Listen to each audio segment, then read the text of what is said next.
2. Hello, everyone. Welcome back to the world of Regencia. We are here about to start Book 2, titled Proper War. And we have some new characters. We have a new player joining the cast. And we're going to do some introductions now to give everyone a chance to introduce themselves and make sure anyone, all of the Ukrainians and Russians that will watch this, will know who we are. They can't. Those are the ones that can't. They will find the a music. way. I could get rid of the music. No. Yeah, that's what please, I thought. Please give us your name, your name, where you're from, something fun about you. All right. How old you are if you want. Just a little short bio, and then give us a little short bio of your character. Not what your character's personality is necessarily, but give us like race, class, and just tell us who you'll be playing. Okay. I'll go first, and then we'll go from M number 6 down the line. I am Chantry Knox. I am the DM. I've been trying to start saying GM because I feel like Game Master is more like widely applicable than just Dungeon Master, but Dungeon Master sounds better. Okay. I'm the... It does. Say it. I'm the DM. The master. Say it. You're the master of our dungeon. I apologize for that. Never mind. Brooklyn, you and me are twins. That's disgusting. Okay. I'm the GM. Nope, don't like it. I'm the DM. I'm 31 years old. I live in Utah in the United States. I have a wife and a dog. And this is my second fully online campaign ever. I think my 5th campaign that I will finish to the end. I just know we will. And I've been DMing for about 10-ish years. I do a lot of art. I'm a sign language interpreter by day and a huge nerd always. And I will be playing everyone that's not about to Everyone else. Everyone else. Just hot love interests. That's my role. And boy, do you kill it. Thank you. Okay, number 6. I'm only here to flirt with Chantry. Whoa. Anyway, I'm M. I'm 32. I'm from the Pittsburgh area. I've been playing D&D since quarantine. I started that March of 2020. And I've played in quite a few campaigns. I think 4 full campaigns now. Some of which went all the way to level 20, which was cool. Fun fact, I play for an all-women's tackle football team in the Pittsburgh area. I play Eleanor Sterling Blumet now. Sterling Blumet. So what did I say? Was I wrong? I was just like, yeah, Sterling Blumet. No, you said it. I really thought I got my name wrong. Well, she is a human wizard, Order of the Scribes wizard. Yeah, she's the cousin to Dominic Sterling and maybe former lady of Dove. Yeah, that's pretty much it. Hi. And she's madly in love. Oh, yeah. She's like super in love and super married now. It's great. So married. Thank you. Okay, number 5. That's me. That's me. Oh. Right? You're number 4. I'm Brooklyn. I live in Idaho. I have 2 kids. I have a husband. I have a cat and a dog. around here somewhere. Usually my cat will come in and yell at me and demand pets. I like to draw. I sometimes will draw for money. And what else do I need to do? How old am I? What do I need to say? I'm sick of you. She's an illustrator. She's super I'm an good. illustrator. I'm 30. Are we saying okay? And I play Dove or Aladove, quick spell, formerly known as Dove Broadhall. I was the former lady's maid of Lady Eleanor Sterling, elevated to a slightly almost noble position, a more respected position in society. She is a halfling rogue / warlock. Which was totally not against her wishes. It was all consensual, being part warlock. Totally consensual. I mean, I did start it. And then yeah. Also, you may not recognize her, but she was in the last campaign. She just has bangs now. Who, me? Yeah. Things in like oddly darker hair. It does look Weirdly darker. Maybe it's It winter looks really hair. dark. It Yeah, looks maybe. great. Maybe I really like it. Like the opposite of like a little weasel. Like What? What are we talking I about? don't know. It's the animals that their coats turn white in the Oh, winter. I see. Yes. I Yeah. couldn't Okay. think of an animal, to be honest. Yo, weasel Yeah. carries a lot of context. Bad in this game. connotations, yeah. I was trying to figure out the reference. Yes. I'm Okay, sorry. That's me. number 4. Hello, everyone. My name is Milo. I play Dominic. Unlike everyone else here, I have an ex-wife. So, yeah. Brooke doesn't have a wife. I didn't know that. Can't even like swear. Anyway, I don't have an ex-wife either, though. so Unfortunate. yeah, I play Dominic. He is a fighter blood hunter, and he's a human. Yeah. And the newly appointed heir to the Sterling family title. Yep.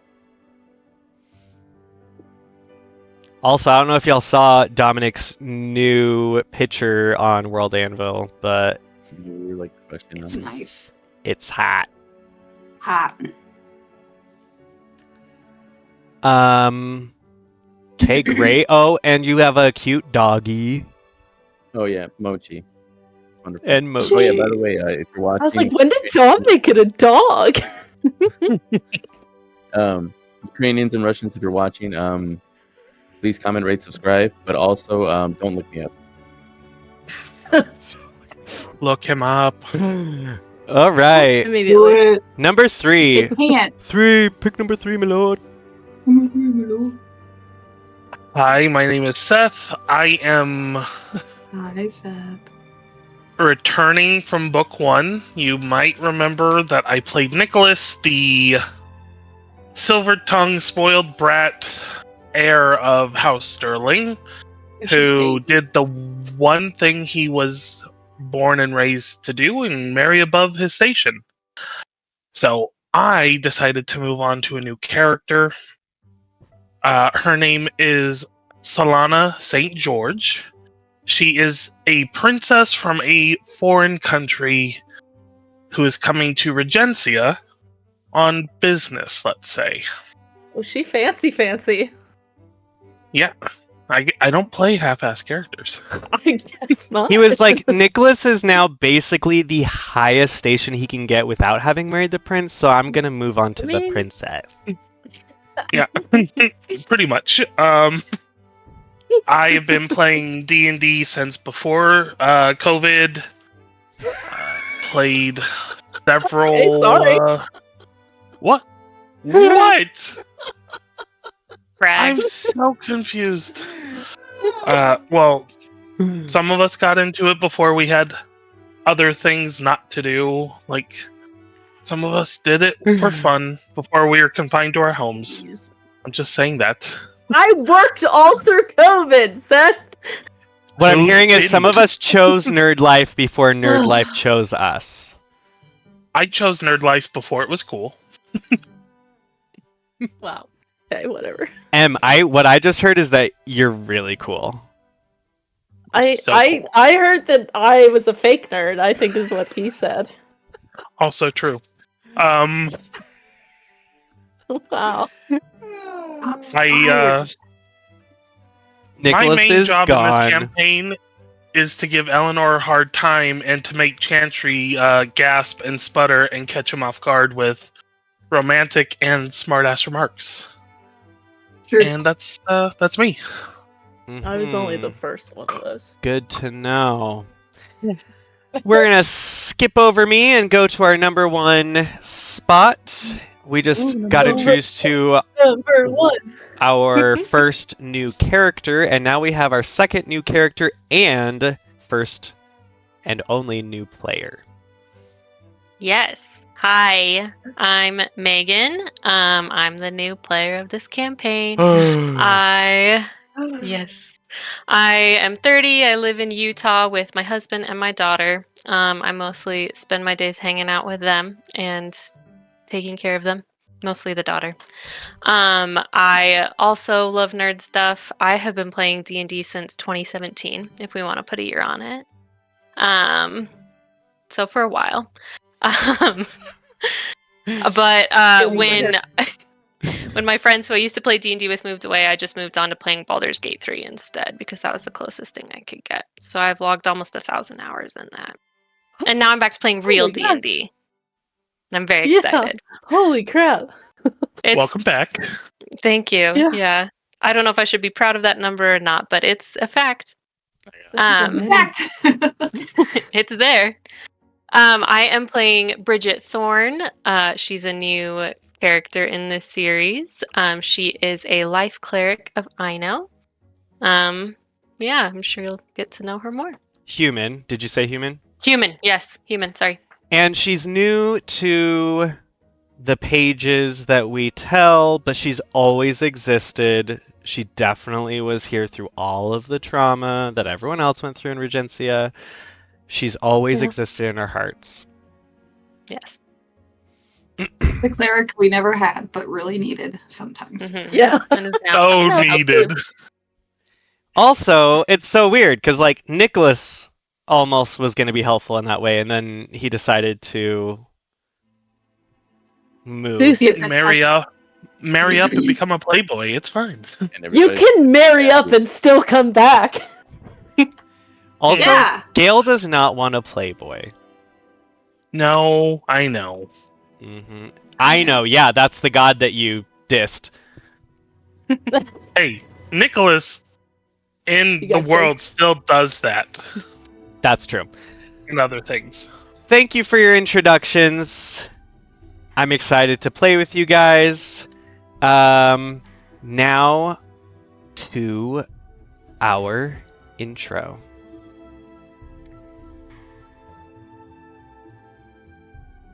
Is this good? Or do I'm you want just, something else? yeah, I think it's good.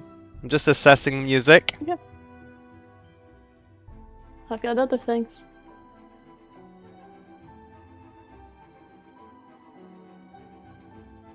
We've got dark ambient. We've got solemn.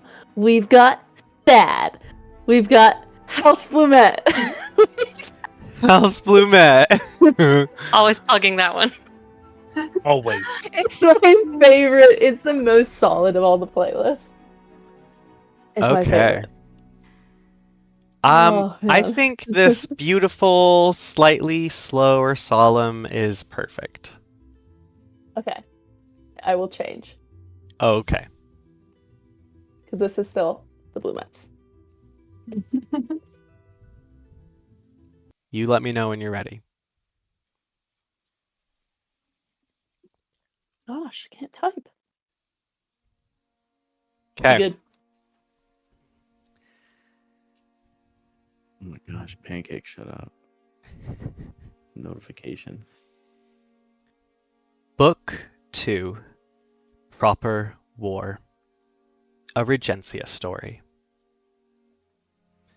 The year is 813 RG, and winter has set its icy grip over Regencia, blanketing its rolling hills and cobblestone streets in a soft sheen of frost. The city of Donlin, the capital of this once monarchical, when you write a word and you don't know how to say it, of this once monarchy-ruled kingdom, stirs from the turmoil that left its aristocracy shaken and its people uneasy. The events of what the masses have begun to call the Battle of Beasts are still whispered about in drawing rooms and taverns alike. A rebellion of blood, secrets, and revelation that toppled the once untouchable House Shadowby and left a void in the nation's seat of power. It has been 2 months since the uprising, and the dust of revolution has settled unevenly. House Bruick, Ashton, and Vaneforge, now splintered, mourning deeply for their losses, were affected greatly. House Frost and House Shadowby are all but ghosts of their former selves, shadows that linger only in hushed conversations and solemn glances at empty seats at gilded tables. In contrast, the newly risen House Sterling finds itself firmly in the spotlight. Powerful yet precarious, having swum to the surface of aristocracy in the bloodied tide. They may have gained influence, but they've also drawn the ire of the old guard. Nobility does not forget. Beyond the estates of Donlin's upper crust, the divine estate trembles in its foundations. With Solomon Shadowby exposed and destroyed, the faithful are left leaderless, and whispers of corruption and necromancy linger around the once sacred institution. The goddesses, faithful, pray for guidance. In a time when divinity feels distant, their sanctuaries marked by tension and uncertainty. And yet, for all this unrest, the season carries on. It is December now, and the city has settled into an air of cool propriety, winter's chill matched only by the sharp stares exchanged in drawing rooms and the faint simmer of plots yet to unfold. Letters sealed with wax carry whispers of alliances and retribution, and the talk of who will claim the empty throne dominates every social call. Some say the Crown Prince, Alistair the 13th, still lives, hidden by loyalists plotting his triumphant return. Others say foreign powers will seize this moment to sow dissent or claim dominance. It is into this precarious balance that we return. Eleanor, Dove, and Dominic Sterling, now infamous heroes and symbols of rebellion, find themselves navigating the fraught waters of the aristocracy, where every word and every step could tip the scales between prosperity and ruin. Meanwhile, new faces arrive on Regencia's shores. From the far southern nations, a foreign princess sails into Donlin, with purpose cloaked in mystery, her intentions unknown. Among the bustle of the season's return, a freshly hired cleric of Ino, charged with protecting the formidable Aunt Alice, will quickly learn that even the middle class cannot escape the dangerous dance of aristocracy. Donlin stands at the edge of transformation. The once indomitable royal court is all but gone, but the question remains, what now? With no one to dictate the rules, will the aristocracy unite to preserve its power, or will it fracture further under the weight of ambition, resentment, and foreign threats? The common people, emboldened by the rebellion, watch closely, wondering if their time has come, or if they'll be crushed under the nobles' boots once again. As the sun rises over the frost-dusted streets of Donlin, the towering spires of aristocratic estates cast long shadows, whispering promises of wealth, power, and ruin. What will you make of this new world? Will the tides of change sweep you forward, or will they drag you under? And so we begin Book 2 of our story, Proper War. Let the games, the schemes, and the dances begin.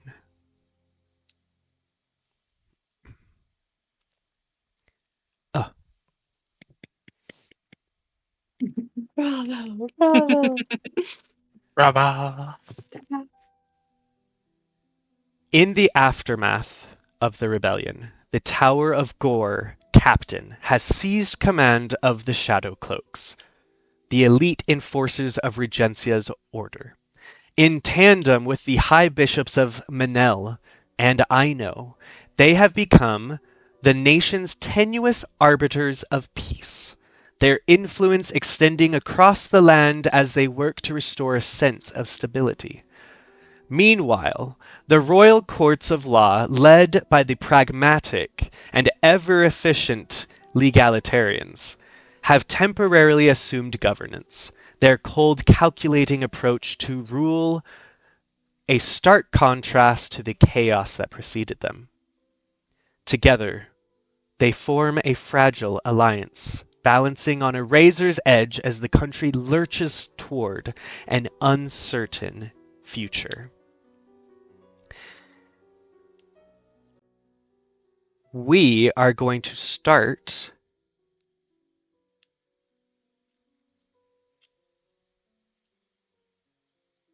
with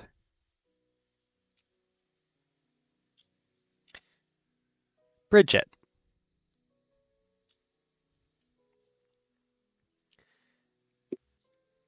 Bridget, it is early morning. It's about 7 a.m. The air carries the frosty puffs of white smoke from your mouth up into the sky as you walk, and you feel and hear the ice and frost covering the cobblestones crunching under your boots. As you head with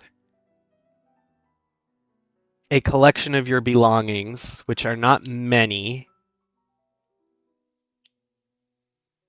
across Donlin, you look behind you and you see the spires and architecture and statuettes and stained glass windows starting to be illuminated by the sun coming up in the east. You said goodbye to your room, your quarters, simple and clean to help you focus on the goddess, and have begun your walk to the Sterling Manor in the Black Rose district in Old Town, near the haunting Shadowby Castle. You do not see many people out on the streets, and even though you have not spent much time out and about in the city in recent, however long you might think, months or years or whatever it is, you are still a little discomforted to see the lack of populace like you know there used to be, sort of out and about already, even on a winter's morning. It is December 1st, and it has been, give or take a few, 2 months since the overthrow of the monarchy. you have been corresponding with Alice Sterling for the past month or so and coming to terms with this new journey, with your decision to take this job, with feeling out the advice given you from the High Bishop of Ino, and what path you want to take, as well as trying to kind of come to terms with how you feel about the aristocracy and the dynamic of station in Regencia, especially in the last couple months. So you find yourself kind of clean, refreshingly cold, and catching the first rays of sunlight as you head. Do you want to describe to us what Bridget looks like and Sure.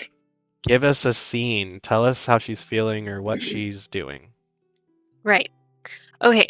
So Bridget is a human, about 25 years old, female. She has strawberry blonde hair that she usually keeps in, well, she tries to keep it in a neat bun, kind of high at her head, but usually bits fall out as she goes throughout her day's duties.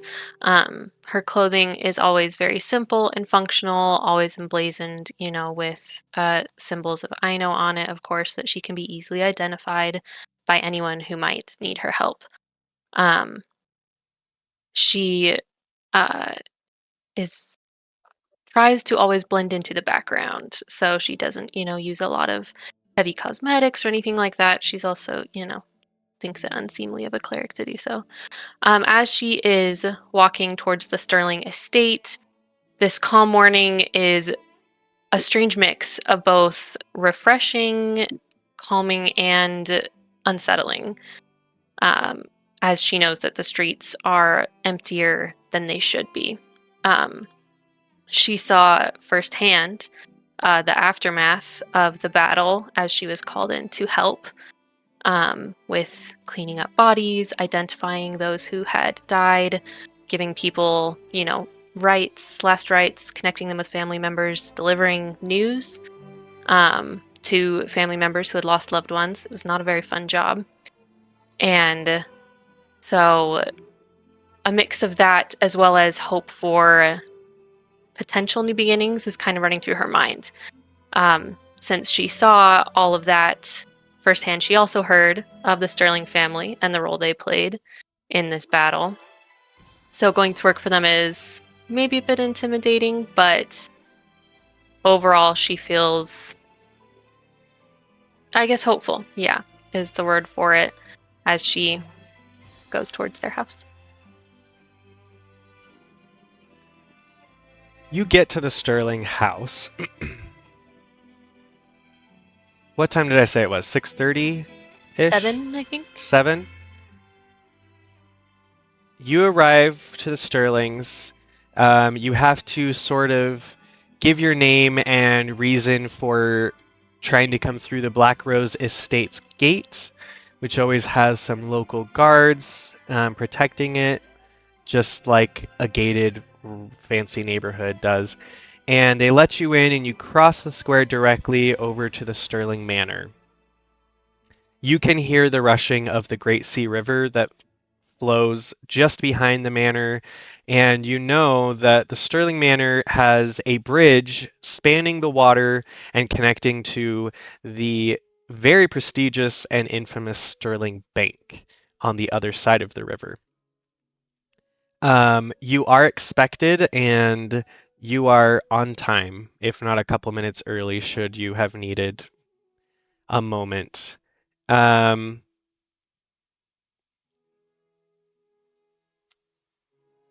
would you like to do?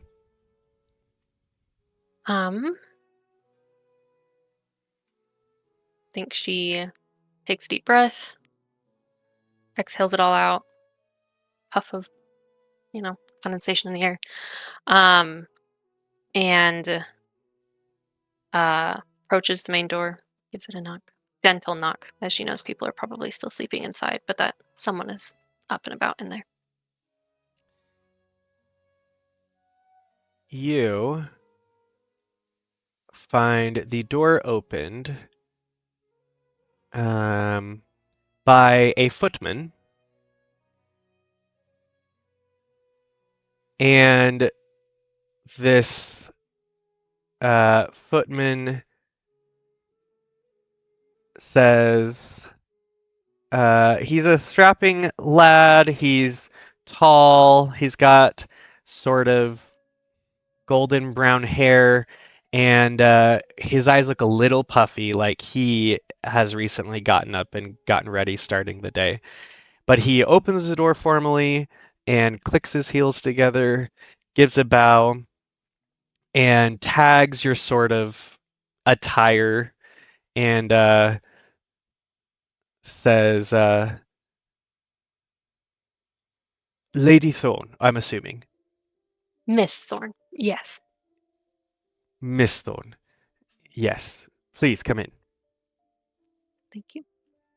And he will tell you to drop all of your belongings. He'll go to take your cloak or whatever you might be wearing that could be taken off right now if you desire. And he says that he will bring your bags up to your room. Oh, it's no trouble. I can do it. If you... No, wait. No, you can... sorry. I'm a little bit nervous. Not used to living in a space like this. He looks around and you see his stiffness and formality soften some. And he says, "Oh, that's all right. The family's not too stuffy. But it is my job, and I don't mind taking your bags for you." Well, thank you.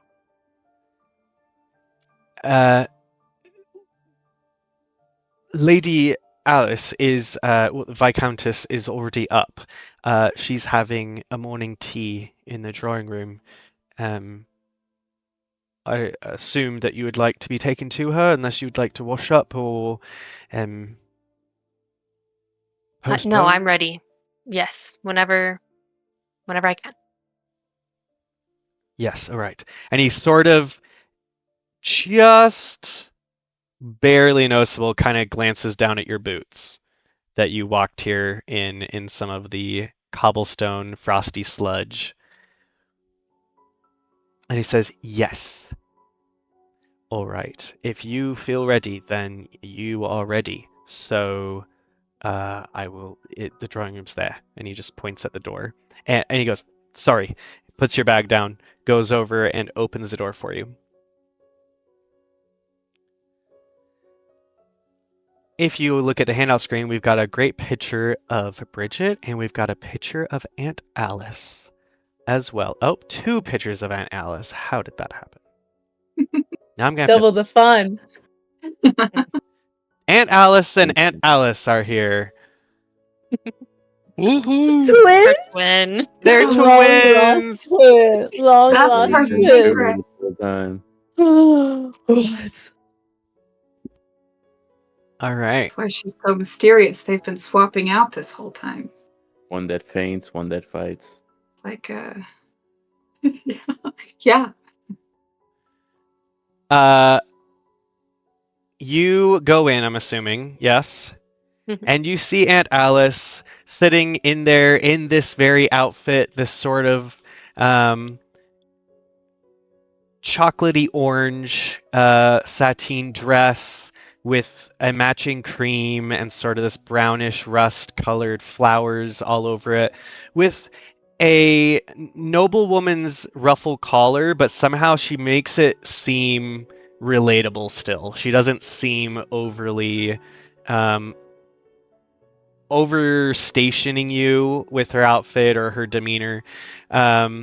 She as well, even more so than you, has a very plain face, as in she doesn't wear lots of fancy things. She doesn't have jewels or feathers in her hair. She has a simple ribbon, a necklace, no earrings even this morning, and has intelligent eyes. And she is sitting drinking some tea, and sets it down, uncrosses her legs, and stands up with a kind of pat on her thighs and says, "Oh, good. You're here.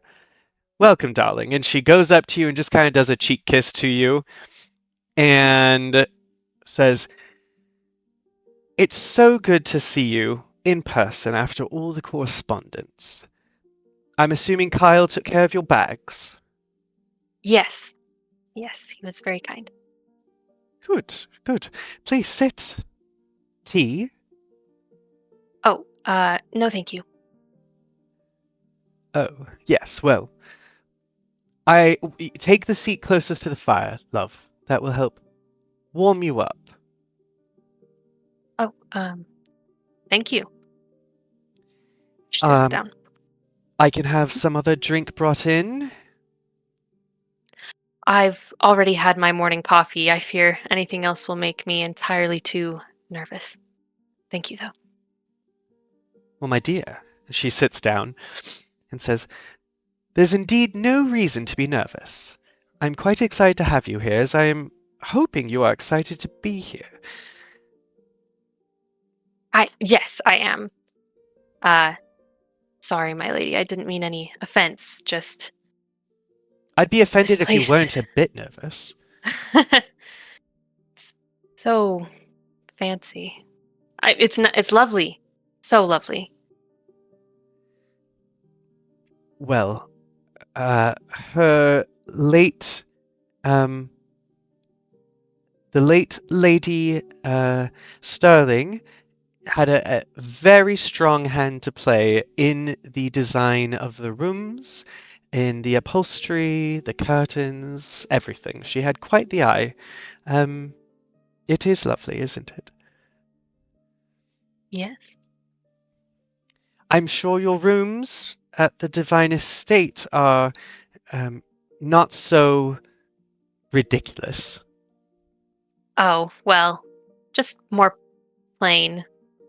Eyes single to the glory of the goddess and all that. Yes, You know. yes. I hope it's not a problem that I do pray to all the goddesses, Oh, that's completely fine. but between you and me, while you're here and you're under my care, I will favor Aino. Oh, I'm sure she will greatly appreciate that, my lady. I'm sure she will. All right, so you can take as much time as you need to get settled.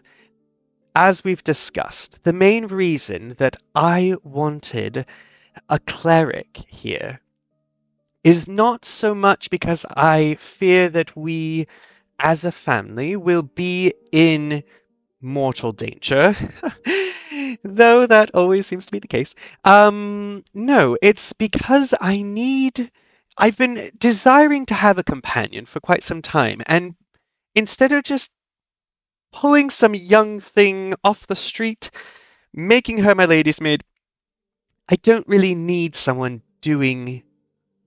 serving tasks for me.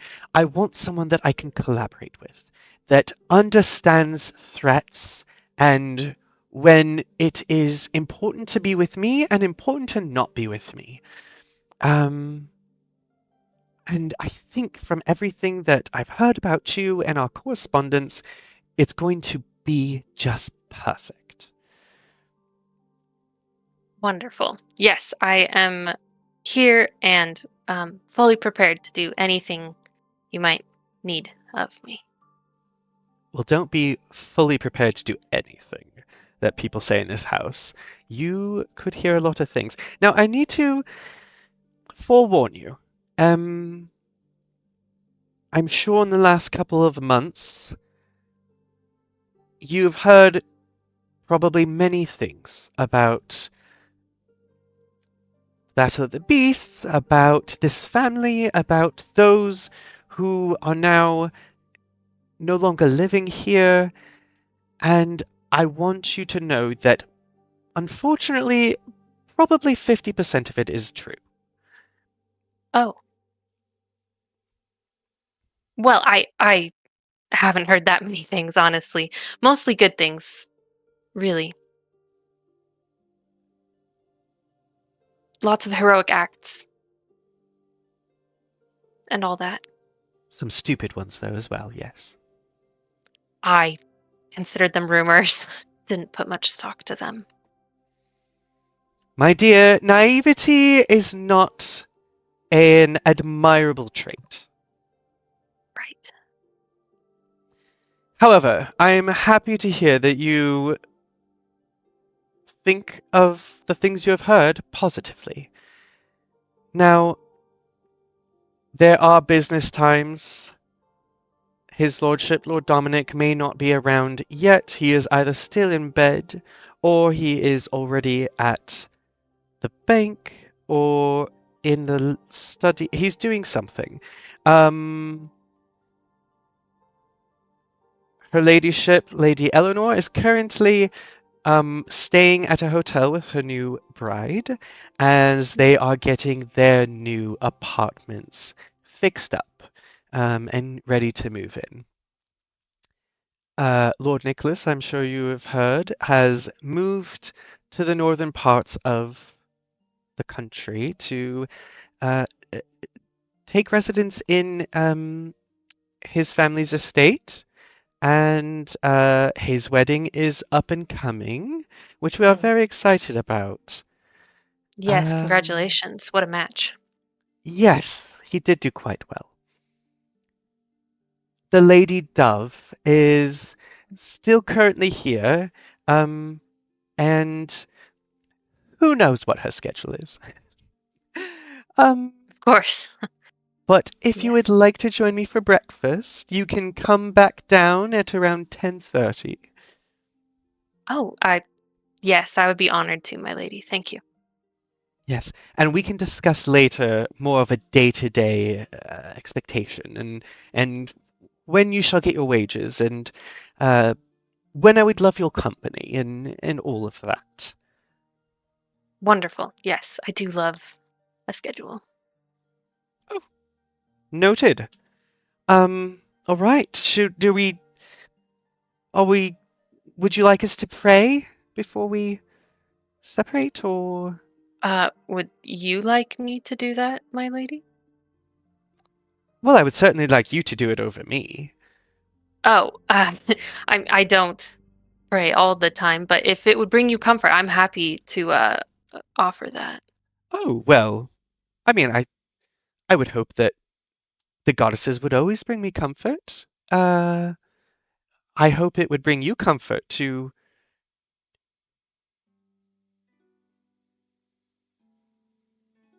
You don't need to pray right now. I don't know. But All right. always willing to offer Lovely. it if it's needed. We'll just pray on our own. Always have a prayer in your heart, you know? I'll pray to the fire here when you leave.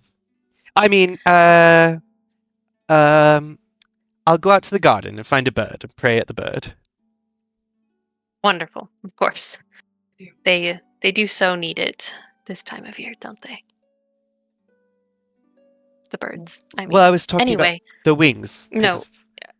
Oh, yes. I know, but I will see you at 10:30. She turns around and kind of walks maybe too fast out of the room. Offers a curtsy, Oh, backtracks. it was so lovely, dear. Please make yourself at home. Yes, thank you. Thank you. Yes. People are Runs still away. sleeping, though. Maybe don't shout. Oh, sorry.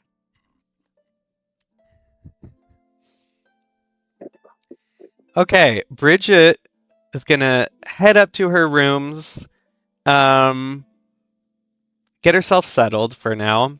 Probably We're bang her gonna- head against the door a few times for that little exit, but yeah. Let's see what room you get in the Sterling Manor. If you look at the the World homepage on World Anvil, and you scroll down, there are all the maps that are there for reference, and one is called Sterling Manor. And let's see, you were in the parlor. You would go upstairs. Nicholas. Dominic's room is now just Dominic's room. I need to edit that because Nicholas is gone. There's no Oliver's room, though I think Nicholas was taking that one at one time, but he's not here right now. So you would get put. Oh dear. Eleanor's not using her room. What if we share a room? Why How funny would would that you be? do that? Oh, that's true. You suck, Seth. Coming after Just my saying. room. Just saying. It's the only room with any real privacy. You get Eleanor's room. You You weren't guys sharing suck. a room with someone else. You took Oliver's room. It was a Taking closet. It Bridget, was a closet. if you You're look, getting the bigger room than me? It's fine. Yeah, Bridget, Dove should get Eleanor's. if you look at the third floor, in the corner, there's a lovely large room with a fireplace and some furniture and a 4-poster bed, and you'll be shown to this room. Probably bookshelves. Yeah, there's probably still stuff in there. Because I'm sure I haven't moved all my things out. Oh, Kyle and Luke, or Kyle and Tanner moved it out. All your stuff's being stored in Oliver's old room right now. It's in a box. Some boxes. Ah. Okay, we're gonna pan over to Dominic. Dominic, you have been having trouble sleeping of late, but not in a way where it's like ruining everything, more in just the way where you keep waking up early and just sort of sitting in the silence of the cold early dawn and thinking and pondering about the future and about things you want to accomplish and who you want to be as the heir, and Yeah. you kind of take this time to just really think about life. So we're going to start with Dominic laying in bed in your now room all to yourself on the second floor. I kind of imagine there's like a pile of work just like right by my bedside for reasons we might uncover later on, but yeah. Yeah. Give us our scene. What does Dominic look like? What is he thinking about? Yeah, Dominic is just like sleeping. Well, Dominic wakes up butt naked in his bed, and just because he prefers it that way, he gets up and then he looks at Nicholas's bed. You know, from time to time since he's not home anymore. Um, yeah, it's just like it's like one of those moments where it's like it's an empty thought, but like at the same time, like he's trying to make it an empty thought so it doesn't hurt as much as him like leaving. And so like this whole space, um, there was once a bed, now um, it's just empty space, and so um, it's that feeling of like he misses his brother, and then he just walks over to the fireplace, and then begins to cast a spell, bonfire in the fireplace, and then just picks up whatever they don't wear underwear during that time, I think. Yeah, and so I guess he's just gonna kind of just put on like a night robe, or like a Like a a house night robe? yeah, house robe, and then just kind of look out the balcony, and then and just wait for Edwin. So yeah. You'll hear a knock at your door in about 10 minutes. Okay. Let's see. And come in. Edwin, your... I have a picture of Edwin, right? Yeah. Oh, where is it? Right there.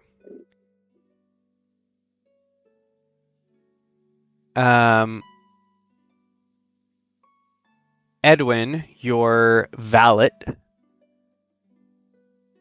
enters and says,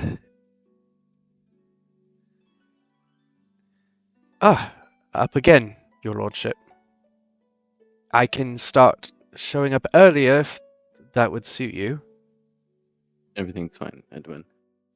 I'm ready for a change of clothes, and I find it quite amusing that you still do this for me, and given your new position and all, Well, I haven't lost my old position, your lordship, of course. and I like to be kept busy. And Mhm. there's a picture of Edwin on the handout screen, so we can all enjoy his face again. Are you nervous? No more nervous than I've been the last couple of months, your lordship. I'm sure you'll do fine. It's a lot of responsibility, but I know you can do it. Yes, you did say, your lordship, that you would clarify with me soon about the specifics of the duties you've assigned to me. Yes. Basically, you'll be handling some business affairs, sort of like what the men of business of the house does, from time to time, and as well as handle any sort of political affairs that might be emerging, um, come given the recent situations. Um, so, uh, I think you would be best suited for the task, much more um, suited than I. Yes, I have been doing some study on business and discussing with you as well as Her Ladyship Eleanor and Lord Spudnik and everyone about getting some advice on how to handle things should I be alone in such circumstances. Um, Your Lordship, do you think it's wise? I do enjoy my position here, and um, it does feel a bit awkward having the family buy me a business suit. Um, I think you look absolutely fantastic. well, this isn't the business suit, sir. This is Oh, it's not. Oh, well, I'm sure this is my I'm sure whatever you have, business suit or is much finer. It's almost too nice. yeah, sure would make your brother jealous. Well, that's not hard to do. And I'm sure your mother would love to see you in that as well. Well, Mr. Mr. Petley, nope, not Petley. Mr. Clifford. Will I be shadowing him as he usually conducts the tenets of business for the family? For the time being, yes, but do listen well, and because um you will be taking some of his responsibilities. Understood, sir. And there is a picture on the handout screen of Mr. Clarence Clifford, who we didn't really get hardly any interaction with last campaign, but he is the sterling official man of business and would frequently be in and out, casually handling things with Spudnik, Nicole when she was there, with any Eleanor and Dominic as they handled businesses for the family. And he is a halfling, and this is him, a very dapper gentleman there. Remember, Edwin, your inexperience is not a weakness. All right. It's new insights, new perspective. The time for titles and noblemen, and it may be a thing of the past. Granted, it was given by the king, and the king is no longer here. And so, yes, they might still hold some meaning, but it's not the same as it once was. So Well, I okay. hope I'm up to the task and up to making you proud, your lordship. I'm already proud of I'm already proud of you. It's a given. Like, right? You've done so much, and I believe you have so much more to accomplish. And so, if you ever need anything, just let me know. I know. Thank you. I will say again, I am quite happy that I am still under your service and did not have to move to the far reaches of Regencia and freeze for Lord Nicholas. I'll pretend I didn't hear that. Not I was because tempted. I don't like serving him, but it's just very cold up there all the Mm. time. It's like this all the time. Yes, but I mean, during the summertime, you can't beat the scenery. Well, perhaps we shall take a visit. Of Would course. your lordship like the velvet cape or the silk cape today? I'm looking for something with a bit of sheen, so let's go with the silk cape. We can do the wool lining, Oh, perfect. and he will help you get dressed. Feel my body. No. Oh, out of character. Mm, I don't know. You That's said a it pretty too in late. character to me. kind of in character. Personally, it sounded. I mean, Dominic loves Edwin. He does. Yeah, I ship it. more than he ever loved Nicholas. I'm being Oh, real honest. brother. Just saying.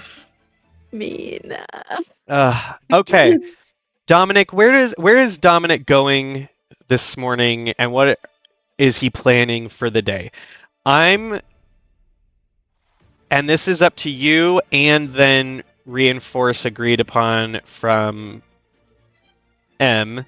When have you already passed on the baton? Is that coming? Is that happened already? And already. It happened after okay. the first month.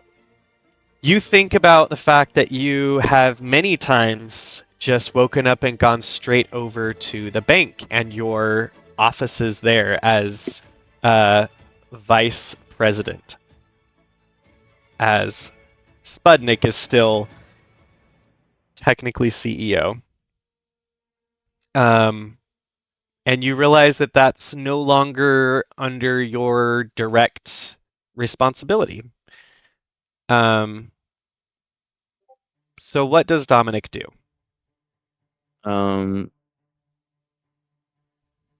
Let's see. Dominic begins to head over. I think to the private. He's gonna head over to the private sanctum. He's just gonna.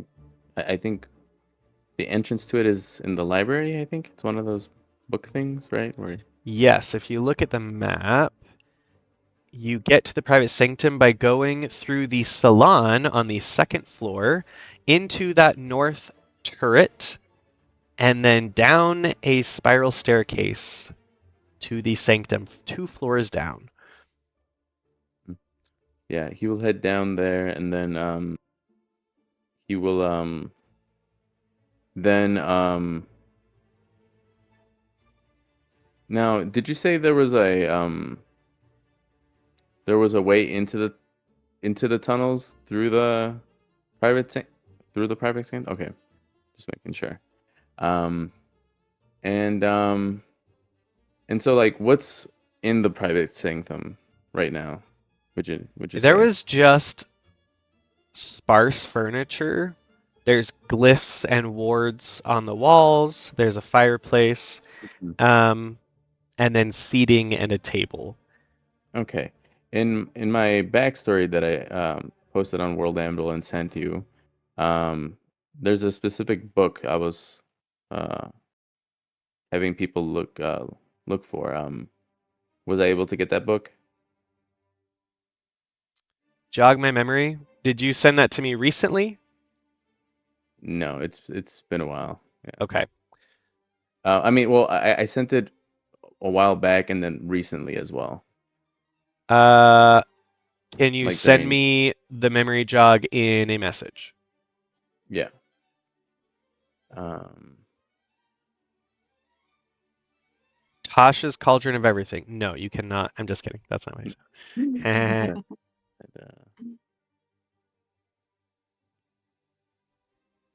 Can you imagine somebody being like, I would like to acquire Tasha's Cauldron of Everything. I just have that book and everything in it. Please, thanks. Mm. Oh, right. Yeah, I think you were able to acquire that.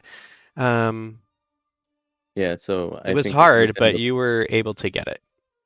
yeah, so within the private sanctum, he's gonna grab Solomon's journal, and he'll begin to walk it over to a table, and then place it on the, you know, just place it on the table, and he'll he's actually gonna cast a spell over it. So basically, what Dominic does is since he only has one hand, he'll he has this little ring, just simple mundane, but it has like a little spike to it, and he'll press his finger against the spike, causing it to bleed. I mean, not the spike to bleed, but the finger to bleed, and then Little thorn ring. the droplet falls onto the book. The book opens up, and then it begins like flipping pages. The blood actually evaporates into like a little gas, and then I'm gonna cast a spell, borrowed knowledge. So let me. So basically, what this does is you draw knowledge from the spirits of the past. Choose one skill you lack proficiency in, which we're gonna go with history. And then for the spell's duration, you have proficiency in the chosen skill. The spell ends early if you cast it again. The components for it is a book worth at least 25 gold pieces.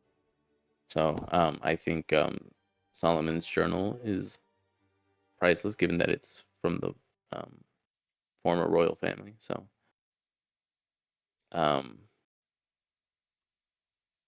And so you're fine with the book being consumed for the spell. it doesn't say it. It says you just need the spell says you just need the book. It doesn't say it consumes it. Right. But you have you discussed with anyone about, would Dominic have made sure he understood how the magic of the sanctum worked?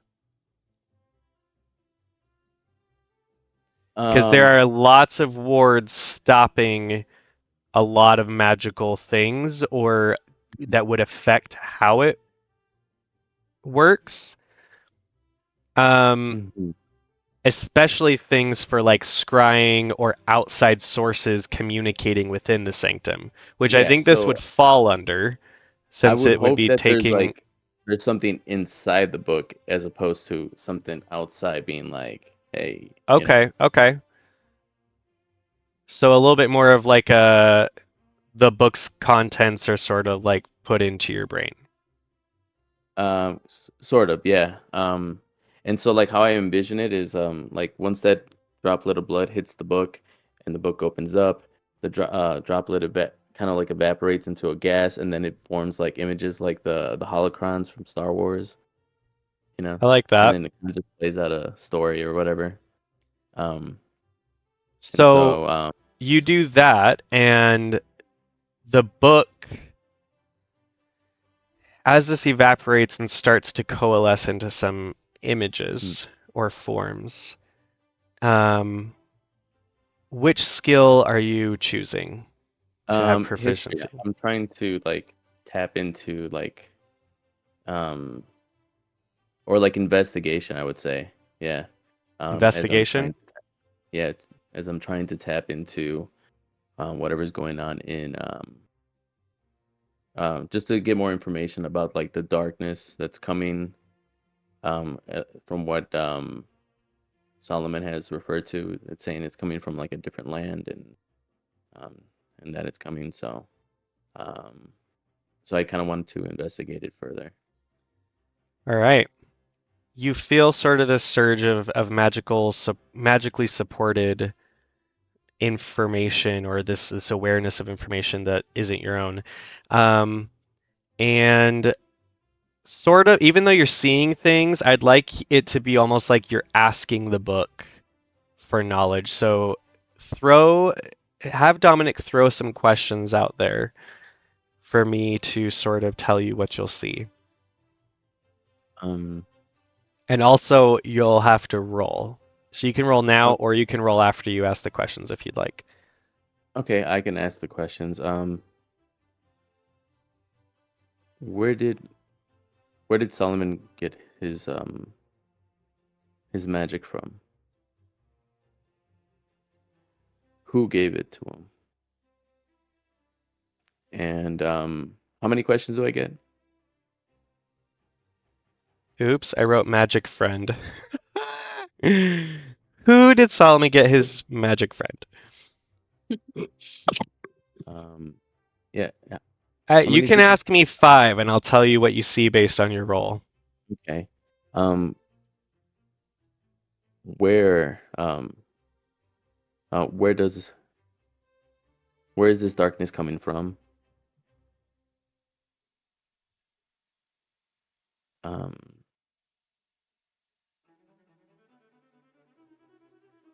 and I think I got how many was that? 4, 3, You've only asked 2. 3, 2. 2. Where did Solomon get his magic from, and where's the darkness coming from? Oh, who did he get it from as well? Who? Okay. And then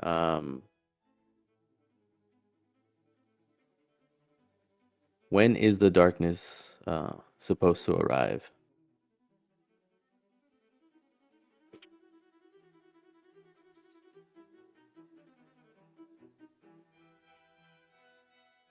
And where is it coming from?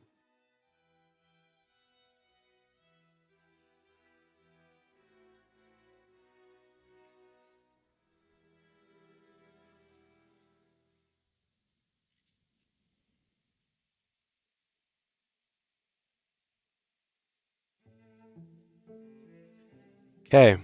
We're going to come back to you because I want to get some things to show that you would be seeing in the book. So I want to get some images together. We're going to move to Eleanor. That's Eleanor, me.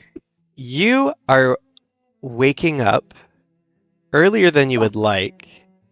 And even though there's like a slight moment of frustration that you can tell it's so cold outside, the window is sort of steamed. You're like, it's just barely dawning. Why am I awake? And then it all melts away as you look down and see bed tousled red hair against your shoulder, and Yeah. you find yourself in a gorgeous little hotel of sorts, a little temporary, if still beautiful and fine quarters that you and Dolly are staying in while you get your own place sort of set. Yeah. Give us a little scene for Eleanor. Oh my gosh. I think that coming back to Donlin was from their honeymoon was a little bit of coming back to real life, coming back to just kind of the mess that they left. So as much of a better place as she was in when they came back, it was like a bucket of cold water. But there are those moments, like first thing in the morning and like right before falling asleep, that she can just pretend for a moment that the rest the world outside this little bubble doesn't exist. And so I think she kind of like in the mornings tries to hold on as long as possible to those moments. And so I think that's what she's doing, kind of just like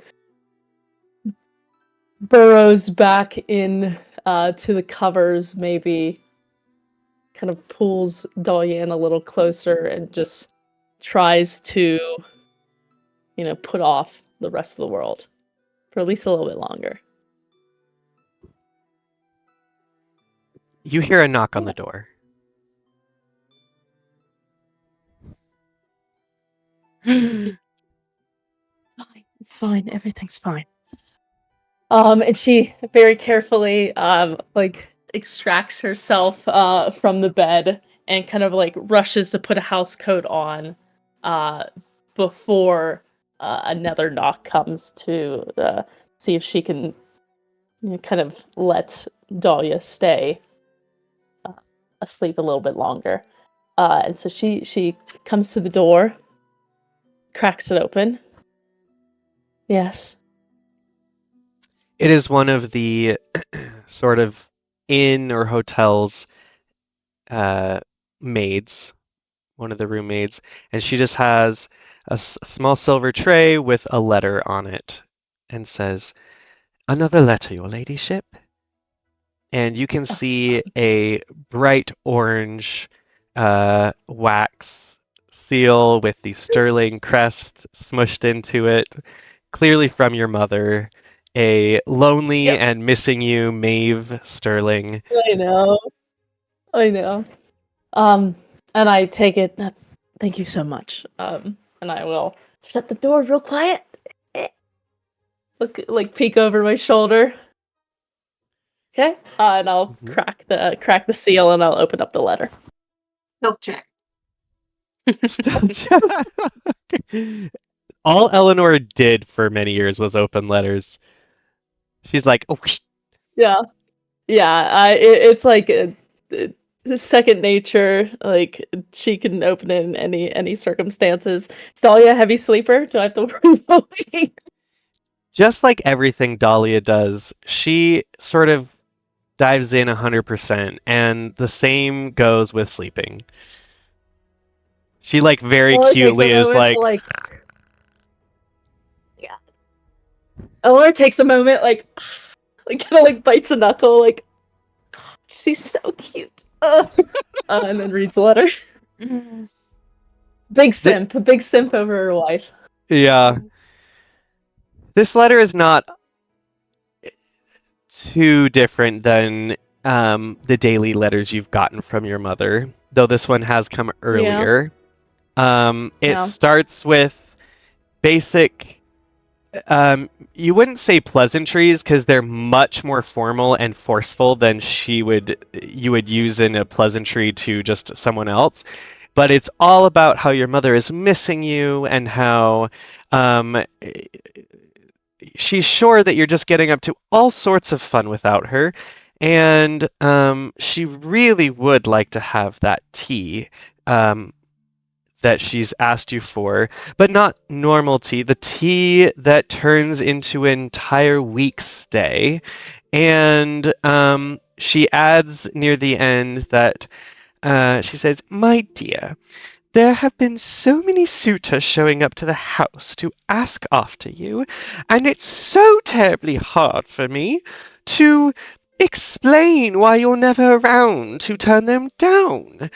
I told you that running off with sweet Dahlia would be such, a stress.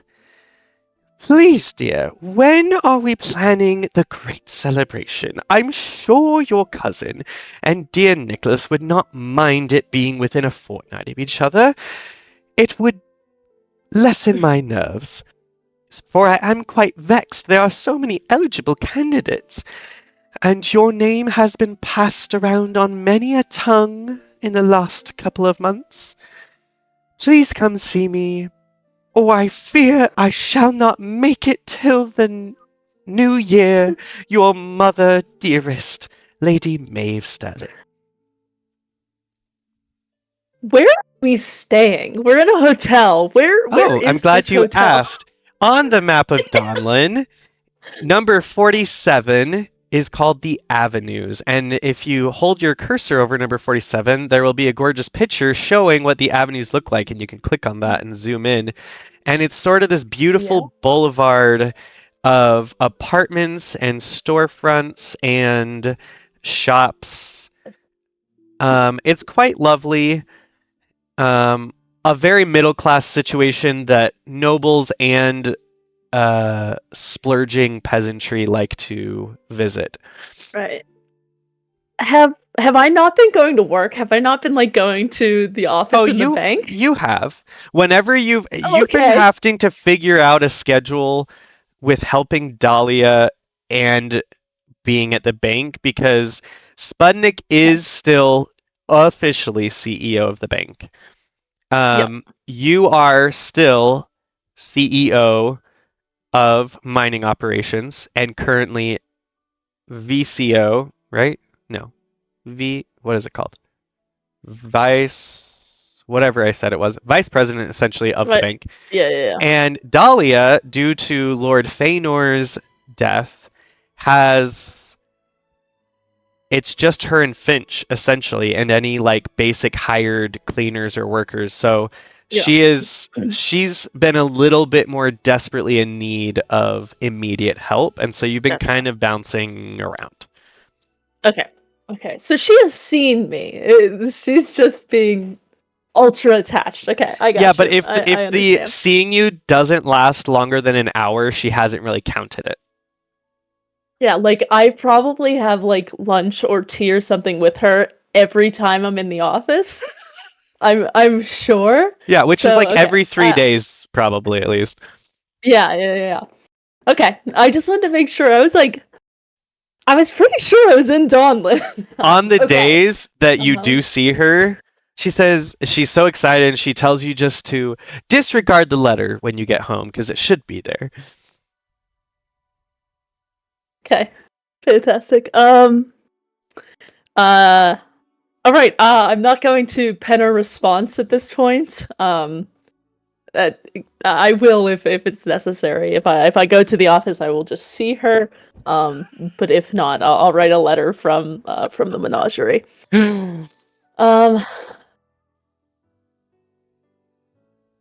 Yeah, I'm not gonna send anything.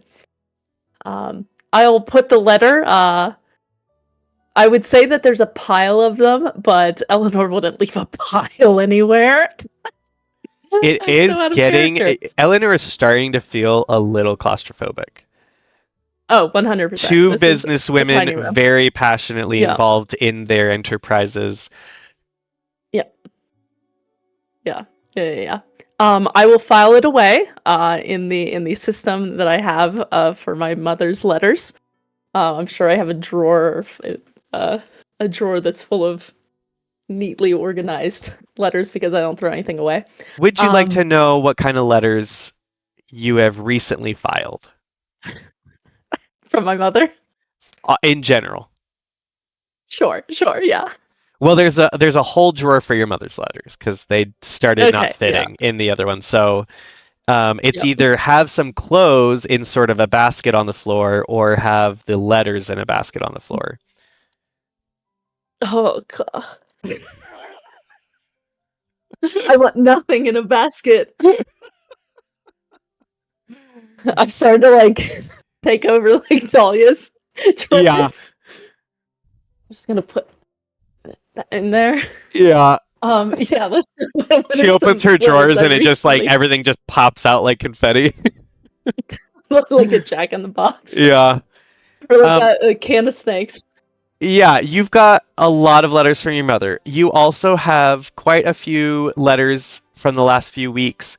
Well, the last couple months actually, between you and Owen, as you've been trying to guide him and train him on what to do, since it'll be a while since you've seen him and you've been there in person.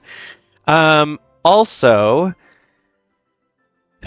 you've got notes that you've filed or people that you've written to get suggestions or business advice on to help Dahlia with the menagerie, as it's a very different industry and business than you have been a part of. You do have both a letter from Owen and a letter from some contractors tucked into a single envelope, sort of pressuring you to make a decision on which plot of land you are deciding on buying. And you have not had much time to look through all of the extensive details that you would want. And so you've kind of stuffed it in there and been like, okay. I had narrowed it down to one. I was just waiting on. I wanted Dahlia to take a look to see about like the environmental effects. Then you have been trying to lovingly encourage Dahlia to look at this stuff. She just really loves kissing you or cuddling you or something when you guys do get a moment. And you can see that the letters in this envelope are crumpled from getting rolled on and a little dusty from dropping on the floor. And it's like every time that like she tries and it fails, like once she picks it back up, she's like against the corner of the desk trying to like flatten it back out. Yeah. This is never going to fold right again. Okay, so I will put that on my list of things to wrangle her into helping make a decision on. But you also have a lot of letters from business people, from suitors, from families, from corporations wanting you to make appearances for ribbon cuttings, things like that, because you are, and to quote one of the letters, a rising star in the upper echelons of society and business since recent horrific events. Yeah, and I don't feel good about that. To quote another letter, for better or for worse, your reputation precedes you. And another letter to quote, saying, they are uncertain how their gaze passed by you before, but something about you has become so intriguing and so desirable. You just have all of these. You always had lots of business letters, and then you're realizing in the last month that you're like, you sort of put upon yourself to have so much mail, and now you actually, with no influence of your own personality or habits, have so much mail. Yep. But suitors were coming after me. That I don't need to know. Anyway. You eloped. Yeah, I did. I thought we had released that little tidbit of information. Guess who did it? It was decided by the family at large that it would be better, considering the fragile position that the family's in, to not add scandal to the mix. Fair. It's kind of thing like, oh, we almost died. Let's get married before we maybe die again. But Yeah. it's whatever. People don't understand that. It's just scandal. It's not like I'm getting her pregnant or anything. That we know of. Yeah, trying. Anyway, it's not keeping. Okay. I'm going to kind of file that letter away. I don't really want to do anything right now. It's like a little bit of that, like, you're like, okay, I'm up. Maybe I'll like do things. And then the letter and all the other letters kind of like put you in that mood where it's like, I don't want to do anything right now. I'm just like annoyed with everything. I'm gonna go snuggle back up in bed. Yeah. Like decision So fatigue she, immediately, I'm avoiding it. Mhm. Yep. So she's gonna go avoid it for a little while longer. Yeah, Eleanor found a strange new part of herself on the honeymoon. A part of herself that understood what rest could mean and what Mm. lack of commitments and schedules could mean, and also just how way less structured her new wife is. Even more so, just like all the things that you find out when you get married. It's attract, right? Hey, you But I am snuggle back sure. in. Yep, I'm sure the books at the menagerie have never looked so well filed. Yeah, there was one circumstance where Dahlia sat on your lap and held your hands and gave you a kiss and said, "My dearest, if you unfold all of the page dog ears that I have folded, it's nearly impossible for me to find any of the things that I had tabbed for myself." But you could not dog ear them because then it ruins the structure of the paper, and then and then it gets all it starts to accordion and gets bigger and bigger, and then it's harder to file. So if you just keep everything nice and flat, then it's a lot easier. You can make little tabs and we can color code them, and then you'll be able to find everything much easier. Love that idea. It's a When great we idea. both get any time for Mhm. extra projects, we can Mhm. make all the colorful tabs you want. So many colorful tabs. I'm very distracted right now. What fun that will be in March. That seems an awfully long way away. She found out very quickly the way to distract Eleanor. Yeah. Just gives you a kiss, does a little nose rub with the kiss. I feel very manipulated, but in like a good kind of sexy way. She's also started this new thing because you said you liked it one time, where she's using a little bit blue matte magic, and every time she kisses you and like leaves, her breath just smells like sticky buns and flowers. Like a Looney Tunes character.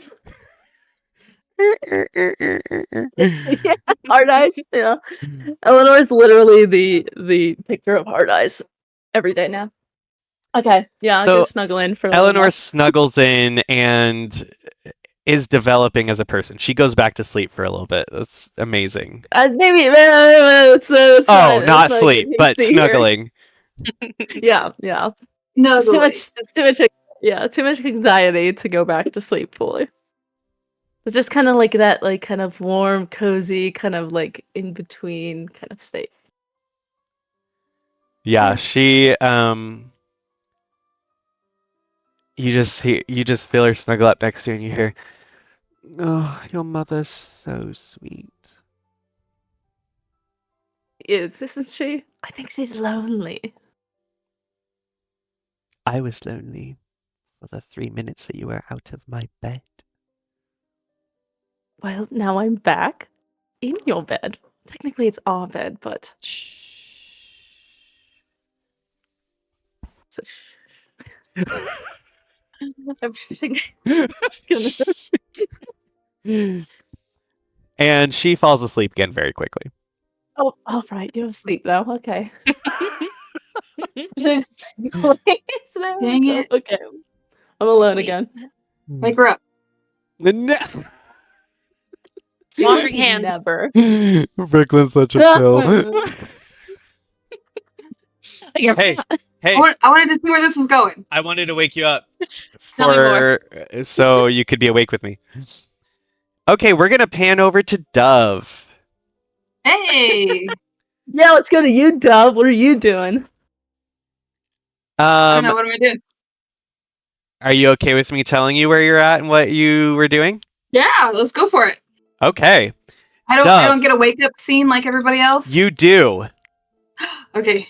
Dove, you first come to consciousness with your ears picking up sounds. You hear some clinking and some low voices. You then are more aware of your body and you feel really flat, hard surface against your cheek.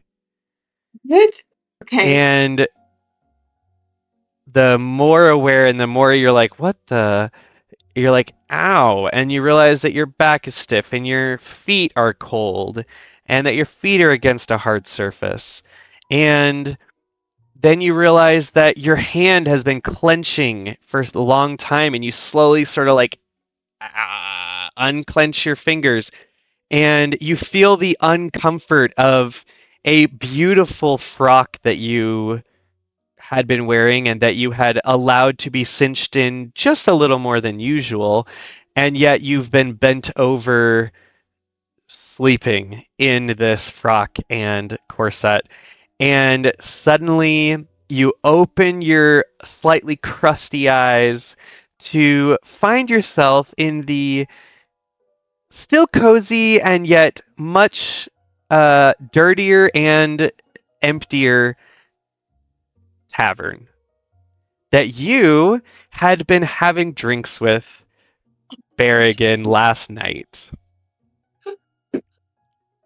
As a catch up and trying to figure out how you could maybe, you know what, you're not sure. It was like supposed to be kind of like a, hey, we haven't seen each other in a couple months and I don't want to not be friends. Let's get together and for some drinks. And this is where you're at. There is a note tucked under your mug that you have been clutching all night. I grab the note, but I look around me. Is there anybody here? Yeah, there's an old, some teeth missing gentleman with some 2-day 5 o'clock shadows growing on his face, nursing a dark beer and sitting across the tavern, and he just kind of, you look over to see if anyone's looking and he's already just been looking at you and he just goes, hey, hey, hey. What are you looking at? What time is it? Does it look like there's light outside? Can I Yeah. see the other windows? It's about the same time as everyone else's morning right now. The heck? Okay, I'm gonna look at my note.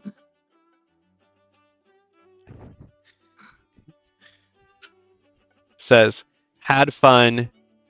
Thanks for the drinks. I covered the tip.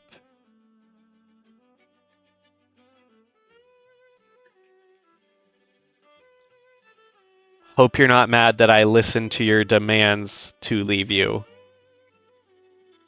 With a little bear paw.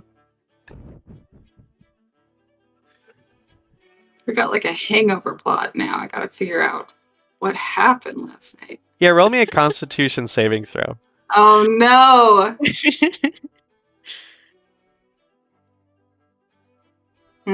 That's a 7.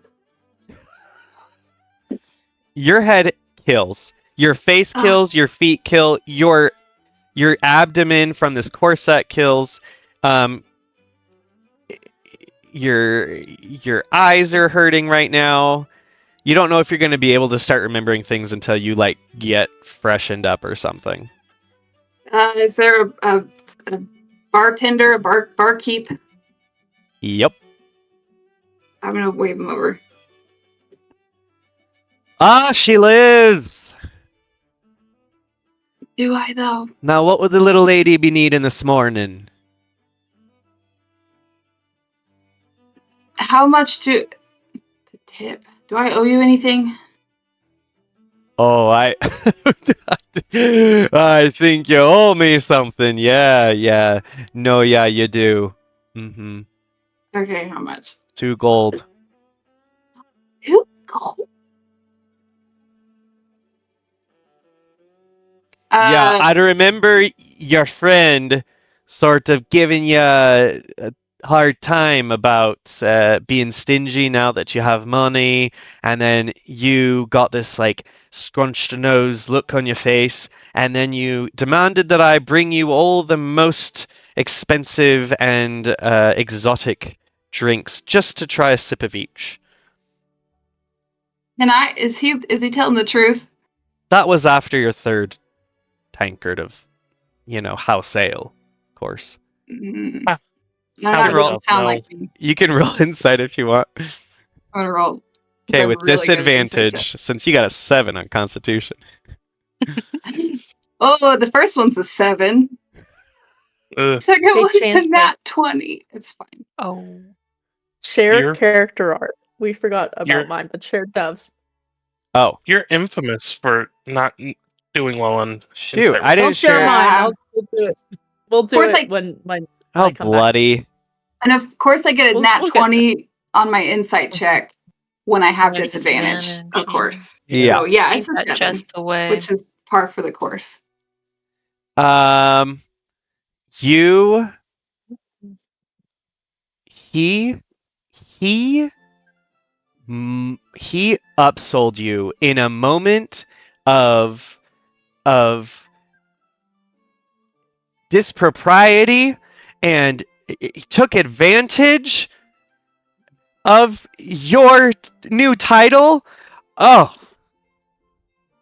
Look at it. You know what? I'm gonna give you 1 gold.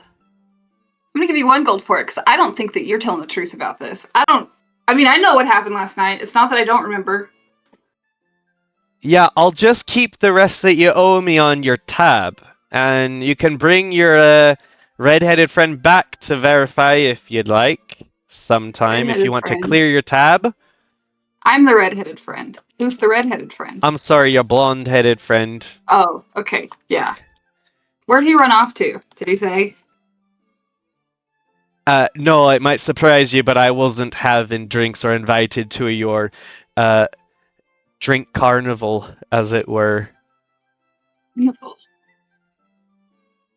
again, I remember all of it. But how long have I been laying here for? Well, to be fair, you've only been out for about 3.5 hours. Okay, great. I'm gonna put 1 gold down on the counter. You know, I'm a bit surprised because I thought I'd seen you here before, but it must have not been you because you're not striking me as a first timer. I'm not sure I know what you're trying to say. Just know that if you end up paying your tab, you're always welcome back. I'll put another gold down. Hop down from my chair and go out. Give one more like glaring look at the old guy who was staring at me. Yeah, he's all... Goes back to his drinks. Creep. I'm gonna You like walk- loosen my stays as I go out. Like, oh my gosh. There is a Jeez picture Louise. of Dove, the new Dove, the new and more accurate Dove. Maybe. Maybe. Don't get too attached, I guess. I might um, change it again. Sorry. on the handout screen. I Our think she's halfling cute. heroine. Yeah. Dove, you get outside and it's freezing and bright, and for the lack of people on the street, there is a raggy looking old woman in tattered shawls ringing a big bell with a collection tin under her feet, like right on the corner. I'm gonna go the opposite direction. I don't even know where I am. What tavern is this? Well, since you're asking, you are, if you look at the map at the Divine Estate, and then you go to the right, there's number 24, the White Whistle Brewery. That is not the one you're at. That's the one you wish you were at. And actually, you're kind of happy you're not at, since it's much more prestigious. You, in fact, are at the one, if you cross the White Whistle Brewery and you go to the very edge of the wall there, and there's some dark roofed buildings. You are at the Horse's Bridle Tavern. I don't. Nice. Pick. And as you Classy. turn away from the lady on the corner, you realize that you are heading south on the map towards Cheapside and Cheapside Gate. I checked my pockets. Did anybody take anything from my ultra dimensional pockets? At the moment, you're not sure. Frickin' But you know what? Mary. Probably. Okay, I'm gonna. Gosh, I'm a long way from the Sterling's house. This inside the city. Are there taxis? Are there carriage There are taxis? carriage Yeah. taxis, yes. Wave my little arms for a taxi. Roll me a persuasion check to find and acquire a horse taxi. The 5. The Do I- old do I lady have disadvantage? waves back at you with her bell. Flip her off. Okay, I'm walking, I guess. You made me be hungover, You rolled for and it it. already. A Ah, halfling heathen is what she is. you made me wake up. Yeah, okay, it's fine. I asked and you said, let's go for it. Let's go for it. Yeah. Also, No, I Dove love is in like an interesting, free, I can do what I want place. And seeing Barrick Yeah. after 2 months and after the battle, the last time you had spoken to him was in pigeon form. I'm sorry, dove form. Mm-hmm. Mm. Mm-hmm. So, Oh, Where's my? where she told him she loved Dominic. Do I remember any of They my live next to each conversation other. with Barrick? yeah, the Okay. cold air is quite rejuvenating and refreshing. Yeah. And as you walk, you are sort of forced into a more conscious and aware state. But you feel more and more awful because of this. Yeah. You now are remembering yelling orders at the bartender. You can't really remember what they are, but you have a sinking feeling that maybe you were making hard to meet demands. You also remember Bear trying to walk you home and scoffing, and then him offering you his coat to leave his coat, and you scoffing that you don't need him to take care of you. You've been taking care of yourself your whole life. And then him saying that he will stay with you. And you using once again this new sense of affront to your honor that you've been trying to sort of feel out now that you're in the upper class technically, even though you're not officially a noble, and said that he would offend you greatly if he did not leave you as a responsible, capable lady of this modern era should be able to handle. And as he walked out, you are horrified and you hope it's just in your dream. You said, "I'm glad you got to see me."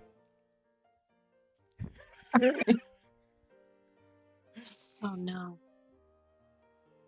I Wow, hope- this dove is very different. You need She rebellion lost it phase stuff. Yeah. I hope- Eleanor leaves and she just crumbles.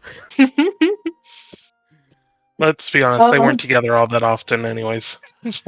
This is true. We might see each other more now. I don't know. Who knows? Honestly, probably. To be fair, gonna- Dove, in the last 2 months, you've felt pretty on top of your life, if not anxious about this new life. Yeah. But you have not found yourself in this circumstance very many times in your life, or maybe ever. I don't know. I probably got some like pent up energy out last night. I'm sure. Yeah. It was probably a long time coming. I feel like. I'm gonna make a mental note to make sure that Barrick tipped that barkeep pretty well, and if not, I got to do something about that. Because yeah, oh boy, and I'm walking home, I guess. Well, if you're walking directly old. home, then you would be walking across the Market District, which runs right along the south side of the Divine Estate. And you hear both mourning, as in the morning time, and sad mourning bells tolling from its cathedraled halls and steepled towers.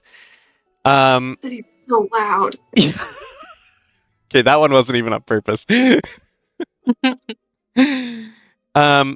You hate it until you cross and pass the Divine Estate and realize that it was blocking all of the bright sunlight, and now the sunlight is in your eyes as well. You stop at number 46 in Small Park, which is sort of a lovely public gardened promenading park, and throw up behind a bush. Yeah, yeah, I do. And then as you get to the Statue of Justice, number 28, Justice Square, you see still remnants of the battle and the place that Dominic was supposed to be hung, and the place Lily was burnt and Bernard was killed, and Gale flew into the sky surrounded by swirling storm clouds, and the king ripped open his finery to grow hair and claws, and where you saw many important people. Some you're not sad about, and some you don't even know and you were sad about, cut down. There's still broken pieces of street. There's sort of a temporary memorial set up around the Statue of Justice, woman with her scales, and there's still some scorch marks. There's still remnants of what happened here. I think this is the first time Dove has actually been back at this spot. I think she would have been avoiding it and like just following her feet on the way home, and is like mad that she just didn't catch herself going this way. I think she's kind of hits her. as you kind of find yourself annoyingly in this large square that you have been avoiding and going around for the last 2 months, the worst part almost is that it is framed by the currently as of late, very silent and haunted Shadowby Castle.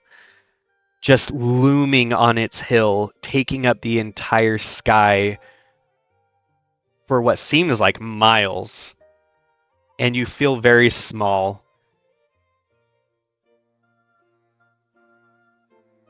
Do I see any ghosts? Roll me a...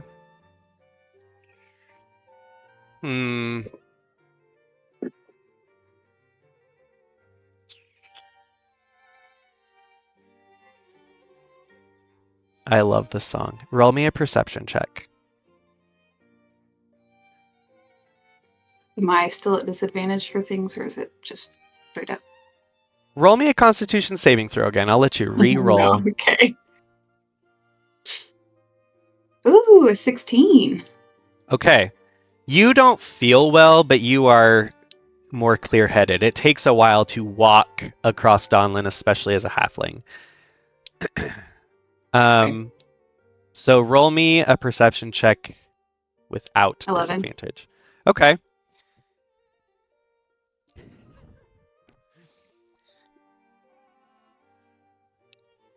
Are you looking at the castle for ghosts, or are you looking around the square for ghosts, or what?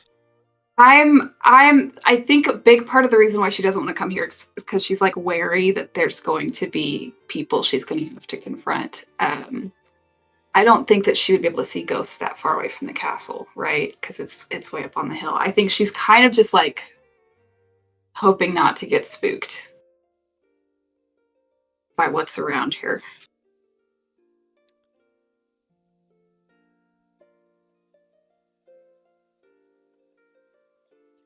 You see two ghosts. The first one is a comforting sight. You see a duck standing on one of the scales sides, moving around some ghostly grass and twigs, and making a very comfortable nest, just taking up this whole scale balance. What are they called? Disc. Is it a ghost nest? Or is he like picking up sticks? It's a ghost He's nest. making a ghost nest. Does he have a little ghost duck wife? No. Okay. Oh no. Benjamin. I hate it here. I hate it here. Is it like a? Was this an emotionally supportive duck? Oh, Yeah. we're gonna have to explain the duck at break. Y'all are gonna have to explain Emotionally Benjamin. Okay. I don't know if he's Put a pin in it. supportive, Oh, no, you don't know. but he's He was. He was Okay. originally He's not emotionally bad. supportive. For Dahlia. In It's his hard to be first life. emotionally supportive when a bullet goes through your heart, though. Yeah. He Okay. seems to be very just like arranging it, sitting, trying it out. Gets up, wags his little feathery tail for a second, like shakes his butt, moves it around some more. He's just like very content with his existence, his new existence that's not so new anymore. Does he notice me? Not at the moment, unless you want to do so. You're still probably like 30 feet maybe from the statue. Just as I pass, I'm just going to yell up at the statue. Benjamin, I love you. Hope you're doing okay, bud. Down here. Down this way. That's me. Right there. Hi, friend. And he sort of backs up, stands on top of the ghost nest, and sort of just spreads his wings like, look. Look at you. You look great. You did a great job. He Proud of references you. the nest. Yeah, that's what I'm talking about. You did a great job. Okay, where do the ghost sticks come from? Does this mean that there are dead trees, that trees have ghosts? I'm not going to get an answer for no. Okay. Did you just manifest these sticks? I'm very curious about this. I've never seen anything like this before.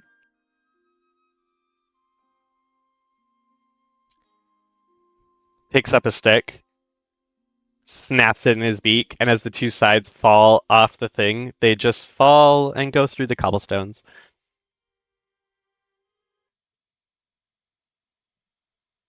More questions and not enough answers. Who else? What other ghost is around here? Oh, good night. Oh, Goes you're back to cute. making his nest. Is there anyone else around here? Because I'm just talking at a Yes. statue. Yes, there Loudly. is another ghost that does not seem to not recognize, but not see you. As you kind of are slowly walking away from the square, leaving Benjamin to his nest building, suddenly you see a small bluish pearlescent figure, very proper, sort of just step out from behind the statue. It's exactly what I was avoiding. This is exactly why I didn't want to come here ever. An exactly perfect looking Bernard Vaneforge in a very Bilbo-esque waistcoat, pocket watch, jacket, hair perfectly done, comes out from behind the statue, and the base of the statue has this large squared block that the woman is standing on, and Bernard moves around the corner, and you watch him because he's making movements and seems to be looking at things, and then you think about Benjamin and you look at him and you realize that it looks like Bernard is simply organizing piles of paper, and yet you don't see paper, you don't see ghostly paper. It's just sort of him going through motions like he's in an office that only he can see.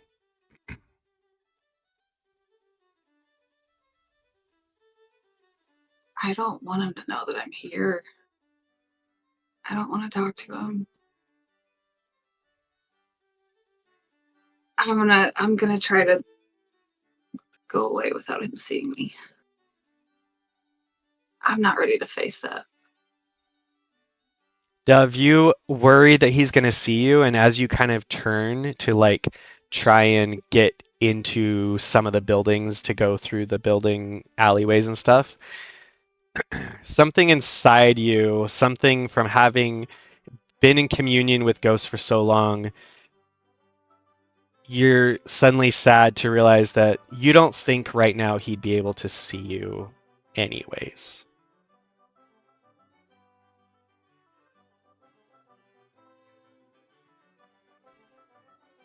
Now I'm curious. I'm pretty certain he's not going to see me. I'm going to go investigate roll me him. Roll me an Insight? Arcana and Insight, and we'll take the average because it's equally both. 10 for Arcana. Okay. A 14 for Insight. So a 12. Okay. As you kind of think about it and you sort of like keep turning back and walking backwards a couple of paces and you're like pondering as you're not fully committing to leaving,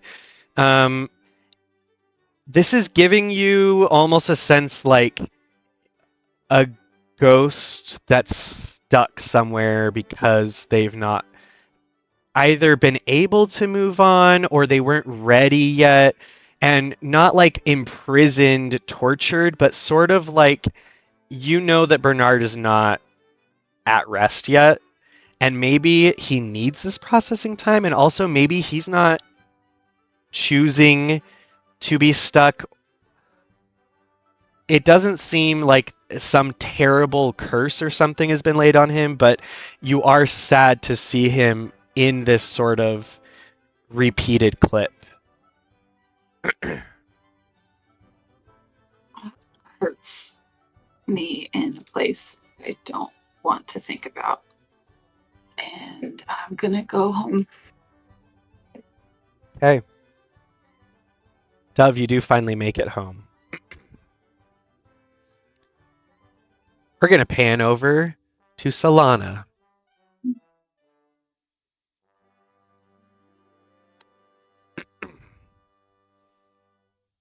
Solana. Hmm. The Donlin Docks, the grand, famous docks of Regencia, are up the Great Sea River off of our map on the eastern side, the southeastern side of the country. So if you want a reference, I would go to the map of Regencia itself.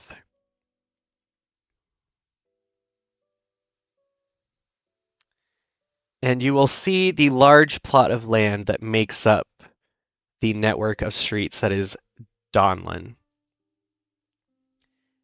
which is set in purple shadowy lands. And if you go to the southeastern corner, there's sort of this divot into the continent there. And in the inlet that the river points at is the Great Docks of Donlin.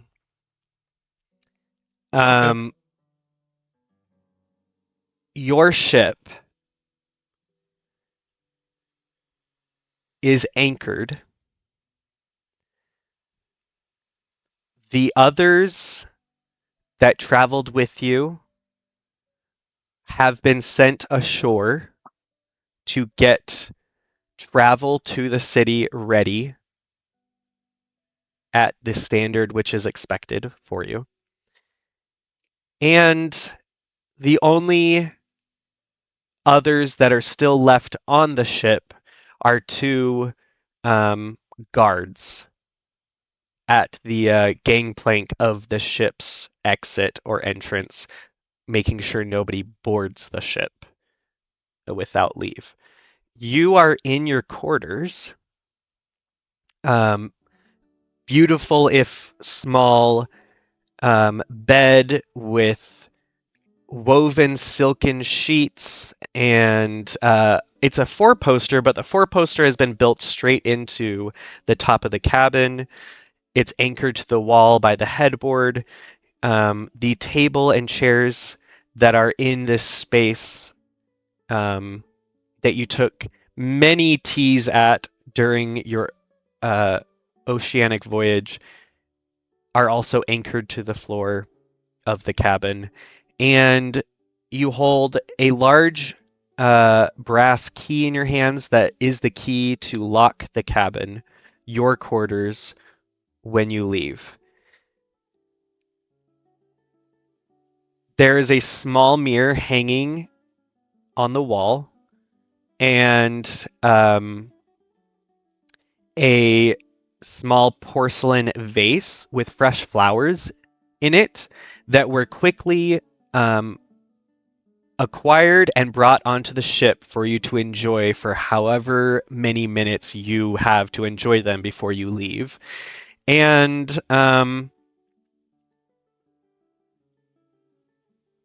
you're sort of standing in front of this permanent wash basin and mirror, adjusting your long draping Renaissance skirts and gown, and looking at yourself in the mirror. And give us a description and a scene here. So, what you see is a 5'9" blonde elf with bright green eyes. She is dressed in only the finest silks and linens that money can buy. She's quite the opposite of the female characters we've seen so far. She's heavily made up with makeup. She's adorned with gold jewelry. She looks in the mirror, uh, steadying herself, taking a deep breath, making sure her face is perfect. She reaches into a small bag and pulls out a gold hairpin with blue sapphires and tucks it behind her ear. She looks around the estate room and gives a small sigh. She's leaving a lot behind for this venture, and this is a big step forward for her. She's gonna take one last moment to breathe in the scent of the flowers in the on the wash basin, and she's going to quickly turn on her heel and pull her large cloak, her fur-lined cloak, over her shoulders, clasp it, and walk out with a sense of purpose. And there is a picture of this beautiful elf on the handout screen. Blue hairpin, bejeweled hairpin and all. Solana, the first thing you tag, besides all the other things happening within yourself, is how cold it is, especially here near the water, in this much less inviting seeming country than you had always dreamed about, and are just, your body's a little bit shocked because you come from a place that is typically much more temperate and warm.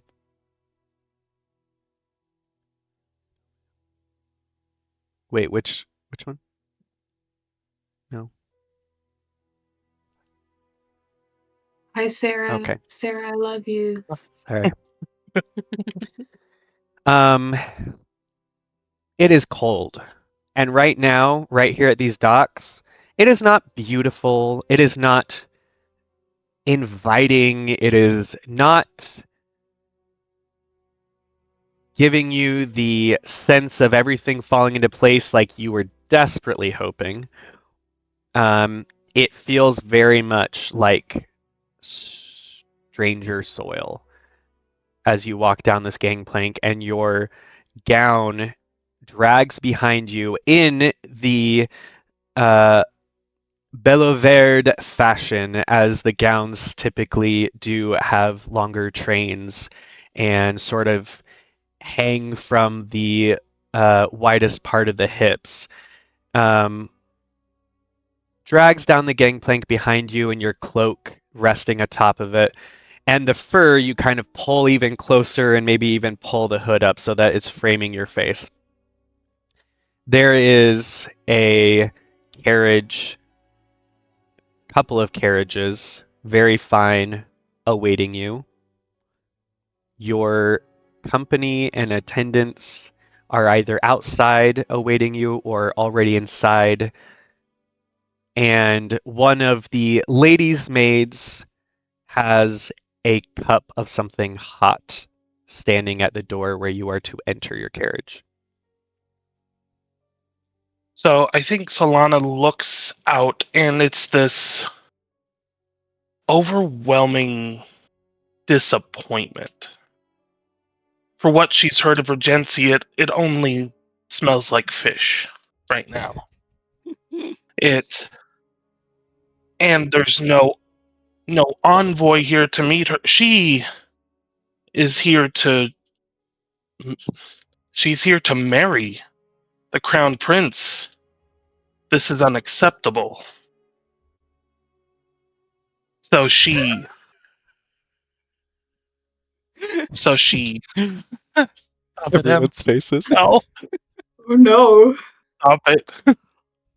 So she focuses, holds back that sort of what the hell moment.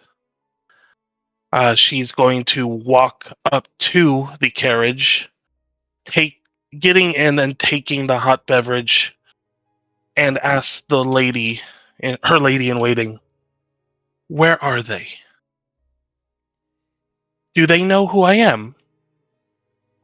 This is unacceptable. Father will not be pleased.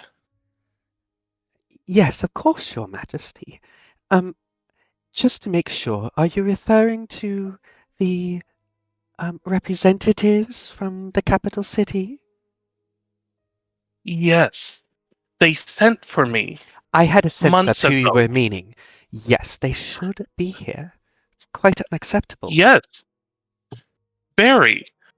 Now, I want you to write the moment we get to the capital to my father. Tell him exactly how we were received.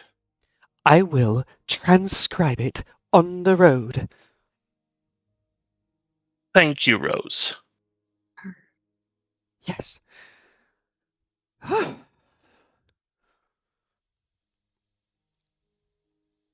And she will sit back and prepare herself for another long journey.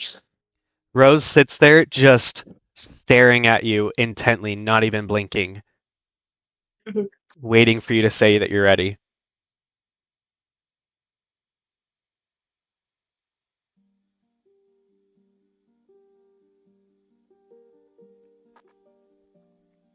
I am ready. She leans her head fully out of the carriage. Move on! And she says, hopefully it'll be a short ride, Your Majesty. Mm. The goddesses hope goddess is willing, but my luck is not seem to be leaning that way today. Your Majesty, I know you've done so much work to try and learn and adapt yourself to the gods of this foreign country. I can never remember, though. Are there 3 or 4? There are 3, and the only saving grace for this country is that they're all women. At least they have that sense. Oh dear. I No know you man don't should be a like this. god. Well, yes. I know you don't like it, but it is so useful to have a man sort of helping balance things out. So she's gonna lean in very close to Rose and put her finger under her chin. Oh. My young one, you will soon learn. A woman can do anything a man can do and get the job actually done. And she's gonna lean back. Oh, yes. I do always love how you refer to me as young. That's so sweet. It makes me feel young and sometimes ridiculous, which I am, of course. You are right, Your Majesty, of course. And she puts nose to paper and starts transcribing the messiest ink and quill letter ever in the carriage, and has ink on her nose and on her fingertips, and you know that it will give her anxiety if she's not able to feel like she's accomplishing this right now, but she will retranscribe it to look beautiful once you arrive. Or she's gonna let Rose do her thing and she's gonna enjoy her hot cup of tea.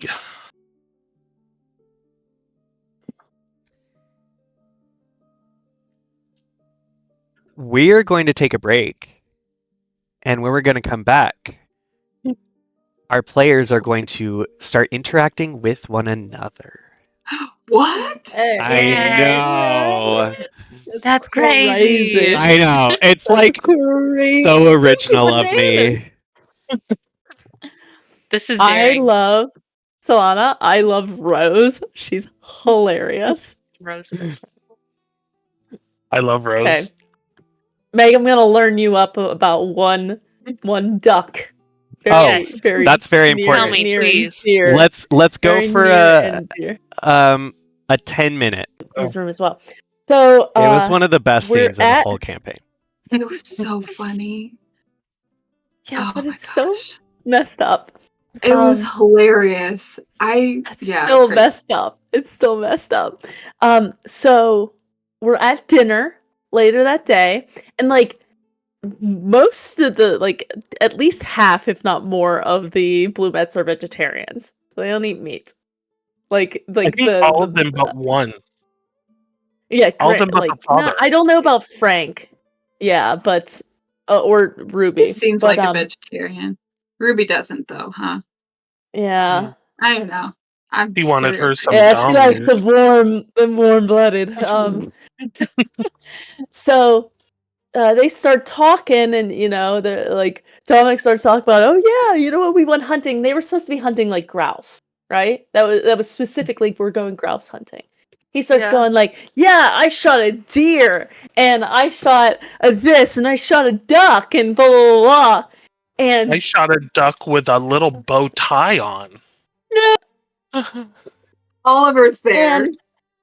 And Oliver's like, and the one thing about the Bluemettes is their staff are all animals that were true polymorphed into human servants. That's like their thing. All right. And so Oliver goes, Dominic, like the staff are all animals. And he's like, what? He's like, the staff, they're all animals here. Don't you see? And he like points out. You can see they're like they have like very animalistic like traits. And Dominic's like, look, like I shot a duck, and he goes on about like shooting this duck. The best part is he starts panicking. This is one of Milo's like most beautiful moments in my mind, because he starts panicking and he goes, Oliver, he had a cracker in his mouth. And But yeah, I still don't think Dahlia knows that Dominic was the one that killed Benjamin. God, well that can't get out. He did, I think, tell Eleanor, and she was like, what the heck, Dominic? I was like, that was your best friend. We had a funeral. Oh no. Like that was like one of the first things. That was like one of the first things that Eleanor and Dahlia did like together was a funeral for the duck. Yeah. Oh, goodness. They went. I think they went and had a picnic, and then on their way back, she was like, "This is the pond where he lived," or like that's like how she found out. They like she like asked the ducks that like lived at this pond with Benjamin. She's like, I haven't seen Benjamin, guys. Like, have you seen him? And they like act out that he was like shot, and she was like so distraught. And then we like had flowers, and we like threw the flowers into the pond. And I was like, oh. Jeez. Meanwhile, I'm doing shenanigans with Benjamin's ghost. Like, he just pops up, and I'm like, all right, you're gonna help me out, bud. Like, and now he's my best friend.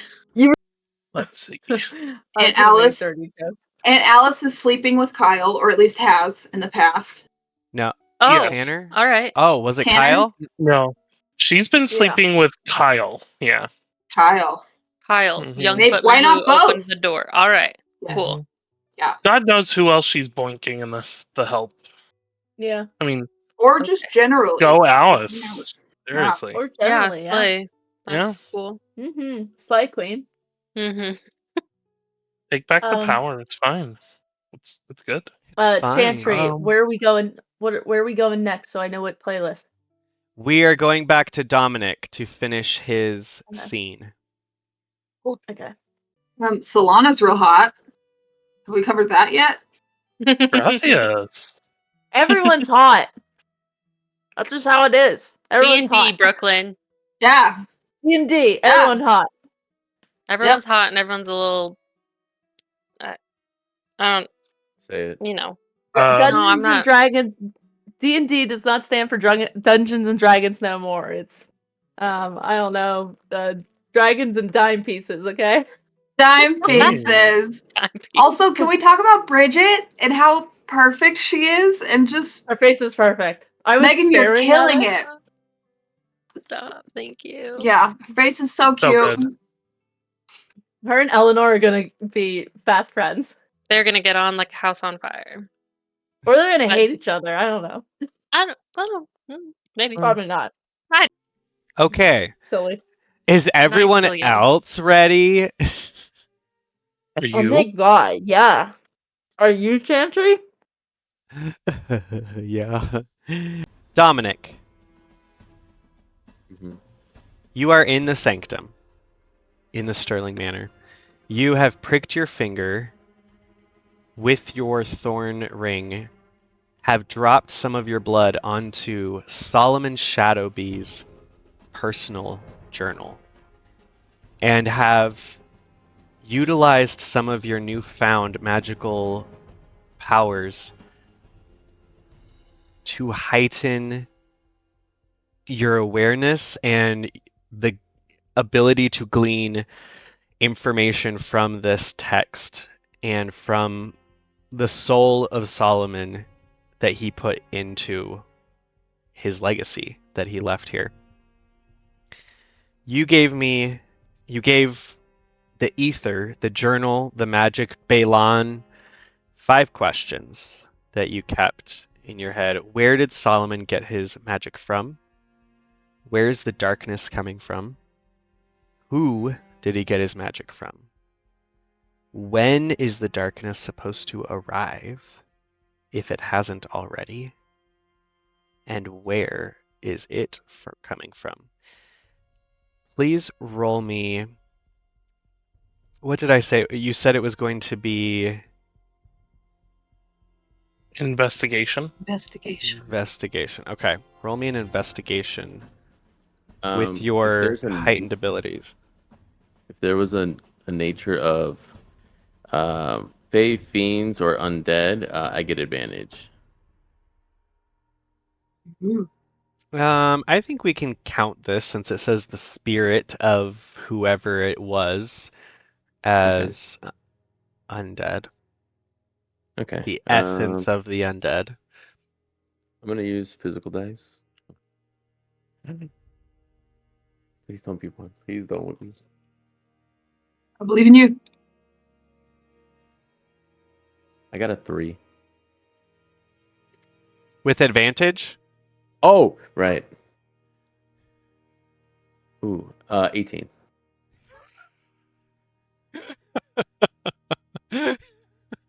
You're scaring yourself. Also, did you add the proficiency to it? Because you get through the spell, it becomes a proficient skill. Oh, right. So my it proficiency plus bonus is 4. 4, so 22. Okay. Look at that. It wasn't a 3. You have the blood that you dripped onto the book that sort of evaporated and kind of came up, but it stays sort of in this almost like air balloon shape above the book and starts morphing and forming figures. And you're channeling these thoughts regarding Solomon and his dark magic. I'm assuming regarding the necromancy. And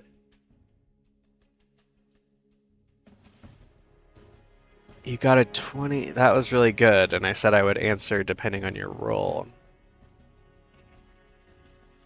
Okay. I'm going to answer in the form of some pictures.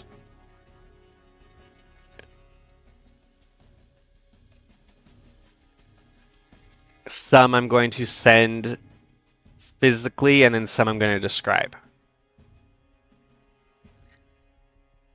And I'm not going to tell you which pictures are answering which of your questions, because this is sort of a visual, magical gleaning of information.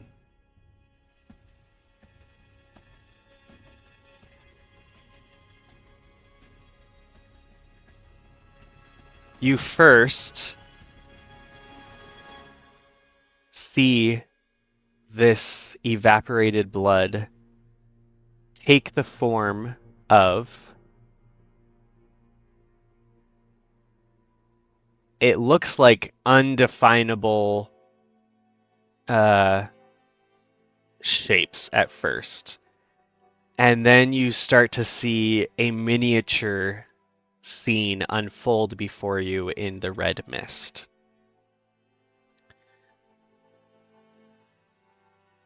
If you look at the handout screen, the first image that Dominic sees will be there. And if I had time to edit these to look smoky and red, I would have.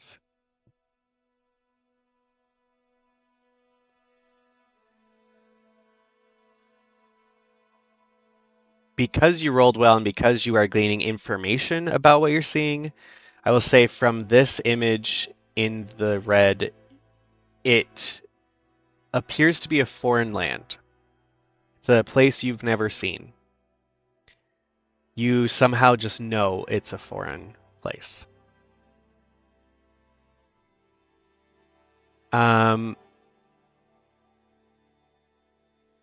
You then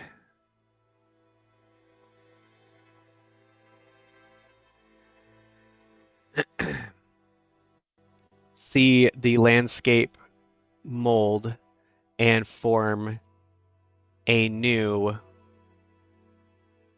shape. One that's hazy and undefined, but creates a feeling of foreboding and strength within you. You'll see this next image that the blood creates on the handout screen.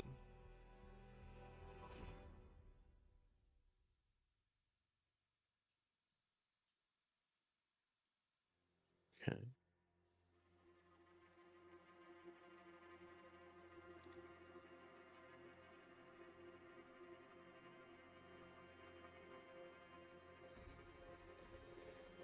The central figure in this image, the blood starts swirling around them and brightening and becomes crisper and clearer, almost burning your eyes for a moment as it turns into this scene in the air.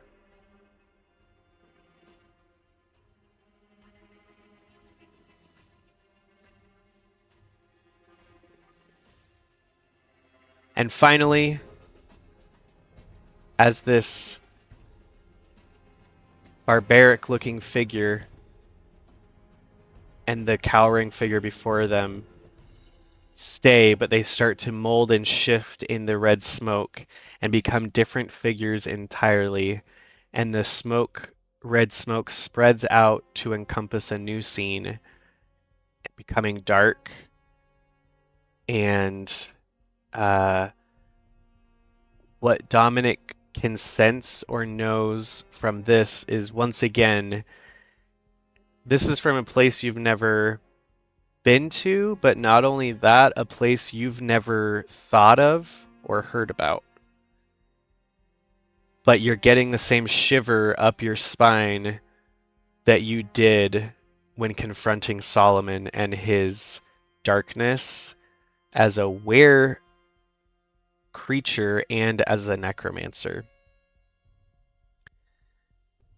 The last thing, as you think that this is all, and it feels almost like your brain is stretching, your mind is stretching to take in this sort of dumping of such radical and foreign information. The last thing that you see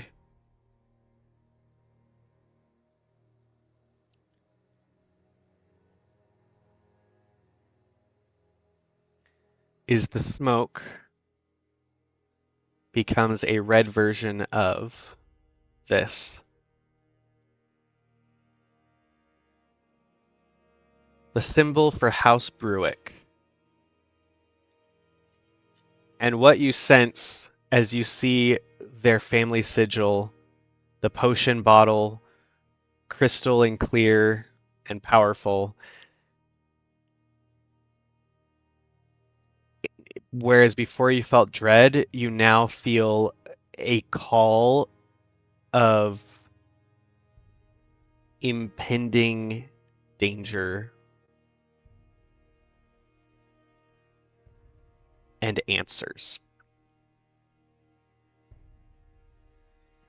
And then you fall backwards, almost as if you've been pulling against a thick, giant rubber band or something that finally snapped. And as you fall backwards into a chair, you see the pages of Solomon's journal start to just gush blood from out between its pages and pool on the desk. And roll me an Arcana check. I am an expert at this. Is this still like undead related? Wait, no. Is this like controlling magic, or is this like recalling information? This is about magic. Okay, so then no advantage. All right. Oh yeah. Physical dice. Let's go. 11.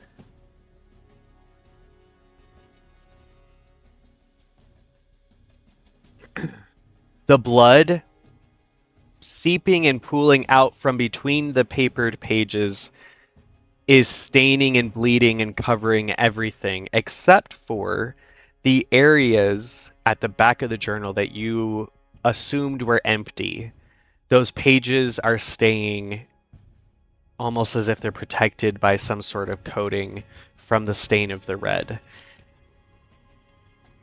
And you immediately, it triggers in your mind sort of this one time when you were younger watching at one of the festivals, the Bruick tent, where a man was doing a demonstration to entertain the crowd, showing them how he was writing magically on this giant scroll, and then he took this really special looking potion and poured it onto the paper, and it revealed hidden writing. Okay. Yeah, Dominic just kind of gets back and then just tries to like clean up his like mess, I guess he made. See if there's like, since there's like, I guess, blood and stuff like that.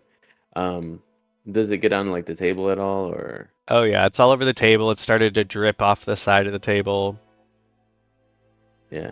When you close the journal, the blood stops, but you still have the blood there. I'll immediately close it. Just try to grab any rags and then just start wiping away like some of the mess, and then to avoid anyone asking any questions. And then Dominic will quickly run upstairs and he's gonna go upstairs and then try to see if he can make some arrangements of he's gonna try to like seek a meeting with the Bruicks as soon as possible. He's not gonna try to let anything delay. Hopefully. Okay. As Dominic finishes writing up a letter that he intends to send, I'm assuming,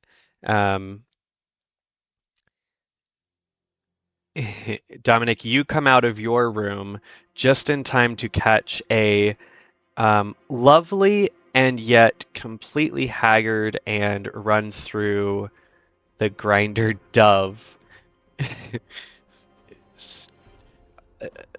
Thick footing it up the stairs, wet, snowy, muddy boots, a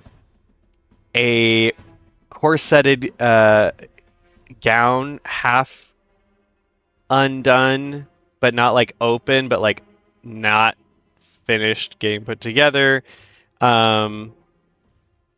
Like probably just a big roll or something that was grabbed on her Oh, way up the 100%. stairs. And Stopped by Mrs. Todd on the way up. For some sure. sort of red mark on her cheek.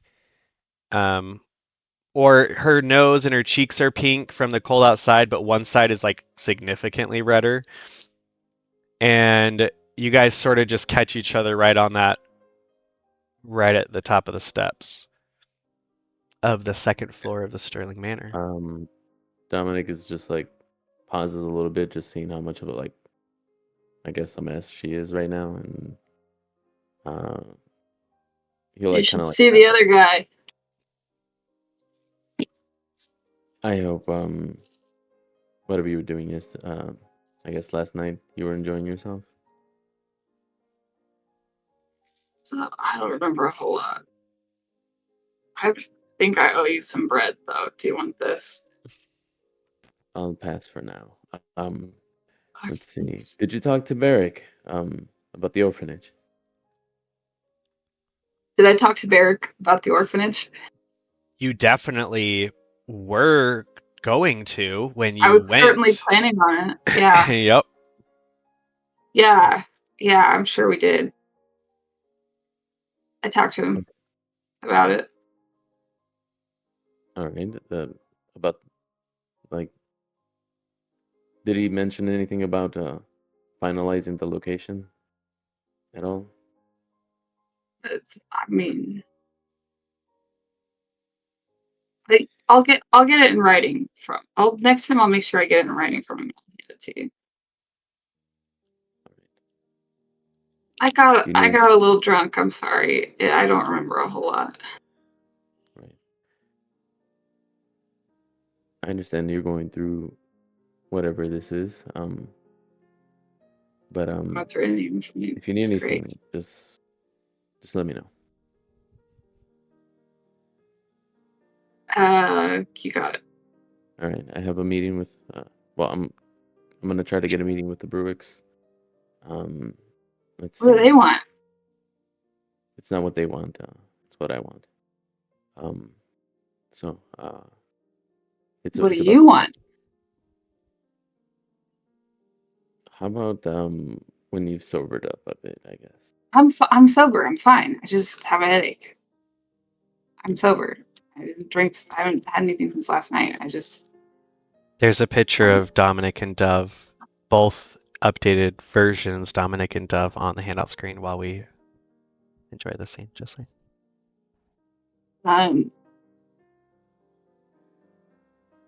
You have a look in your eye. What's going on? Can I help? You could have, but I think I got it covered for now. All right. Sorry, I could have. Yeah. I mean, you were supposed to be here, what, around 2 hours ago? It's like 9 a.m. or something. I asked you for your help yesterday, and then you just ran off. Well, no, I was gonna go talk to Barry about the orphanage, like we talked about. Right. I didn't know you were going to be out that long. But I guess it doesn't matter. I didn't know it was gonna be out that long either. That's fair. It's fine. Okay, let me go freshen up, and then I'll meet you downstairs. Yeah. At this moment, the two of you, before you can separate, are met on the second floor landing by an unfamiliar face. A Bridget. Ranger. That you've never met before and is coming down like dressed different than the servants or the family. And did Aunt Alice give notice to me at least, or no? Okay. How fun. Welcome to being the heir. She does what she wants. I glare at her. I see the I know robes on her. And I give her a glare. Sorry, I just trying to go down the. Am I interrupting something? No, I'm sorry.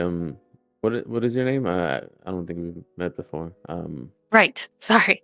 I'm Bridget. Bridget Thorne, cleric of Ino. Lady Sterling, Lady Alice Sterling, her ladyship, Lady Alice Sterling, hired me. You must be a Sterling. What gave it away? Super tall, The dark hair. The just coloring, yeah. the look The look. in general. A little broody. A little. I didn't say that. Yeah. My name is Dominic. Pleasure to meet you. And your name is. It's Bridget. Bridget Thorne. And Dominic will stretch out his handless arm for a handshake to try to just to try to play a little joke on you. Oh, I did hear about that. It's, It's all right. The hand that's not there. I get it. Okay.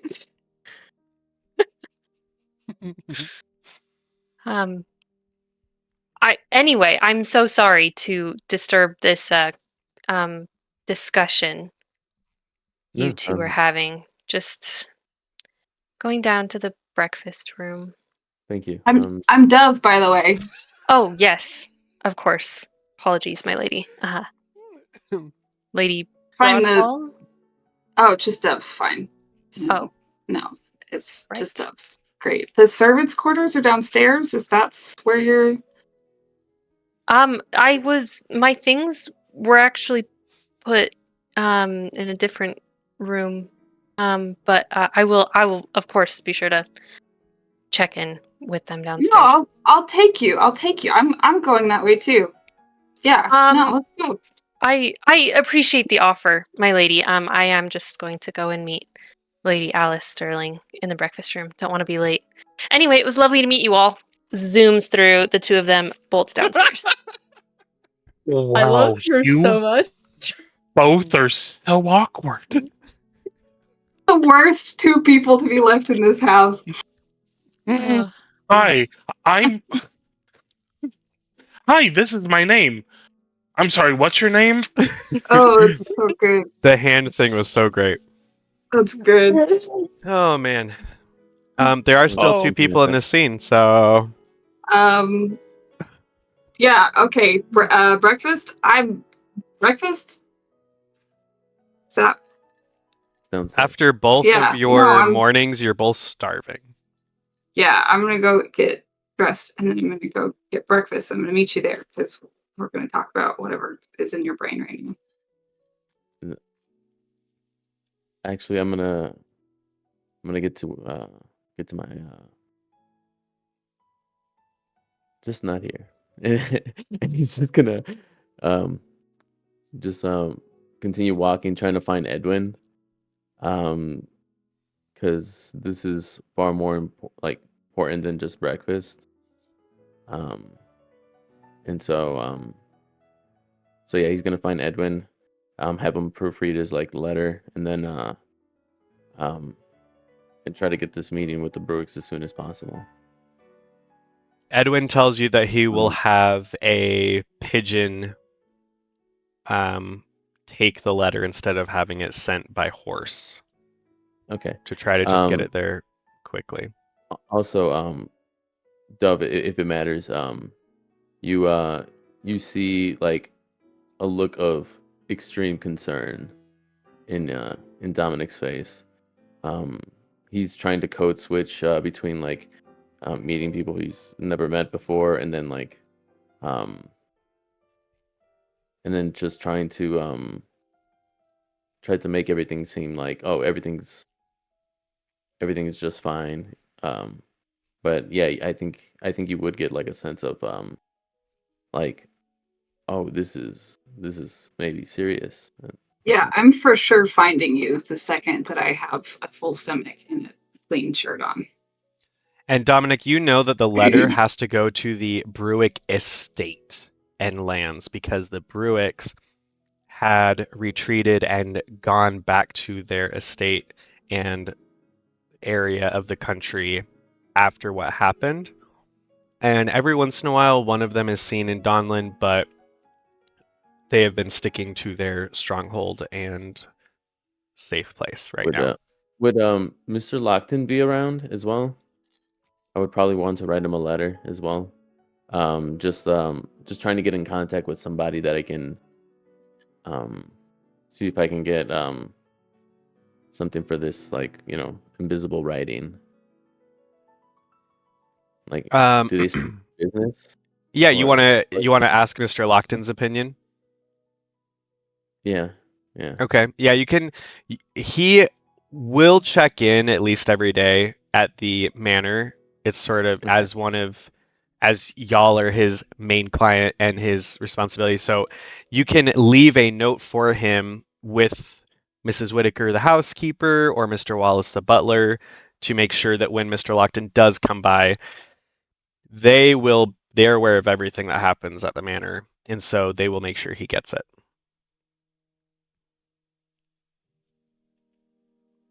Okay. Sounds good. Okay. And then let's see. And then yeah, I think Dominic will storm out of the house. Well, no, I don't know. I'm gonna roll for it real quick. Hey, here, let's play a game together. Let's interact some more. Great. He's just getting fresh air Uh, before he goes back in for breakfast.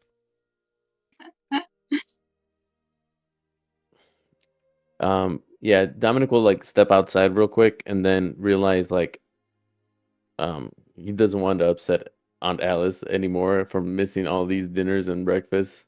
Um,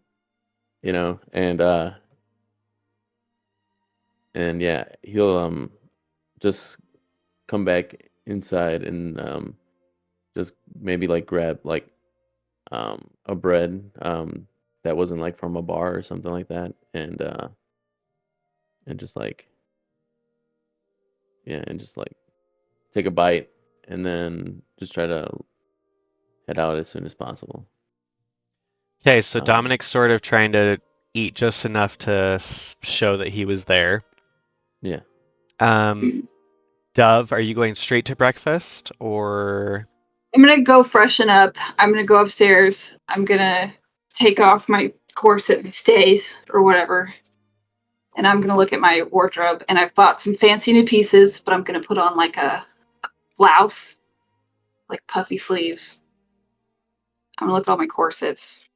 I'm gonna not put any of them on. And I'm gonna put on like a high-waisted skirt and then like a nice cloak because I'm still freezing. Like deep red velvet kind of a cloak. A house shawl, Go back down. correct? Yeah. No, it's a whole cloak right now. Whole I'm cloak. cold. Okay. Yeah. I'm mad that I didn't prepare last night for being out so late and I'm freezing and I'm going downstairs for breakfast now. I'm picturing very like Anne of Green Gables poof sleeves. It's I don't know what that looks like. I don't know what Anne of Green. They're really big, but a big one with like the slits in the arms that I can like stick my arms out of. Does that make sense? Okay. One of them's with a hood. But yeah. Oh, the cloak. Yeah, I was talking about the blouse. Cloak. Oh, I don't know. Sure. Sounds great. So the three of you are at breakfast with Spudnik, Maeve, Aunt Alice, Pearl. You guys remember she exists? What? And who on earth could be clippity clopping in a carriage up to the Sterling front door, but a stressed Eleanor and Dahlia? Because when Dahlia woke up, she could sense Eleanor was stress avoiding and asked to read the newest letter from Maeve. And her heart broke, and she felt so sympathetic for her dear new mother-in-law that she insisted that both of you, that they take a break from their morning schedules and responsibilities to make family a priority. And so you guys decided to go for breakfast. Fantastic. There was a lot of stop and go on our way out the door, but we eventually made it. Yeah. But yeah, so Eleanor and Dahlia come waltzing into cloaks taken off at the door and come waltzing into the where are we for breakfast? Not the parlor, not the parlor. Breakfast room? The dining room. Yes, here, well, actually, you guys would have a choice to have breakfast in the salon or in the dining. Aunt Alice probably was thinking it would just be her and Bridget, and so she probably went to the salon because it's cozier and just more comfortable. And y'all just had to have Kyle and Tanner rearrange the room a bit to turn it into a breakfast parlor. We're all cozied up together. Yeah, so that's where you guys, and the salon's technically bigger than the dining room, but it wasn't originally set up as like a full group meal space. So when Dahlia and Eleanor get there at the front door, they are told to go to the salon once they find out you're there for breakfast. And Emma, who of course accompanied you, just very like confidently just kind of takes off her gloves, puts them in Tanner's hands, undoes her cloak, and walks clip, clip, clip, clip over straight to the servant staircase, and just like bouncily goes down to grace everyone with her presence because she's there for a visit and she's clearly moved up in the world. I mean, technically, yeah. It just like straight up is like, thank you, Tanner, and just goes downstairs. Right as Eleanor and Dahlia get to the salon doors, which are open, there's a double doors here. Dominic's about to stick a dry, unbuttered last piece of bread in his mouth. Of bread. Of bread. Let it be sourdough. Can it be sourdough? Of sourdough. And then is Dove. Sourdough like a poor thing? No, right? Like, well, I don't it's know like back really then. simple to make. It's like not intricate. It doesn't matter. It doesn't matter. Bread. It's really dry wheat bread, like Okay. nutty wheat bread. And then Dove is like has a bacon strip in one hand and like is halfway like stuffing the whole bacon strip, another whole bacon strip in like with their hand when you guys walk in. There's a beautiful stranger strawberry blonde. Is it strawberry blonde or do you just say blonde? Strawberry blonde woman. That has a much more put together aura emanating off of her, especially in comparison to your dear beloved friend and cousin. And then, of course, the rest of the family. Yeah. Yeah, Eleanor comes in and Chantry, share that beautiful new art. Yeah. When Eleanor returned from her honeymoon with Dahlia, she was sporting a new look. It comes up. Oh, I.e., she chopped all her hair off. cute. And she's like yeah, so kind of casual clean. yeah. She maybe a little more dressed up because they're going to breakfast with the family. She would have her cravat and things probably. Yeah. But it's still before Eleanor was a lot of like blacks and whites and grays and like very like dark, kind of like dreary, almost like morning colors all the time. But definitely since she's been back, her wardrobe has been a lot like warmer, like more earth tones, so a lot more greens and browns and like creams and things like that. And so she's probably sporting something like that. Definitely much more casual Eleanor than people are used to seeing. I love the haircut. Right? Isn't it great? But her hair is considerably shorter than book one. But yeah, all of her tattoos are covered at this point. However, I don't think that she's brought that up with her family yet. But Sort of like the whole nation doesn't know about your wedding. I was just about to ask that. The family knows, obviously. Oh, right? yeah. Yeah. And the staff? Like, where's the staff on it? I think you guys are close with your I mean, staff. obviously Emma knows. Okay, I was gonna say obviously Emma knows since You're she's good been now. coming along. But like seeing a stranger at the table, there would maybe be like a little bit of separation once they kind of like walk in. Maybe Eleanor kind of like stiffens up, and maybe she's kind of like escorting Dahlia in. And definitely there's like a little bit of a change from like I'm walking in to see my family to oh we have company, and maybe she kind of like escorts Dahlia to a table, but it's very like by the book appropriate. Here, I'll pull out your chair for you. Oh, no, yep, I'll no pull out problem. a You're late. chair. Yeah, And there's a picture of the beautiful Dahlia on the handout screen as well. One of the beautiful pictures of Dahlia we have. I was gonna say, are we going OG Dahlia? I'm guessing so. Is this the OG one? I don't think so. This is the No, Dahlia this is the as new she has one. come into Oh, yeah. starting to promenade allowed as to now. herself. Oh, I love it. This is my favorite piece of art for any NPC, I have to say. Anyway, so Gorgeous. yeah. Eleanor! Hello, Dove. I waved my Hello, bacon at you. everyone. I see we have company. Hello. Hello? Lady Eleanor Sterling, and you are? Oh, I'm Bridget Thorne. Lady Alice Sterling has hired me to be here. And do other things. Pleasure. Oh, my darling! Anyway. Oh, hello, Mother. Oh, it's so nice to see you. Oh, I We got didn't you that even great cake. recognize you. It's been so long.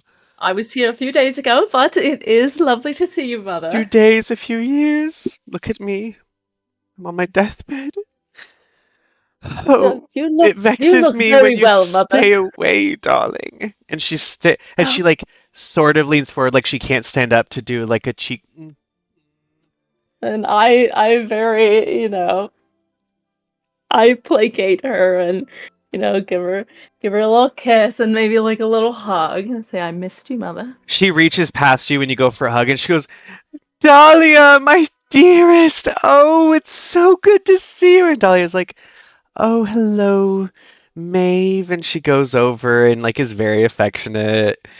And Maeve is like, you must tell me. And like goes like this to Dove to like scoot to a different chair so Dahlia can sit next to Maeve. And I'm just gonna kind of lean down to my mother and be like, Mother, don't forget we have company. Oh, she's being paid to be here. It's fine. She's very sweet. Yeah, she doesn't count. Eleanor's just like, Dove. Just stone-faced. Megan can't do it very well, but Bridget's stone-faced. Be nice. And then where is my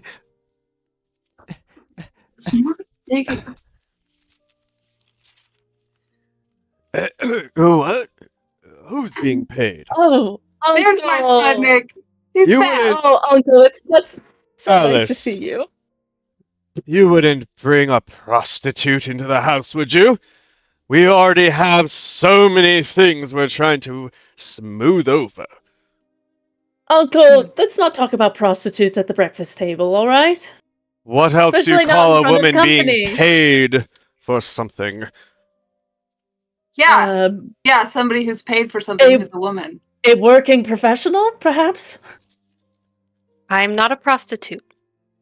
Just What? want to Exactly, clarify that. Uncle. Who are you? Clarified.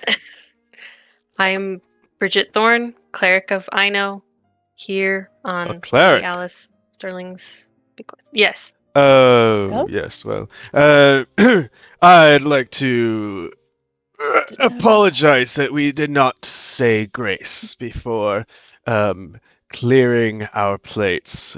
Quite selfish of us. Dominic, this is partly your responsibility now, so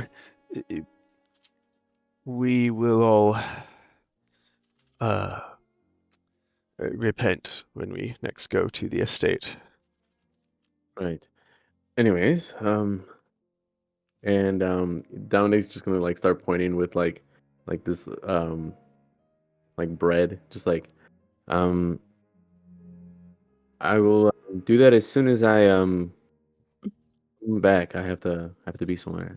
No. I have questions for you. Dominic has something on his mind, guys. He's being shady this morning. Aunt Alice sort of like puts down a glass of milk and says, "Yes, Dominic, you're always running about making appointments during family time. I was so excited. I mean, it was not the plan, but everyone is here. You are definitely not leaving until we've had some quality time. And I need to introduce everyone to my new ward. Everyone, this is... Well, if we say her name again, it will be ridiculous, but I have hired Miss Bridget here directly from the Divine Estate.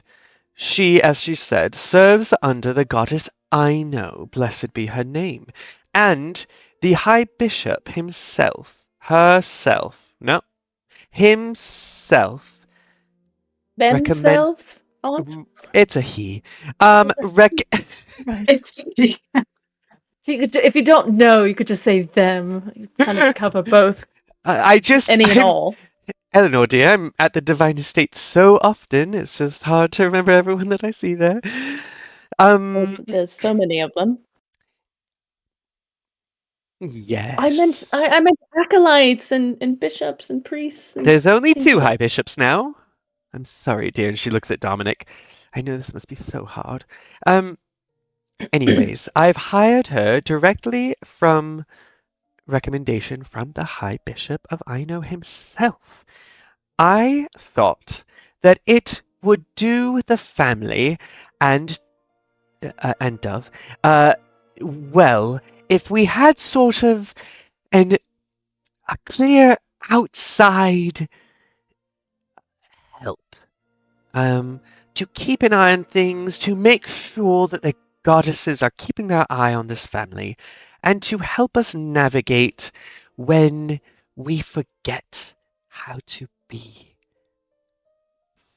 proper Regencians. I'm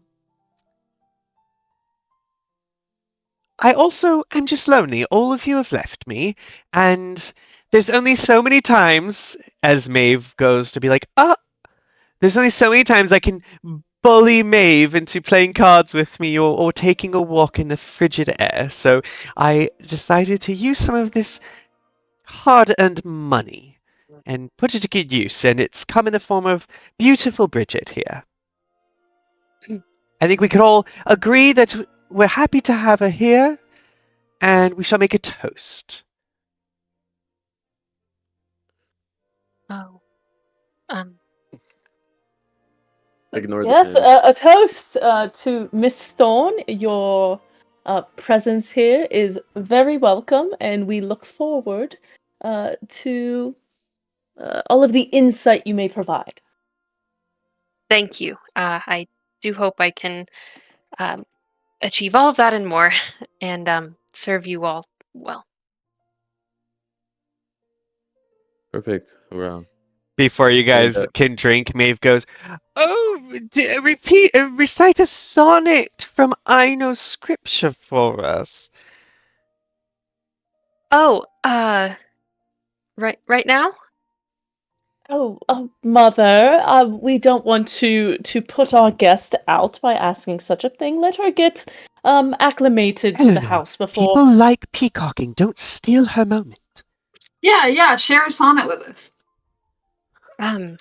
If the if my ladies insist, of course I would love to. She gets up and gives a well articulated, if not a little stiff, rendition of a sonnet. I Dominic usually likes to hear the sonnets, so he'll like kind of like join in softly, like low, like in a low voice, and then just pick up and like kind of like join her in it. What is this sonnet about? What sort of tenant of Aino is this sonnet I sort didn't of know you knew focusing on? I know, Tom. You've been studying. I was thinking it would be just one of probably she doesn't want to lean too heavily into the death part of the life and death because of recent happenings. Probably talking more about how since it's winter, something about winter and being, a time for like rest so that new life can, arrive in the spring, and we look forward to that. But for now, all is quiet, all is calm in preparation for the bringing of that new life. Mm. Roll me a. I'll give you either religion or performance, depending on what you would like, and it will affect. Whichever you choose will affect how it's received as well. Okay, we're gonna do religion. I have no charisma. Don't know Do if I you have can to tell. roll too? Okay, 23. You finish, and everyone does very polite, aristocratic claps. And Maeve is like, "Oh, I love the sonnets when you can't understand half the words. It just seems more romantic. Uh, I, it did seem very clerical." And Alice says, "Yes, the perfect sonnet for the start of Yule. By the way, as we toast to Bridget, Miss Thorne, also, happy first day of Yule, everyone. I have the servants already hanging wreaths on the windows and giving the horses some extra sugar cane in their feed. Hopefully this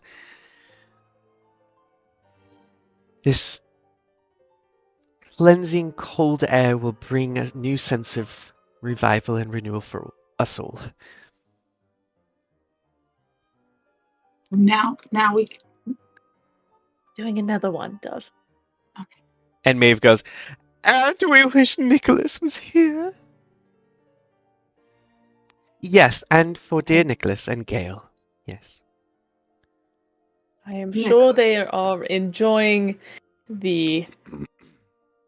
I'm sure You even seem colder quiet. weather of the north. Maeve And goes, we are.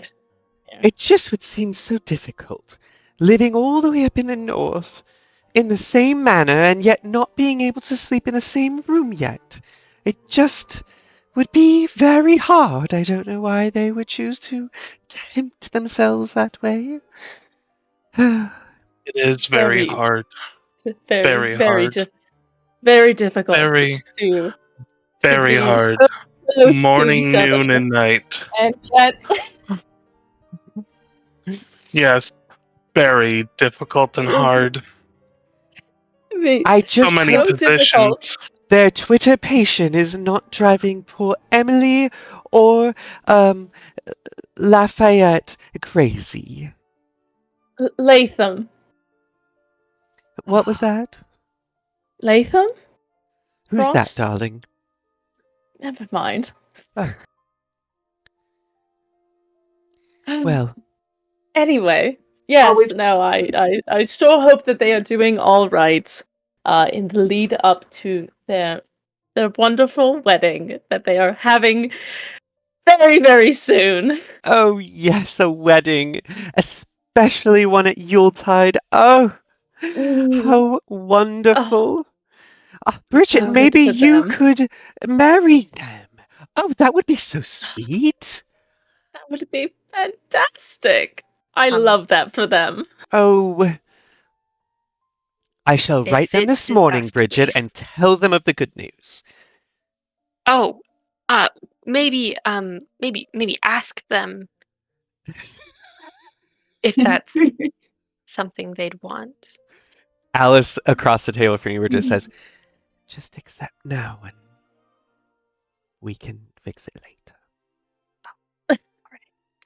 Well, okay, so we've talked Ugh. prostitutes, we've talked abstinence, we've talked wedding. That's the usual process of things, yes. We're good. So now, Dominic, what's going on? What's on your brain? Did you say prostitutes and Dominic? Not what you think, Father. Well, I they go don't together know. like bread and butter, right, Dominic?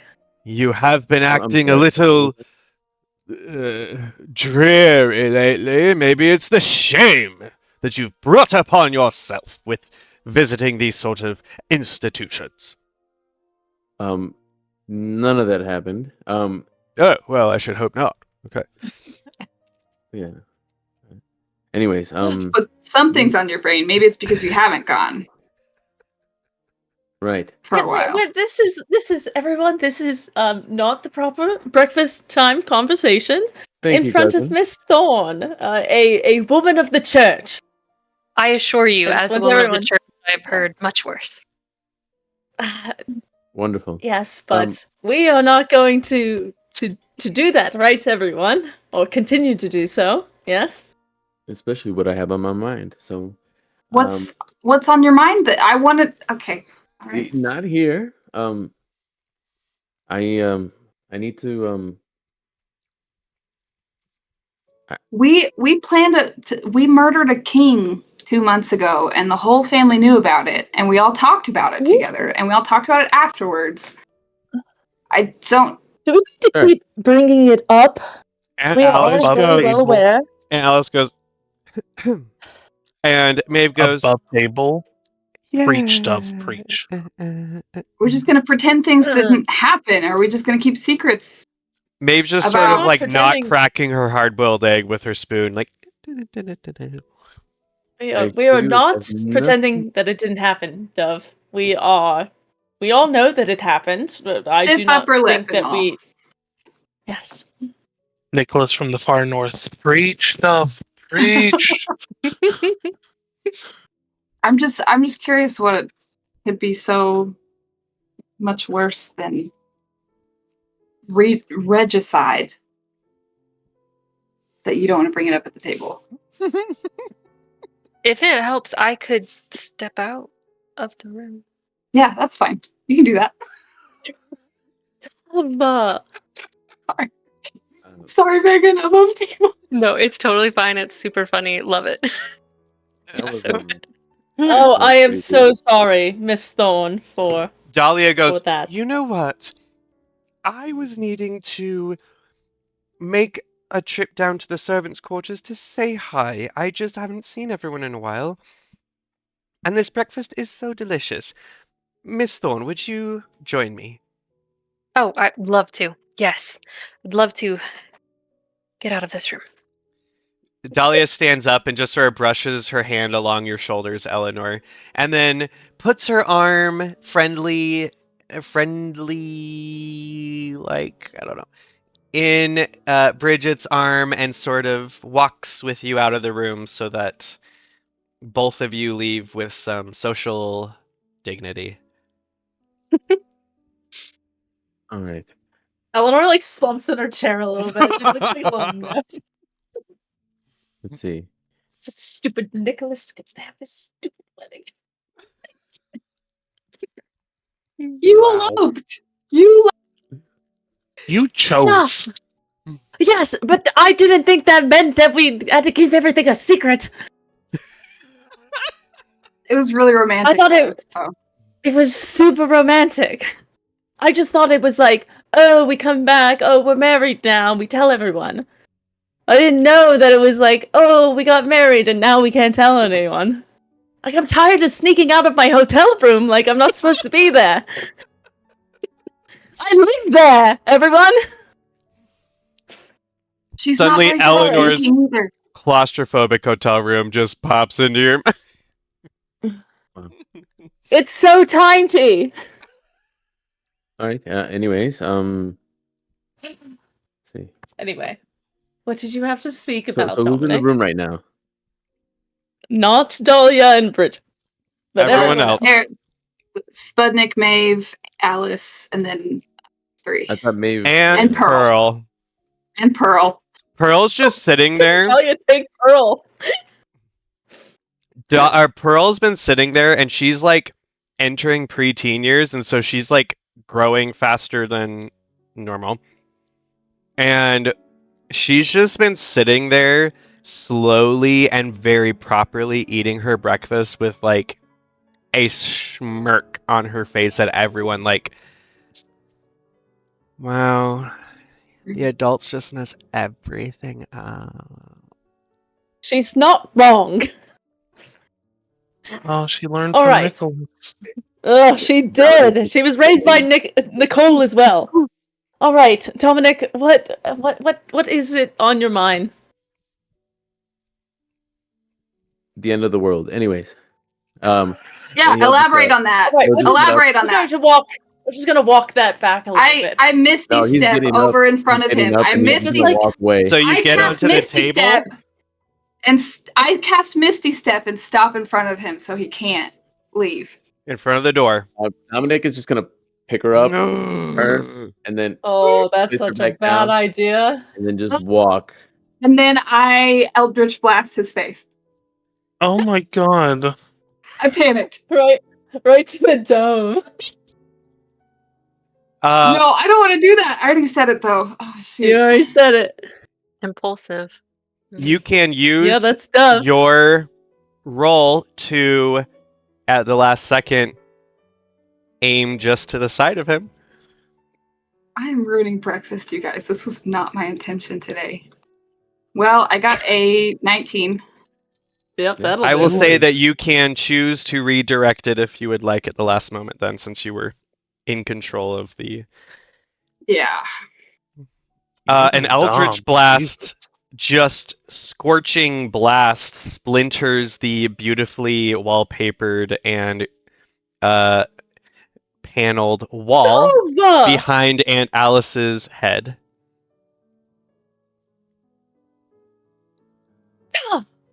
Put me down. I'm so sorry. Put me down, please. Oh, I already. Why we Dominic, can't put have her nice down. things. Yep. I put Okay, it down so and you, said, Dominic, you stay. no, Dub, you come over here, and I'll fix Dominic, it. you stay. I'm going. You heard what I've said. Yeah, No, you didn't need say to anything. elaborate.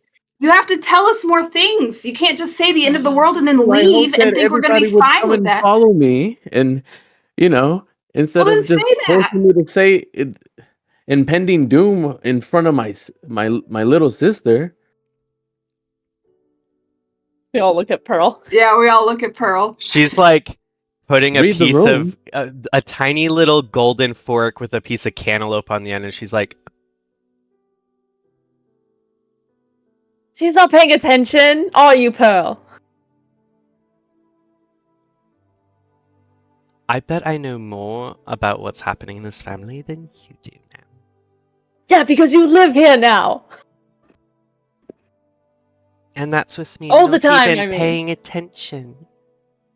Oh, all right. We're going to go speak about this in the sanctum. All right. Spudnik, without looking, just goes, Eleanor, stop shouting at your cousin. You're shouting! What? She like puts her face in her hand. I'm not shouting. Morning. I'm not shouting. I'm just. I've got a lot of passion and energy behind my words. She's only It's different. 9. And Pearl, who you all know is 10, almost 11, goes, yeah, I'm only 9. You're just a baby, aren't you? Yeah. All right, we're going to go to the sanctum. We will debrief everyone later. Alice says, Maeve, I bet that they are dying for your company down with the servants. Who's going to help bridge the gap of merriment and joy if you're not there? And Maeve goes, oh, me? Oh, well, you're quite right. Oh, yes. Eleanor, I'm sorry that I have to leave you. I'm needed downstairs. But dear, it was I so completely nice of you to understand. come. Yes, please return. Please return my wife when you are done down there. We might just take a little trip as girls for the month up the countryside. Don't worry, we'll be back. Let's we'll not be back. do that. And Alice is like, Please. yes. Okay. And Sputnik, you and Pearl, stay here. I'm going with the children. And we go Children? to Okay. the sanctum. Sanctum. We're gonna pan over to Solana. Yeah. How do you get her in together with us? My question.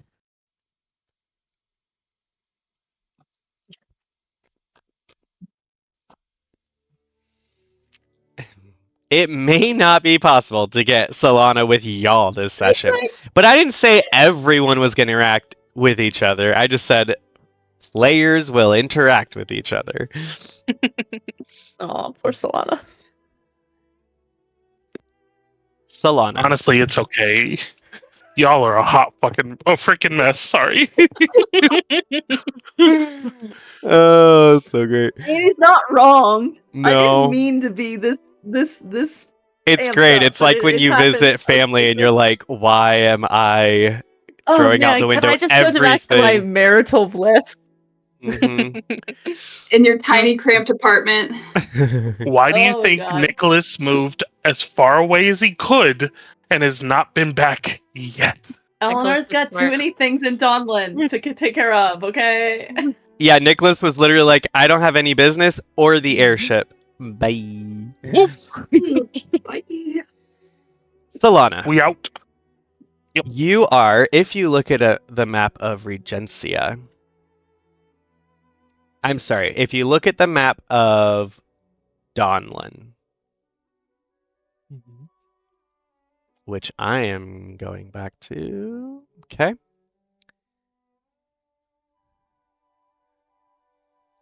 It's honestly a kind of inconvenient route when coming.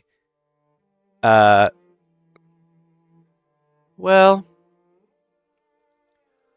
the road coming up, you would have stayed on the south side of the Great Sea River. Mhm. And then come down and entered past number 40, Longstown. And then gone through number 23, the Holy Gate.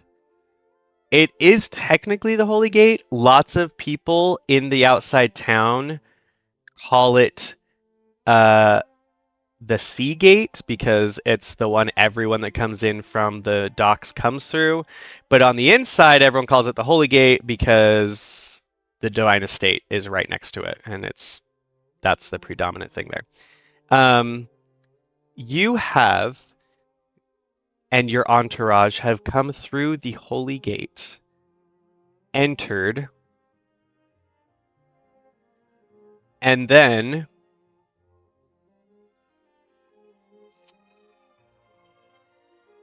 been taken directly to...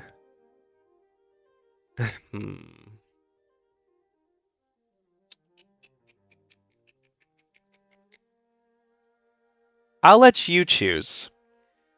They suggested that some of the guards in your entourage were sort of stopped and spoken to by some shadow cloaks, and they gave you the option to temporarily stop for the moment at either 22A, the Tower of Gore, the royal prison, where the current captain of the guard is and will be able to host you and brief you on Donlin. Or you could go to the number 27, the Royal Court of Law, where the Council of Legalitarians, the sort of the coin, as they call it, because they sit in a circle and they're all sort of are there like a jury or something, where they can host you and brief you on Donlin. This is all seeming not at all what you expected, and not the type of thing you expected from all the things you've heard about how beautiful and just focused on social niceties and propriety and things that Regencia and Donlin especially has a reputation for. So she's gonna decide to go to not the prison, because that sounds terrible. But I think she looks out her window and says to Rose, "Is that a hole in their castle? Please note that for Father. There is a giant hole in their castle." Rose, who never wants to get into the window space, if you're already there, is on the very edge of her seat, like half poised, ready to put her face in the window to look once you move your head. Oh yeah, she'll back up. "I want every detail noted down for Father." "Oh, Your it Majesty, looks like there was a war in the streets. Your What has Majesty. happened here?"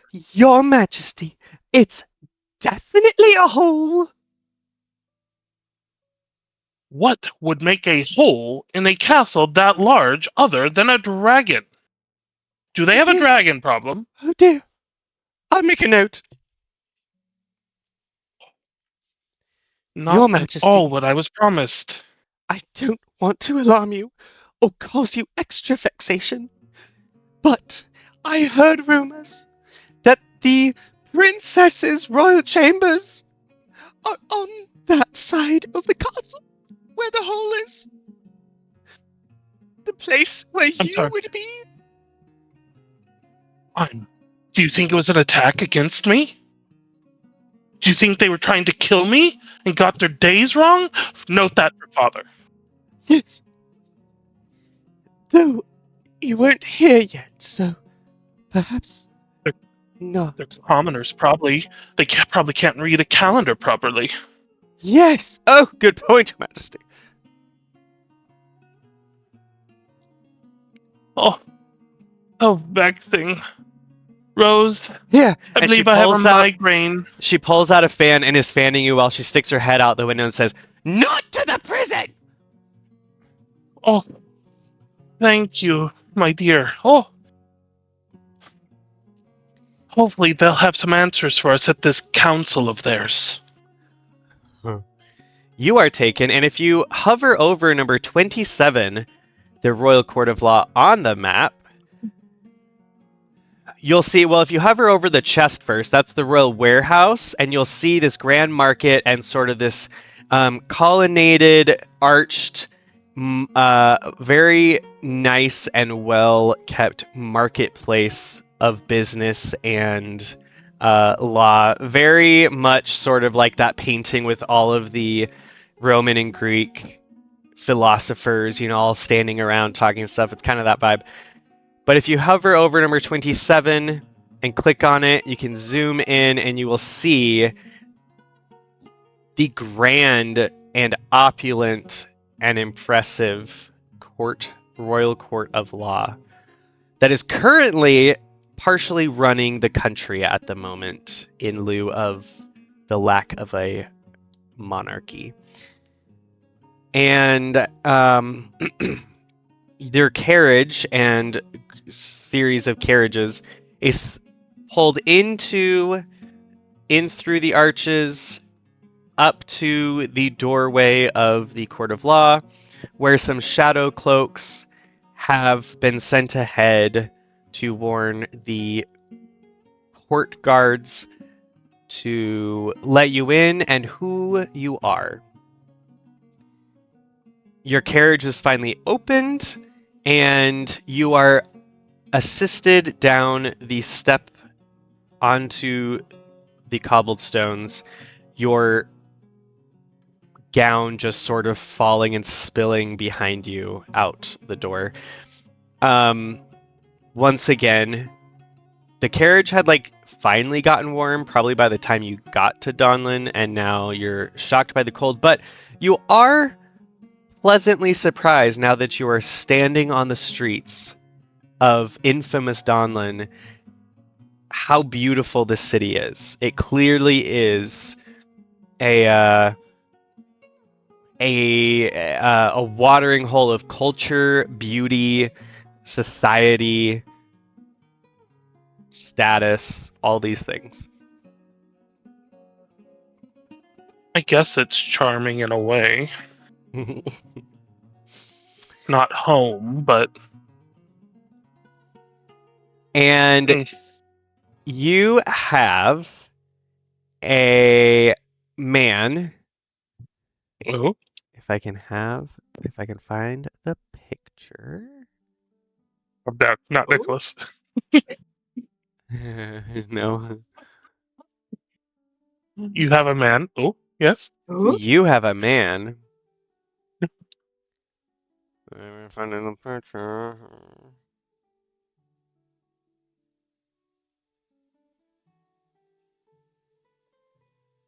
Okay.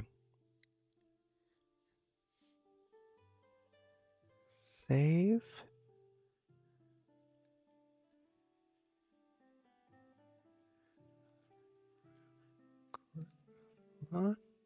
Okay.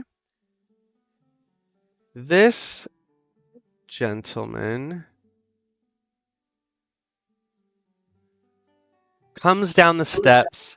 He is dressed in normal Regencian attire, except his coat extends all the way down to his feet, sort of like a winter overcoat for gentlemen does, but his is sort of the specialized gray robe-like coats that look like they're a mark of his station and his profession. This older gentleman, handsome and slightly charismatic, sort of greets you standing at the top of the steps with the open door behind him and outstretches his arms and he says, "Princess, it is an honor to have you visit the Royal Court of Law." Yes, it is. And may I ask who I'm addressing? He reaches out for your hand, but doesn't come down the stairs to you. He waits for you to climb the stairs to him. Oh, she does not. It's like 4 steps, but he's like, we're not gonna. He just sits there and cocks an eyebrow at you and says, "The warmth is pleasant inside, I assure you." You know, it also would have been pleasant. An envoy for the princess bride you ordered. Yes. For your ally? Please, there's so much to speak of. If we could just come in, we can get you comfortable and uh, show you how appreciative we are that you made such a journey for us.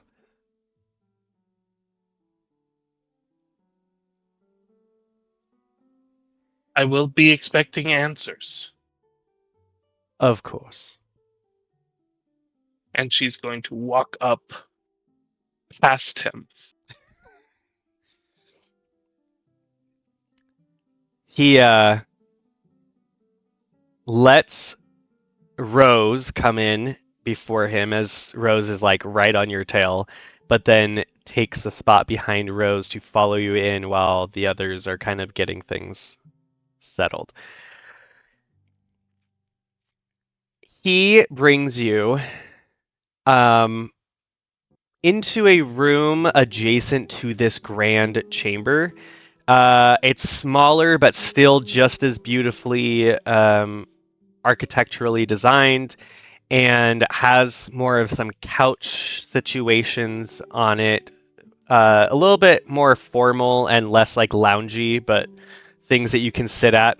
And they immediately bring you a silver basin with a chilled bottle of wine in it. There's tea that is quickly heated up. Multiple teas. There's 3 different tea sort of whole carts with different kinds, and another little trolley of crumpets and pastries and things is wheeled in. And he sort of pulls out his sort of judicial-like overcoat of robes and sits down on the edge of his seat across from you in this sort of armchair that they've given you by a fireplace. And he says, "If you'll allow me a formal introduction now, Your Highness, I am Lord Daniel. I am one of the coin here at the Court of Law. And currently you find us in less than favorable conditions. I'm sorry to say." I can see that by the state of things. May I ask what happened? Did you have a small war outside?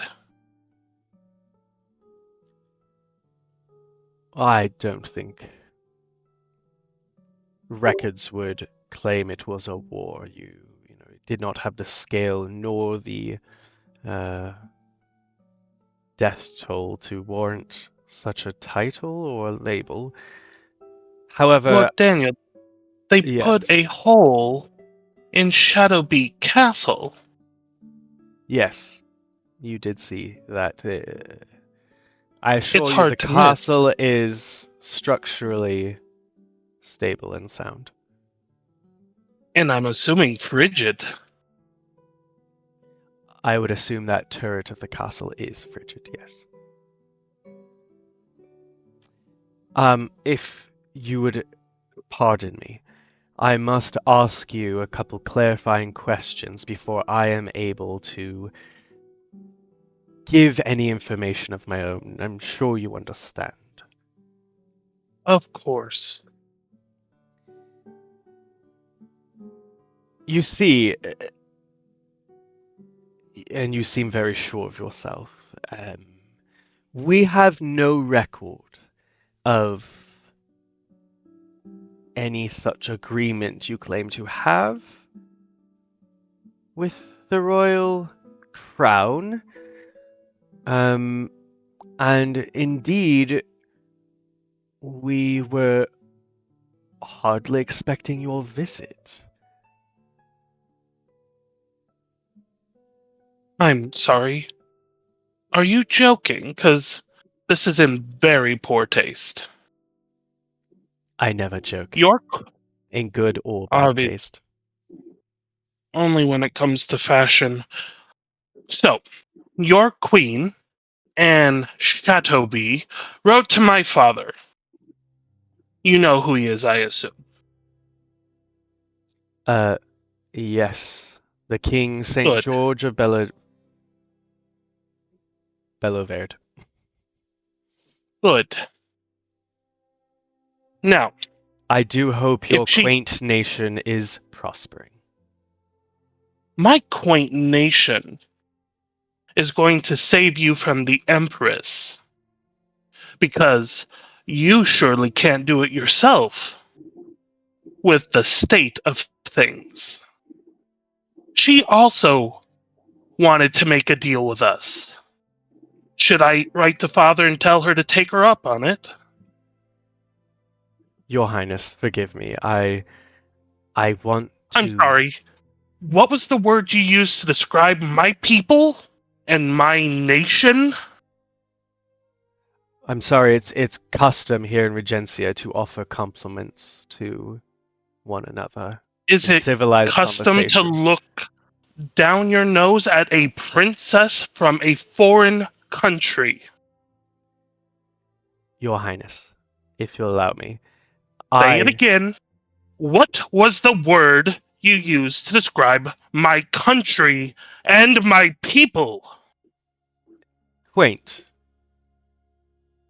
And should I describe your capital and your people for you, Lord Rose Daniel?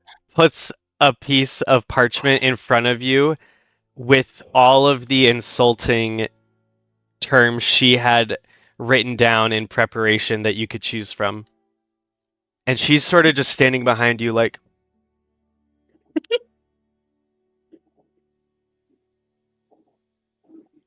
Do you know what I have gone through to be here? To marry your prince, to secure our nation's futures. you see, Your Highness, I wish that I could take what you're saying at face value.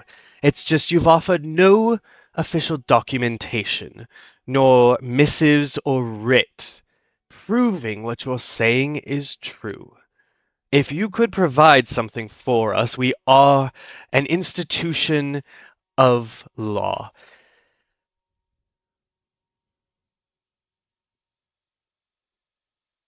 An institution of law, you say?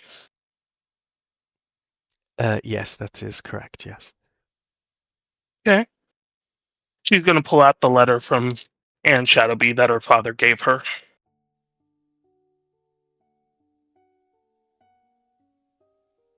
Would you like to correct your tone now? Might I see the letter? Of course. You may eat it once you're done for all I care. He turns to this sort of half column pedestal that's like serving what you thought as just like a side table to this couch. But he places the letter carefully, and you see that he has gloves on that he's not taken off. He takes the letter carefully, places it on top of this pillar, and then sort of rests his fingertips atop of it, whispers a couple of arcane sounding words, and the top of this pillar starts to glow, and the paper floats and kind of just turns almost like in a Star Wars little hologram thingy or something. And it takes maybe 5 seconds, falls back down on a thing, and he gives you a warmer smile and says, "There. Now we have proof behind your words. I can trust the word of our queen and your king, through you, his daughter. Thank you for providing proof." Now tell me, what happened to your quaint little town? Quaint typically refers to something that is smaller and beautiful than the thing it is being compared to. And forgive me if I am incorrect, but Bellaverde is much smaller and rumored to be very beautiful. You've never been, then. We do keep very accurate maps. All those places you've seen on maps. What a cultured man you are. What And happened to the city? this is your first time here in Regencia, is it not? Yes, and probably my last, given the warm reception I've received. Yes, well, according to the letter you just showed me, you are now luckily under the jurisdiction of Regencia and its protectors.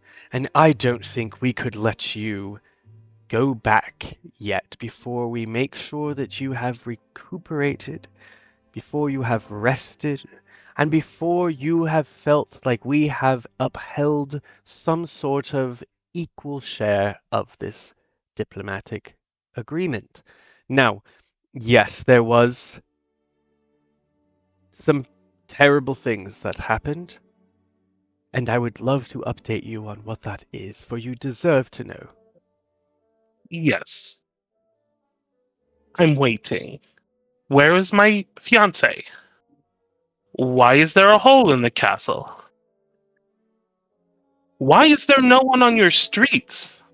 Might I suggest some tea as we talk? I'm good. Thank you. Then perhaps some wine. Clearer heads, you know. At the moment, and this is somewhat top secret in the sense of importance, if not actually secret. There was an insurrection, a coup, a rebellion.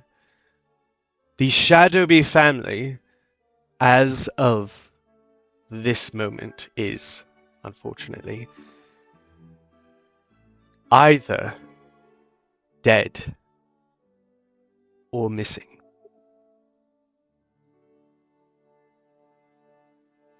Of course, it was absolutely necessary, as the Court of Law sees things, if only for the fact that the royal family has turned out to be despicable, monstrous creations of a twisted world, and would have had to be taken out either way if the secret had come out without this coup. I'm sorry. Are you Aino or one of the other goddesses? Because the goddesses appoint the king, do they not? You just make openly treacherous statements against your royal family. That is troubling. Yes, well, it's a bit easier to when you find out that your royal family has betrayed the very essence of your country. And when the royal family is, in fact, no longer able to defend themselves or pass out judgment. In fact, that power at the moment lies with the coin. For now. I'm assuming the other noble families will be, as nobles do, gathering their power to take it from you. That is troubling. Because you could end up with an even worse family. We will not What let that is happen. Donlin going to do? I assume, as the center of justice, the leaders of this insurrection, you had their heads on spikes, correct? I will not use the term that was afore so offensive to your highness. But we do not employ such barbaric treatments of even criminals here. Then I assume they're in your prison, awaiting trial? Fortunately, that is something I cannot reveal to you, and if you did want it revealed to you, you'd have to speak to the Captain Commander. Oh, I plan to. See, Yes. when you speak to one man, you get his side of the truth. When you speak to a second, you get the other side. And when I speak to the commoners, I will get the goddess honest truth. I do hope Now, you will enjoy your stay until more information and avenues can be opened for your majesty. I would suggest, if I may be so bold, mm,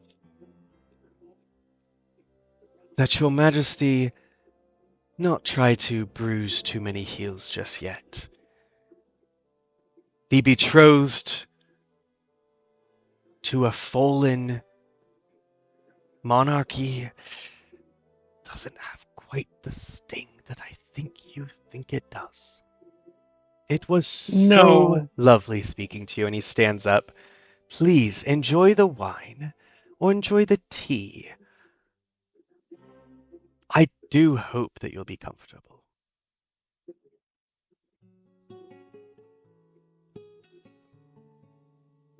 I need a wisdom saving throw.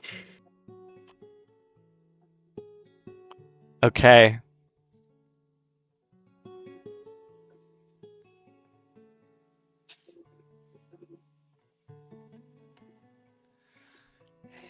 $19. All right, silvery barbs. What does that do again? I always forget the Gives you specificities of silvery gives you barbs. disadvantage. Ah! Okay. I'm rolling my big die. Oh, and it jumped across the desk onto the floor. Oh no! That will be a 7. I'm going to cast suggestion that he comes over here and apologizes before my country joins the Empress and we demolish Donlin together.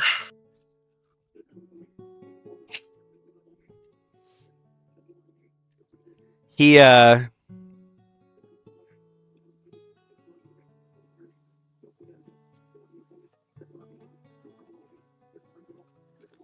you see him stop, almost put a hand to his head,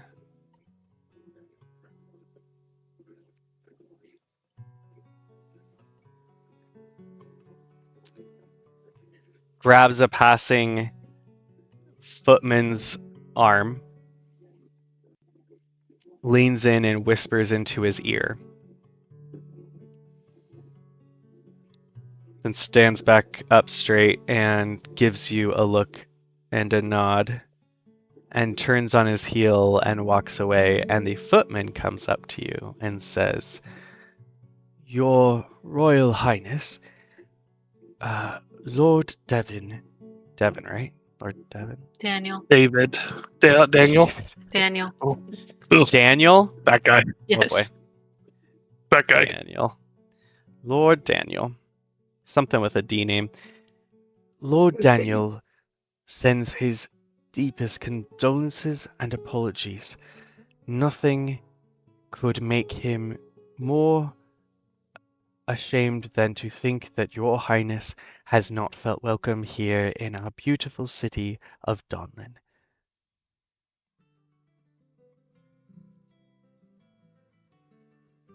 Next time,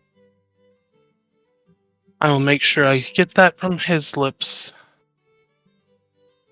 Yes, your highness, of course.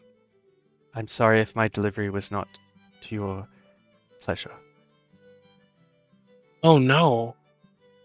See, his lips were the ones I wanted to hear it from, but yours are much fuller.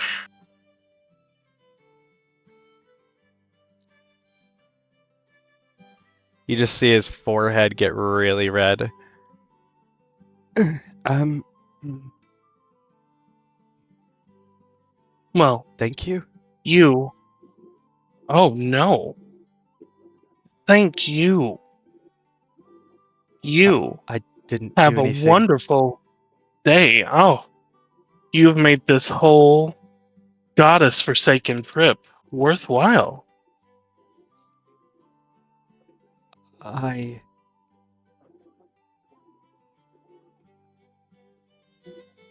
Does your Highness require anything else? No, but maybe later.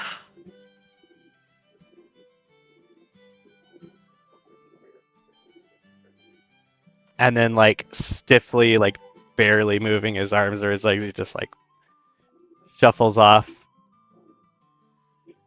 Let's go, Rose. We need to find a place to stay. You, like, glance over your shoulder at Rose, and she's like, oh. Oh. Oh. I think I pulled my eye.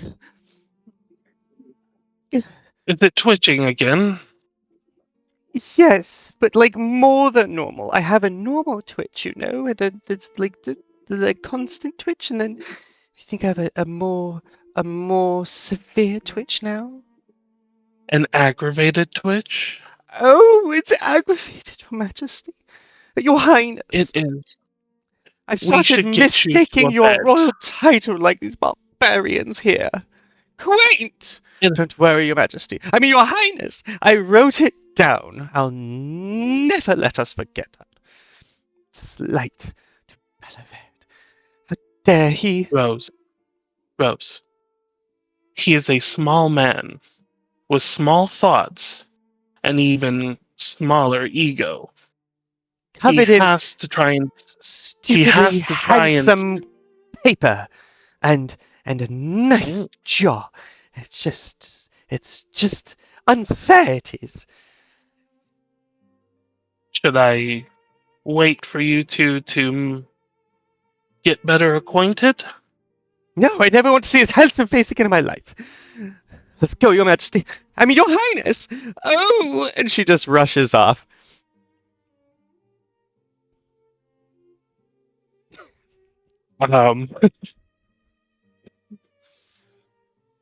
Yeah. Solana just follows up behind, just Yeah. kind of slowly making her way. Okay, we're gonna pan over Christ. to Bridget really quick, and then the group really quick, and then we're gonna have to end the session. Bridget, you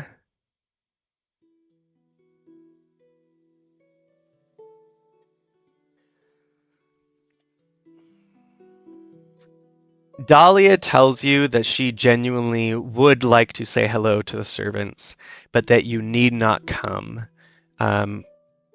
You are free to take a breath of air or something if you want. And she suggests that the bridge over the river is a lovely place to clear one's head.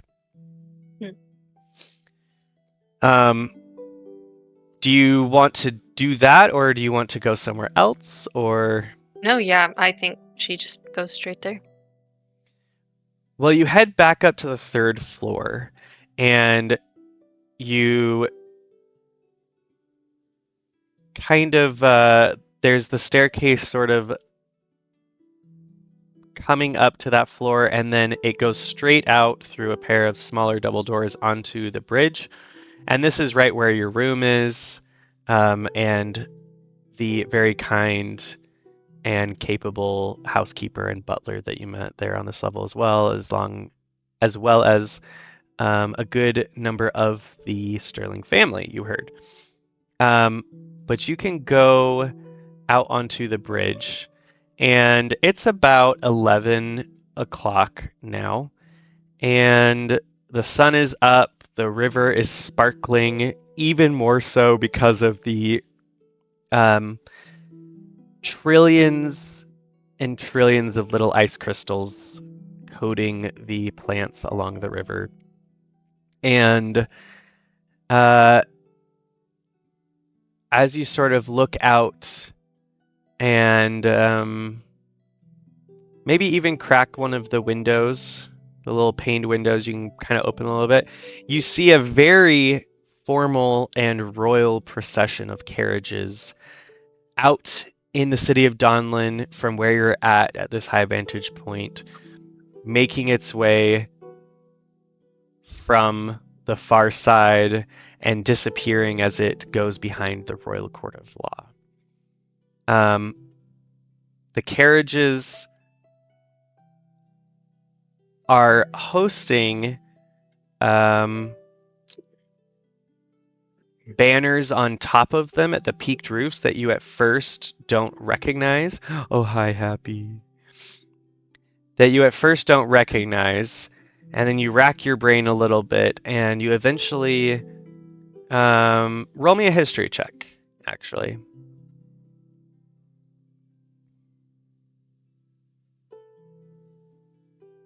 $22. Ooh. It finally jogs up to the surface of your brain. The picture, a beautifully painted picture in some historical texts about the geography of the world, the nations, and different things that you were studying during your cleric training. And don't quite remember the name of the country. It was sort of considered, at least in this text, a not overly important smaller nation in the south among all the other nations that kind of make up the collective. But you do remember the flag, the crest, and you think it starts with a B. And all of this to say it was enough to make it at least intriguing that this royal procession almost hosting foreign nations' flags, especially with Regencia and such tumult itself.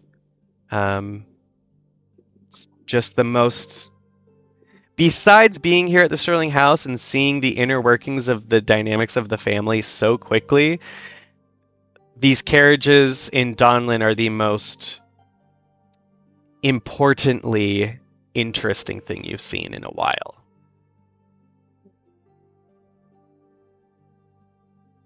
Right. I think she pulls out the little notebook she always has with her, sketches out the flag, kind of just like a rough design of what the carriages look like, and then makes a note of where they were and at about what time, just to keep a record of it and ask someone else about it later.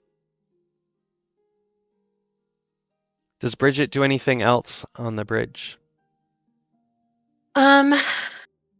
Yeah, she kind of, she does all of that, puts it away, kind of like takes a few deep breaths, trying to figure out what kind of happened in the breakfast room this morning. And then it's anyone's guess. Yeah. Kind of mumbles a quick prayer to Aino, just, asking for general guidance, support. She really wants to do well on this assignment, but her confidence has been shaken just a little bit with the variety of welcomes she received. And so yeah, just, kind of takes just a moment to do that, just kind of mumbling to herself, not like making it a whole big deal. And then, takes a stealing breath, goes back into the house to probably just wander for a bit until she finds Alice again. Does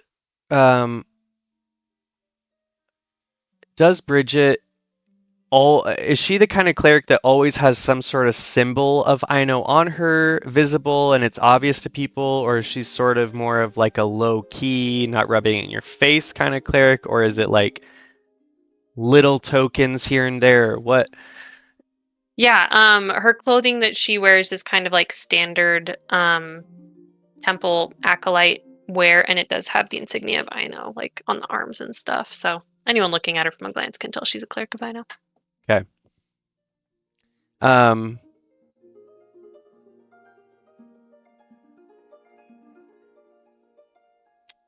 As you close the window to head away from the bridge, you see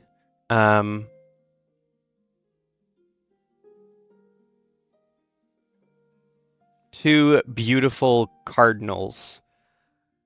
At first seeming to like fight over a berry twig, but you see one is a crimson red cardinal, a male cardinal, and then one is a beautiful chestnut with red tipped wings, female cardinal, and they seem to be almost in a dance while both holding on to this berry twig, with two red berries kind of matching their red, and then the brown of the twig matching their brown, and the duality of the two, both of them having two wings, the two berries, the two forks of the twig, helps center you as you know that the duality of the balance of the two is always, I know, reaching out a comforting hand to remind you that all things are in balance. And you think, what a perfect spiritual sign for the start of Yule. And as you head back down, you catch the Sterlings and Aunt Alice, or Lady Alice, Viscountess Alice for you, heading into a room on the second floor.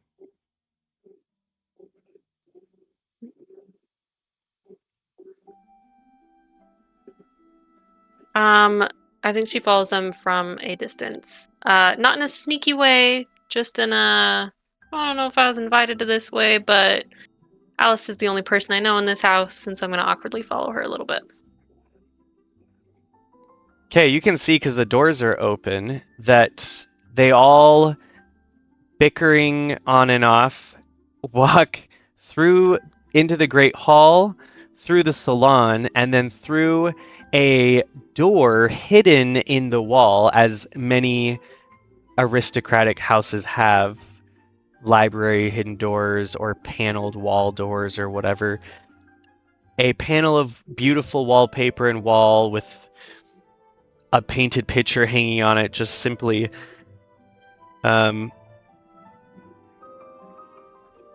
swings outward, and they all start descending a staircase in a round turret.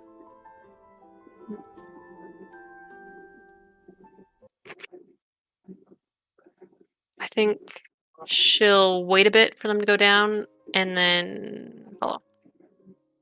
Okay. I'd like the three here who are part of that group, roll me a perception check to see if you notice this follower, but I want Dominic and Dove to roll at disadvantage, as they are both focused on either not letting the other person run away or trying to stay away from them or not getting blasted by them. Perception? Perception. Wait, what? Ah, young love. Perception at disadvantage? For Dominic and Dove, yes. Digital dice don't fail me. 21. By the way, I don't know if Okay. you heard me. 14. Dominic? 7. Okay, Dominic does not notice, and it's probably because you're leading the group down. I'm assuming this is where you were taking them, yes? Not To the originally sanctum? how it is. What? I thought you were taking them to the sanctum. I'm so sorry. Yeah. I mean, I was gonna like walk outside and then hopefully somebody would follow me and stuff like that. No, I think we said we were going to the No. sanctum. But then Eleanor said, "Let's all go to the private sanctum," and then I'm like, "Okay, we're going to the private sanctum." Oh, okay. We're going So to- I didn't just make that up. Okay. Because that's where we have these conversations. Yeah. So Yeah. Dominic's leading the group. So Dove is right behind him. And then it's Alice and then Eleanor. Eleanor, you right as you are stepping through this hidden door that is obviously not hidden at the moment because it's open, you just definitely get this sense of someone watching you, and you just can very cleanly turn around. Oh, so sorry, my lady. I wasn't. Lady No, Alice had just promised we were going to go over a schedule, and I just, had really wanted to of course, get that nothing. schedule Trust me, down. nothing to worry about. My aunt is your one point of contact within this house, so I completely understand. Um, I'll be just a moment. Stay here. And I'm just gonna kind of hustle down and be like, Aunt, and Yes, catch darling. Aunt Alice. Um, uh, Miss Thorne is upstairs. Would you like me Oh, to send her away? Or send her somewhere to wait for you, or... no, I suppose this is throwing her into the deep end, so they would say. I plan to have her be my companion of sorts and to be involved in our family's affairs. And Right. that is this, so I suppose one Right, always must put forward the foot of trust and let that was my next the question, foot if you fall as it trusted her. may. Yes, well, you can't know if you can really trust someone until you Hmm. trust them, can you? Alright. I will meet you down there. I will go grab Miss Thorne. She just continues down the And steps. I'm gonna hustle back up. You can, follow me. Oh, yes, of course. I hope that Lady Dahlia, took care of you on the way to the servants' quarters. Oh, yes, she's very lovely. You two are very, very cute together, if you don't mind me saying so, my lady. Ah, Um, I'm like, Sorry, did I misread that? I thought you walked in no, together. no, I assumed. I shouldn't have. the Lady Dahlia and I are courting, so Oh, yes, you did not misread. wonderful. Yes, she's very kind. That she is. And I'll lead her down. I'll close the door as we go down, and kind of just... I'm pretty sure there's only one way to go, so kind of follow behind. Yeah, Bridget, you see a room that, like, you assume is either new because it is a little bare bones and, like, they've not had time to add unimportant fluff, or it is just a room that is not meant to be really nice. You do notice very subtle markings and indentations all over the walls that could be misstrued at quick glance as wallpaper patterns or something, except that there is no wallpaper.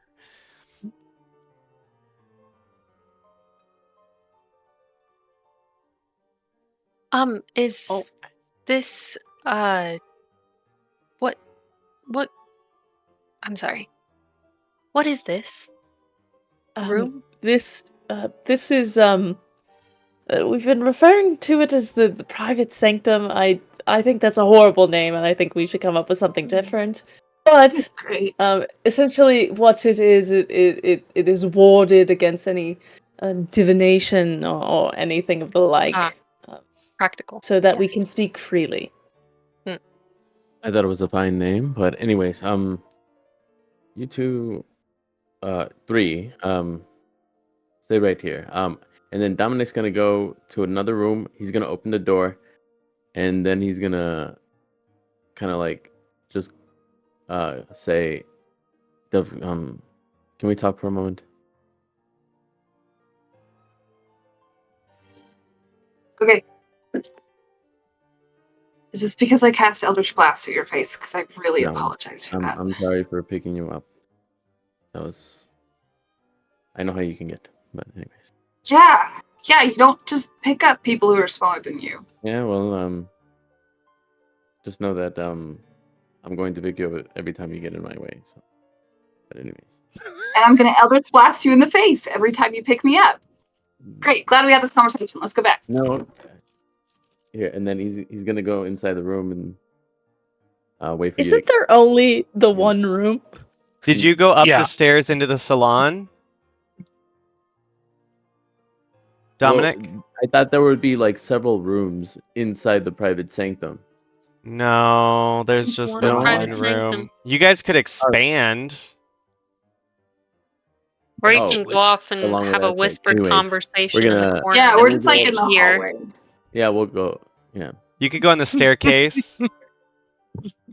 No, that's Where like it echoes. echo. Yeah. And where either Dominic would be this high and Dove would be looking at his feet because she'd be No, below him, or I'm at you'd be at his shoulder level and he'd still be all the way up looking. the staircase. Got the Okay. high ground. So you guys are just in the salon. Okay. Yeah, so Dominic's gonna kind of just like pace a little bit back and forth, and then he's gonna take a big sigh, and he's gonna say, "Look, I know we call things off, and you haven't been making it easy for me these past few days. I just thought I'd let you know that, and How, you know, what have I done the past few days? What do you? I mean, well, there was last night, for example. You know, I needed to get in contact with Barrick, and Then Yeah. then get in contact with Barry. I mean that's why I had you go talk with him. I mean, that was the whole point. You know, we would help each other with the orphanage, and I mean, wasn't that part of the plan? Yeah, that was the and also I haven't seen him since I was like a kid, and this was the first time we've been able to hang out, and it just whatever, and But- it'll be fine. I feel like this is about more than just not being able to talk to somebody. I'm look, my brother's gone. All right, my brother's gone. Eleanor is still, I'm guessing, in the honeymoon phase. All right. I don't have that many people I can count on. All right. Things are happening, and they're bad, and I'm just trying to make sure that everybody is safe and okay, including you. So you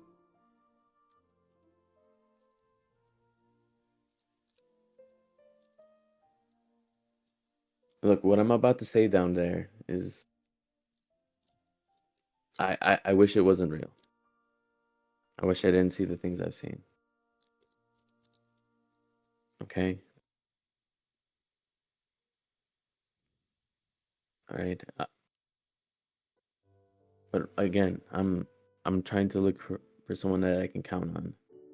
And I think you're that person, and right, but I would like to be that person, but I think that you need to count on me, and you need to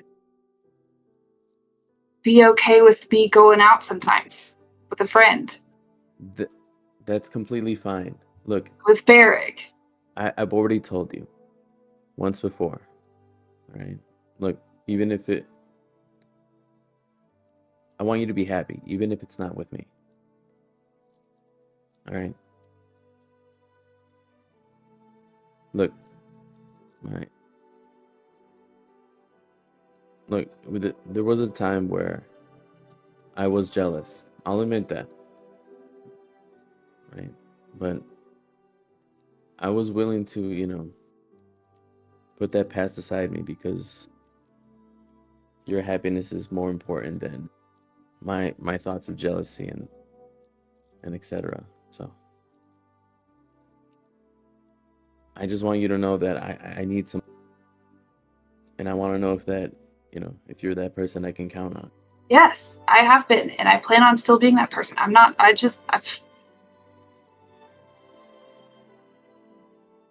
I care about you, and I want to be your friend, and I want to help you with whatever you need.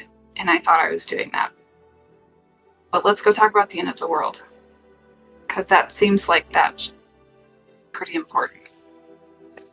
Yeah. Look, I just tried to keep my father and my sister out of it, and Aunt Maeve. They're too innocent for this kind of thing. Then don't try to up and leave the breakfast table and escape everybody. You would follow me. That's all. Well, then say something instead of just walking away. Well, I thought end of the world would be sufficient. You need to communicate. You can't say end of the world and then just walk out of the room. You gotta say, hey, can we talk about something? The whole point of me leaving was to not communicate that to my family. Then when I'm in the hallway with you, don't say you're gonna go run off. Say, let's go talk somewhere. I'm trying to understand. Let's go talk about. We were going to meet elsewhere and talk about it. Okay. You said it yourself. Yes, and then you tried to up and leave the breakfast table. That's why I was flustered and trying to get you to stay put, because you were trying to walk out the door. And I was hungry.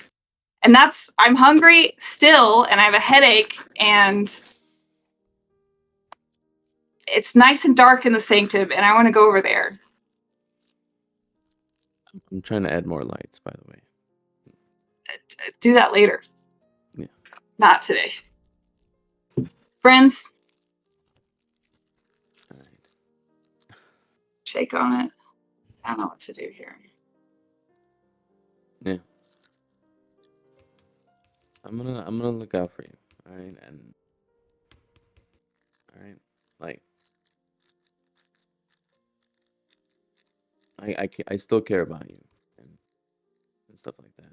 You're an important person. I care about you. Sorry that I just can't be a part of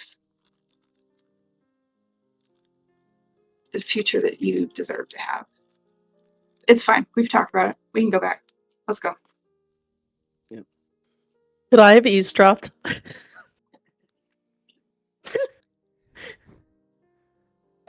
Roll Come on, me man. a stealth for sneaking up the echoey stone steps. Okay. Far enough to be able 15. to hear.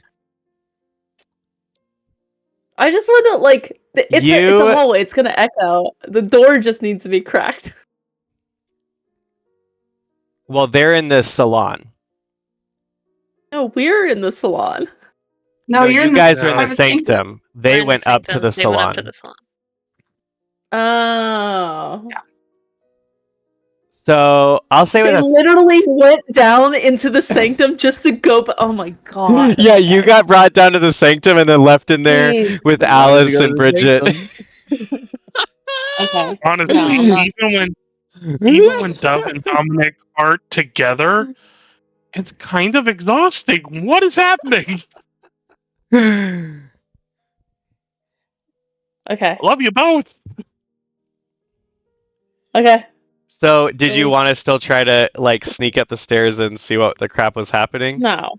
Okay. No. I would Do it. just Do it, Eleanor. I would have just been in the sanctum really annoyed that just happened. Yeah, Bridget, roll me an insight check. So to see if you think Eleanor is annoyed that you're here or about something else. 27. Jesus, Bridget. I rolled really well tonight, and also I'm very good at it. Yeah. Wisdom. Wow. We need Bridget- an insight person. Eleanor, what super vulnerable, authentic is Bridget gonna understand about where Eleanor is at right now? Was kind of already annoyed, like going down to the sanctum because it was like pulling teeth to get everyone down there. And then they literally got us all down here and then left. It's very apparent that she's not annoyed with you or anyone that is remaining in this room. That she is annoyed with the two people that aren't. Yeah, you I know think she what? could maybe pick up on that. And Bridget, I'm gonna say that you notice the one moment that Eleanor forgets herself and fingers a very beautiful ring on a chain around her neck and then tucks it away and then touches the spot on her finger where a ring would be and then puts her hands Yeah. away and Yeah, you can maybe it's connect like the the dots. opposite of that. She Yeah. goes to like fidget and it's like not there, and then it's like kind of like a subtle, Yeah, good like, idea. oh, I'm trying to be sneaky kind of thing. Where yeah, did you I can put connect it? the dots. Kind of takes like a little like centering moment, holding onto the ring and then tucks it away. And It Alice looks a just little pulls calmer.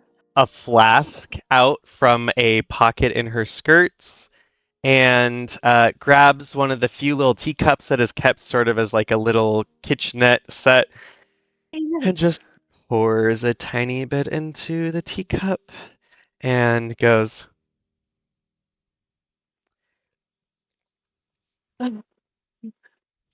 Hurry up and wait, I guess. Do they do that often? Yes. So often! I mean, sorry. That was inappropriate of me. Yes, they sometimes Fine. do that.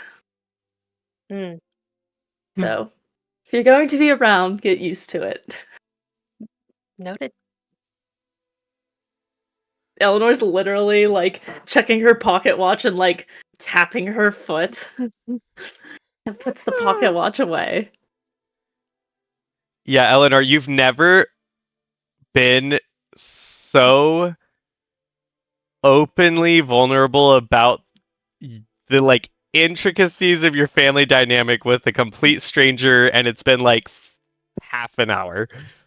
I know. Eleanor's like, "Oh, I've completely messed up this whole interaction, and now she's going to think all of these things about the family, and have I ruined Oh wait, no, I'm a blue man now. Oh, okay, whatever.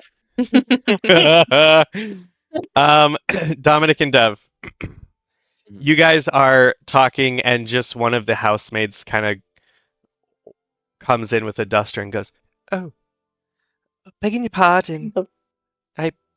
Sorry." She runs out. And then you Her hear name was Elise. She's pretty cool, actually. and then you hear a giggle and you hear another voice say, "What was happening?" And she goes, "They're screaming at each other." I take it back. Elise sucks. I hate her. Let's go. You hear them like scuttle off. I'm gonna like try. Okay, no. All right, let's go back down to the inner sanctum. All right. You guys walk through the door, and Eleanor goes, "No one is going to speak. Not one word. Dominic, go. Tell us everything. No one else is going to talk. Dominic is just going to speak uninterrupted until he is finished, and then we will have time for follow-up questions." Yes? Dominic says, "Really?" Alice I've gives got you a so much knowing to look, do. Bridget. She just kind of goes, Alice just kind of goes, All right. Oh, Aunt Alice. Pull out my notebook and my little pen. No notes, please. Uh, This Sorry. needs to You're remain good. secret. No information can leak out of here. I'm getting so many conflicting "Well, messages. to be right fair, what's the point of speaking things in a sanctum if you're just going to take the information out of it?" No, yes, of course. I pull out Right. my notebook. I've already... Dominic, Okay. Wow. Speak, please. Dominic, dear, we could Dominic- just write it in our diaries after you tell us, so it doesn't really matter if we write I it thought down I now thought I or was later. excluded from that rule. I just thought I was excluded from that. I'm Oh sorry. dear, I'll we're put all that. talking so Well- much. Part of the end of the world. Should be fine. Everything's going to be fine.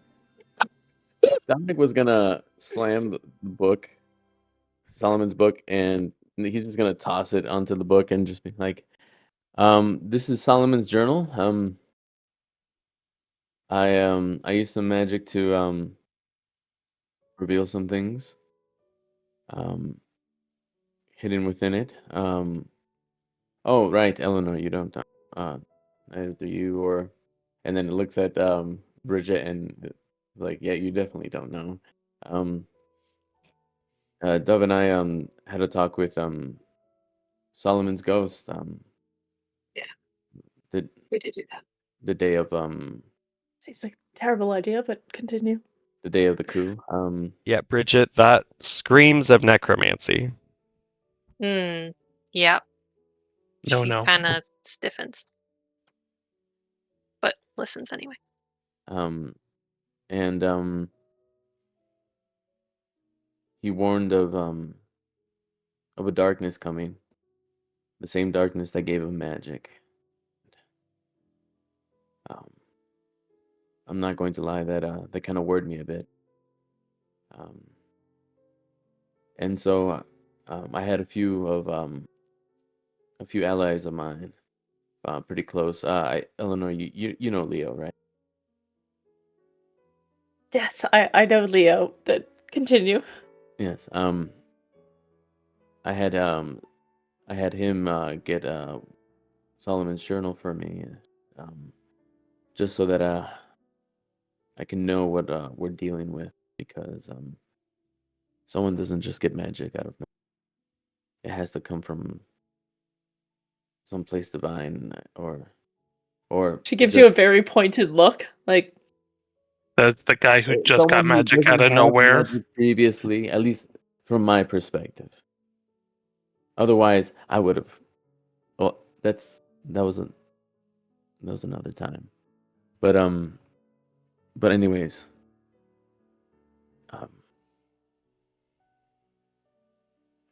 um, I used a bit of magic uh to uncover some of the secrets hidden within this journal, and and then Dominic kind of opens the journal, and just like blood comes out of it, and then closes it back up, and then comes I saw over and images of soldiers, prestidigitates it. images of soldiers with tremendous power. They almost look, dare I say, barbaric. I don't know it. And then I saw, and these are the exact images, right? But it's just like red toned, right? Yeah, I you thought, wouldn't have been able to see as much detailed differentiation from like the color and such because of it being sort of this foggy red. mhm. But yes. I saw images of people turning into beasts, much like, I guess, much like what Solomon turned into. Um, a woman with a crown of sorts, warriors with helmets of horns, and a location. It was of a foreign land. Um, I and then Dominic would go ahead and describe the land, and say, Eleanor, do you know anything remotely, at least geographic wise, um, I'm talking about, because you know a thing or two about the mine. Um, You the, mentioned the something about the environment, when you were talking about Dahlia. that's within. That's merely within Regencia.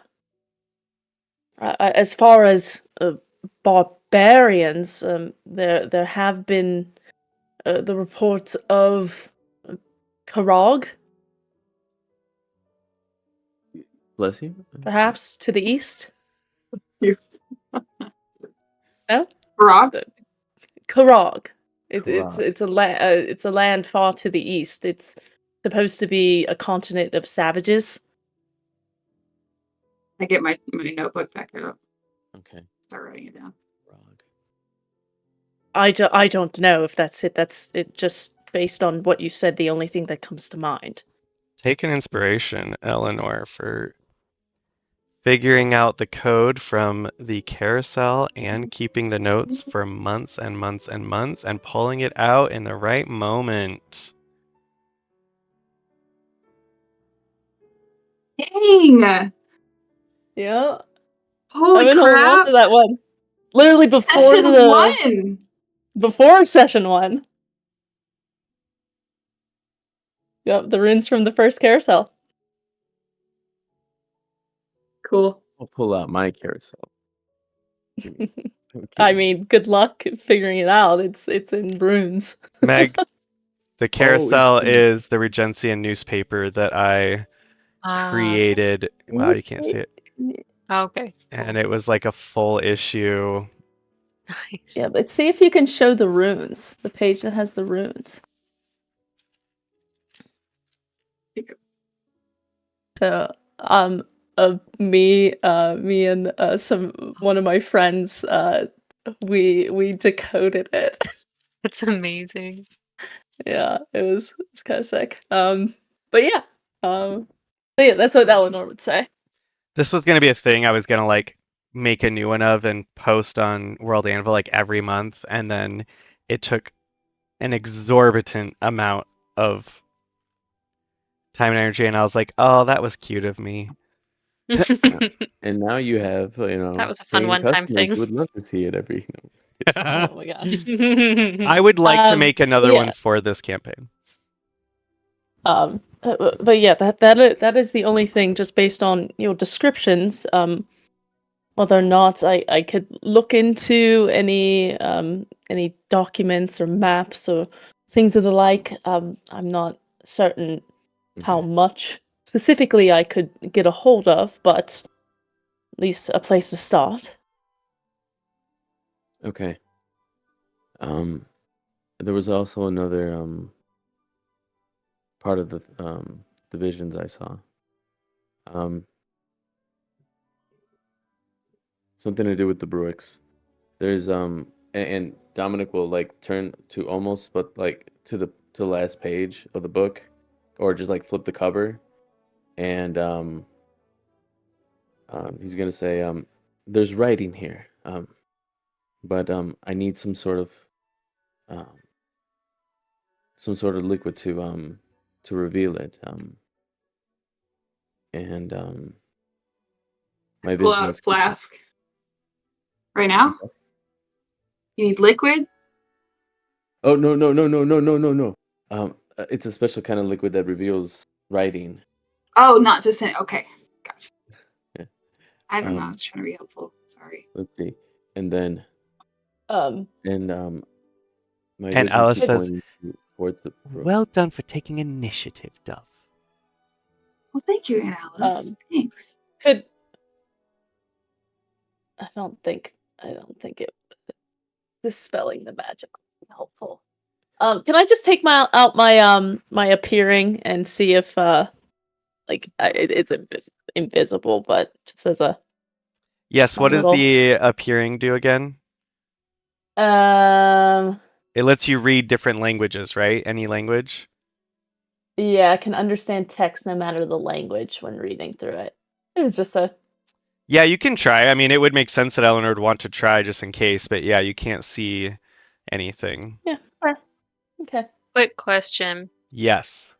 When he was describing that like foreign other land or whatever, and I had my memories of like, that smaller country, I obviously recognize like their flags and stuff. Would I know like the typical geography of that small country from my book knowledge or whatever, to know if it was the same country at all, or was it like, no, I just know the flag and like a few basic facts? Yeah. You, I think, would have studied sort of the whole southern nation's continent as a whole. So, and you know what general region that nation is in. And so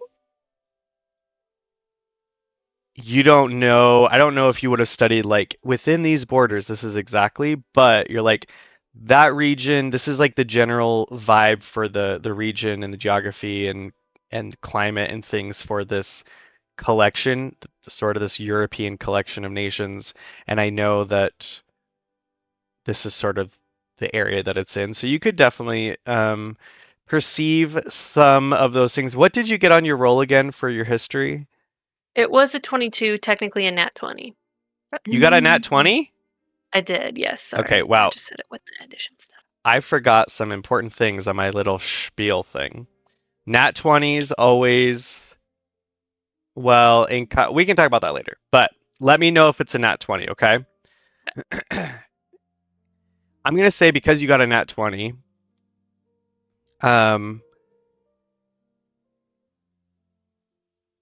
part of your training as a cleric was to train you in plants, fungi, herbal remedies from many different cultures.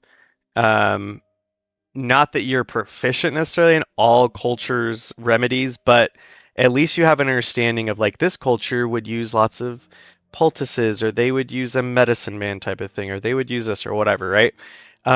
So you would have read about at least the continental masses and brief jot downs of the types of cultures that might be found there. You have also read about nations or lands and peoples to the east. And even though there's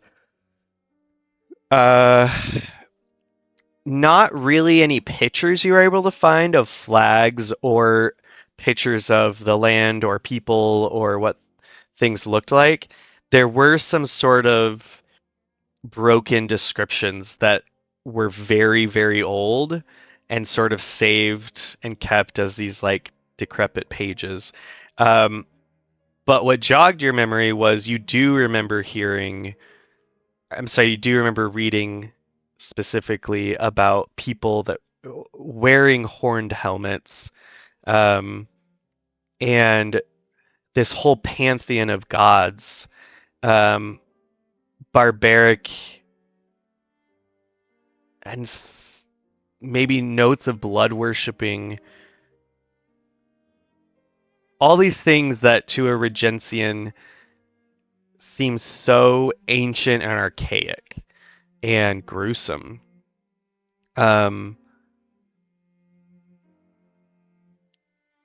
These are all things kind of coming up in your mind, as well as the geography and things about that southern nation that you saw the flags of. Okay. And I can send you some information about the southern nation when we're done here too.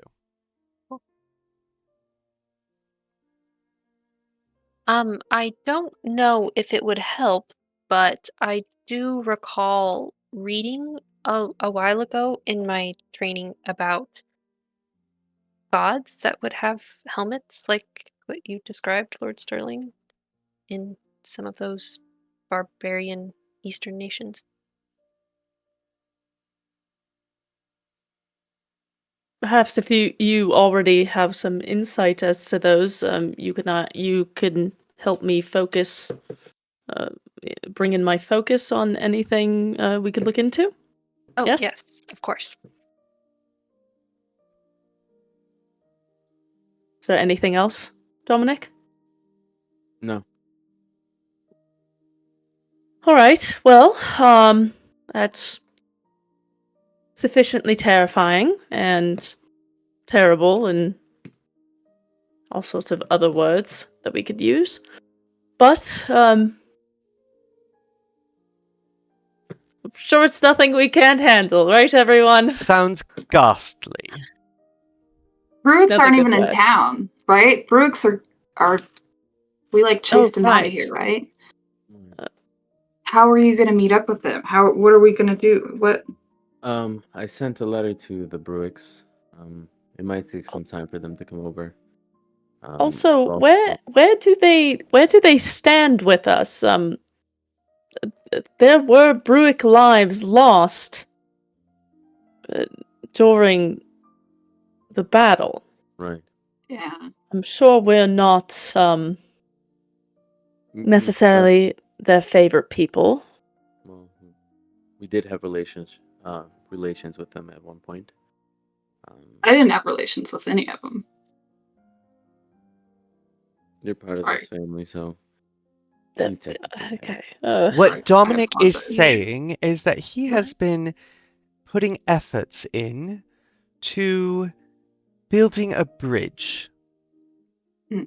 with the Bruicks. Thank you. Is that not so? I've also sent a letter to Mr. Locke, and hopefully to He's our man to of prepare. business, Bridget. Well, he's the Bruick's man of business, but yes. Yeah. Do we still have the Oh, yes. Yeah. Brits thing in our bank? I don't know what you're talking about, Dove.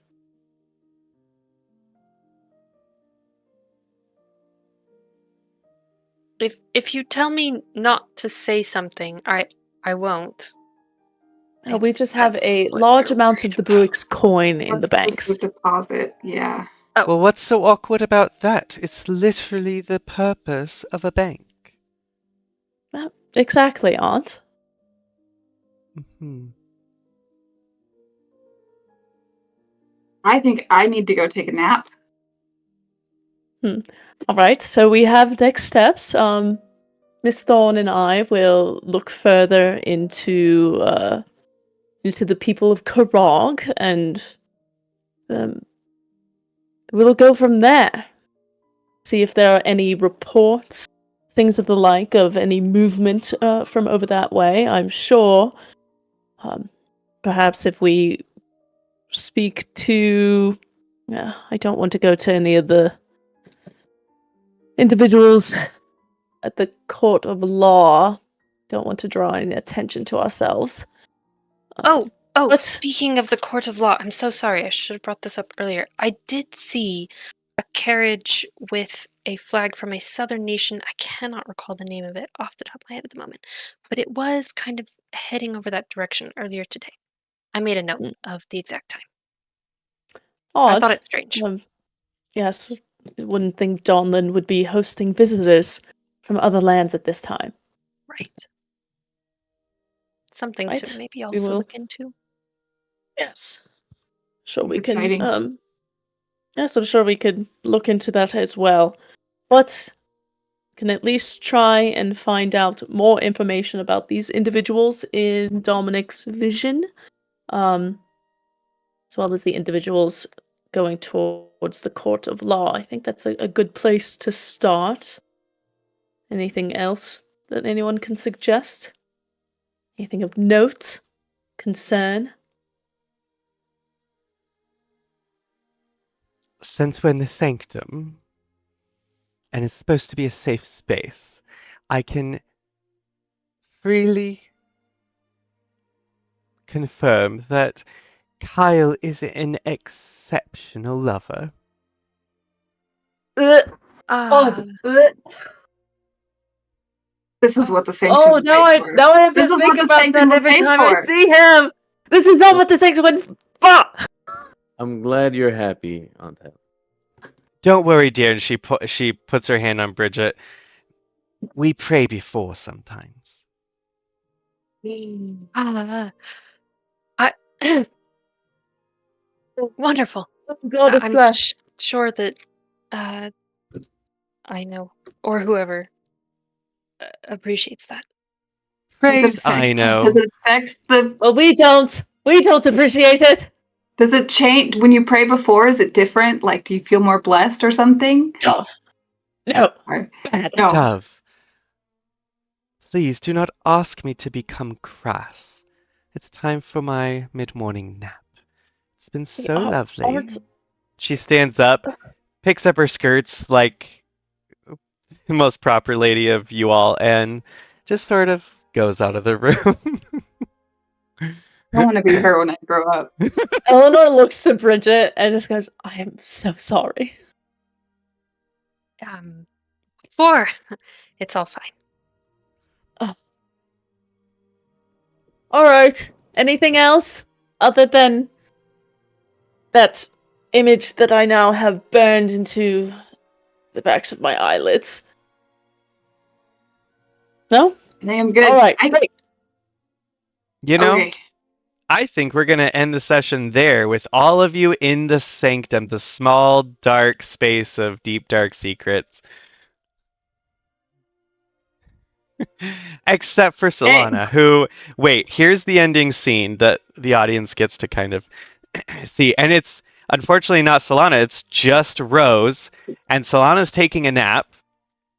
And Rose is sitting next to one of the windows, looking out, and every time she sees a person, she says, "Quaint, is it? Quaint? I'll tell you it's quaint. Those quaint little shoes you have on, and that horrid baby in the pram, and that man's coat. That's quaint. I'll tell you quaint. I'll make sure we don't." I love Rose. I am so obsessed with her. I love her. I'm picturing Solana maybe trying to be asleep and just being like, Stop talking. well done, Oh, everyone. wow. Well done. Yeah. Chapter 1 of Book 2, Proper War, is finished. I will do my very best to get that edited and posted before next session. I think I have everyone's headshots. And I think I have enough to go on now to send y'all some little tidbits of intrigue. Expect letters next week. And good job. That was really entertaining and just really fun. It feels like no time has passed for the family dynamic. Yeah. And our new I went characters straight back were into so anxious. fun and refreshing. Yes.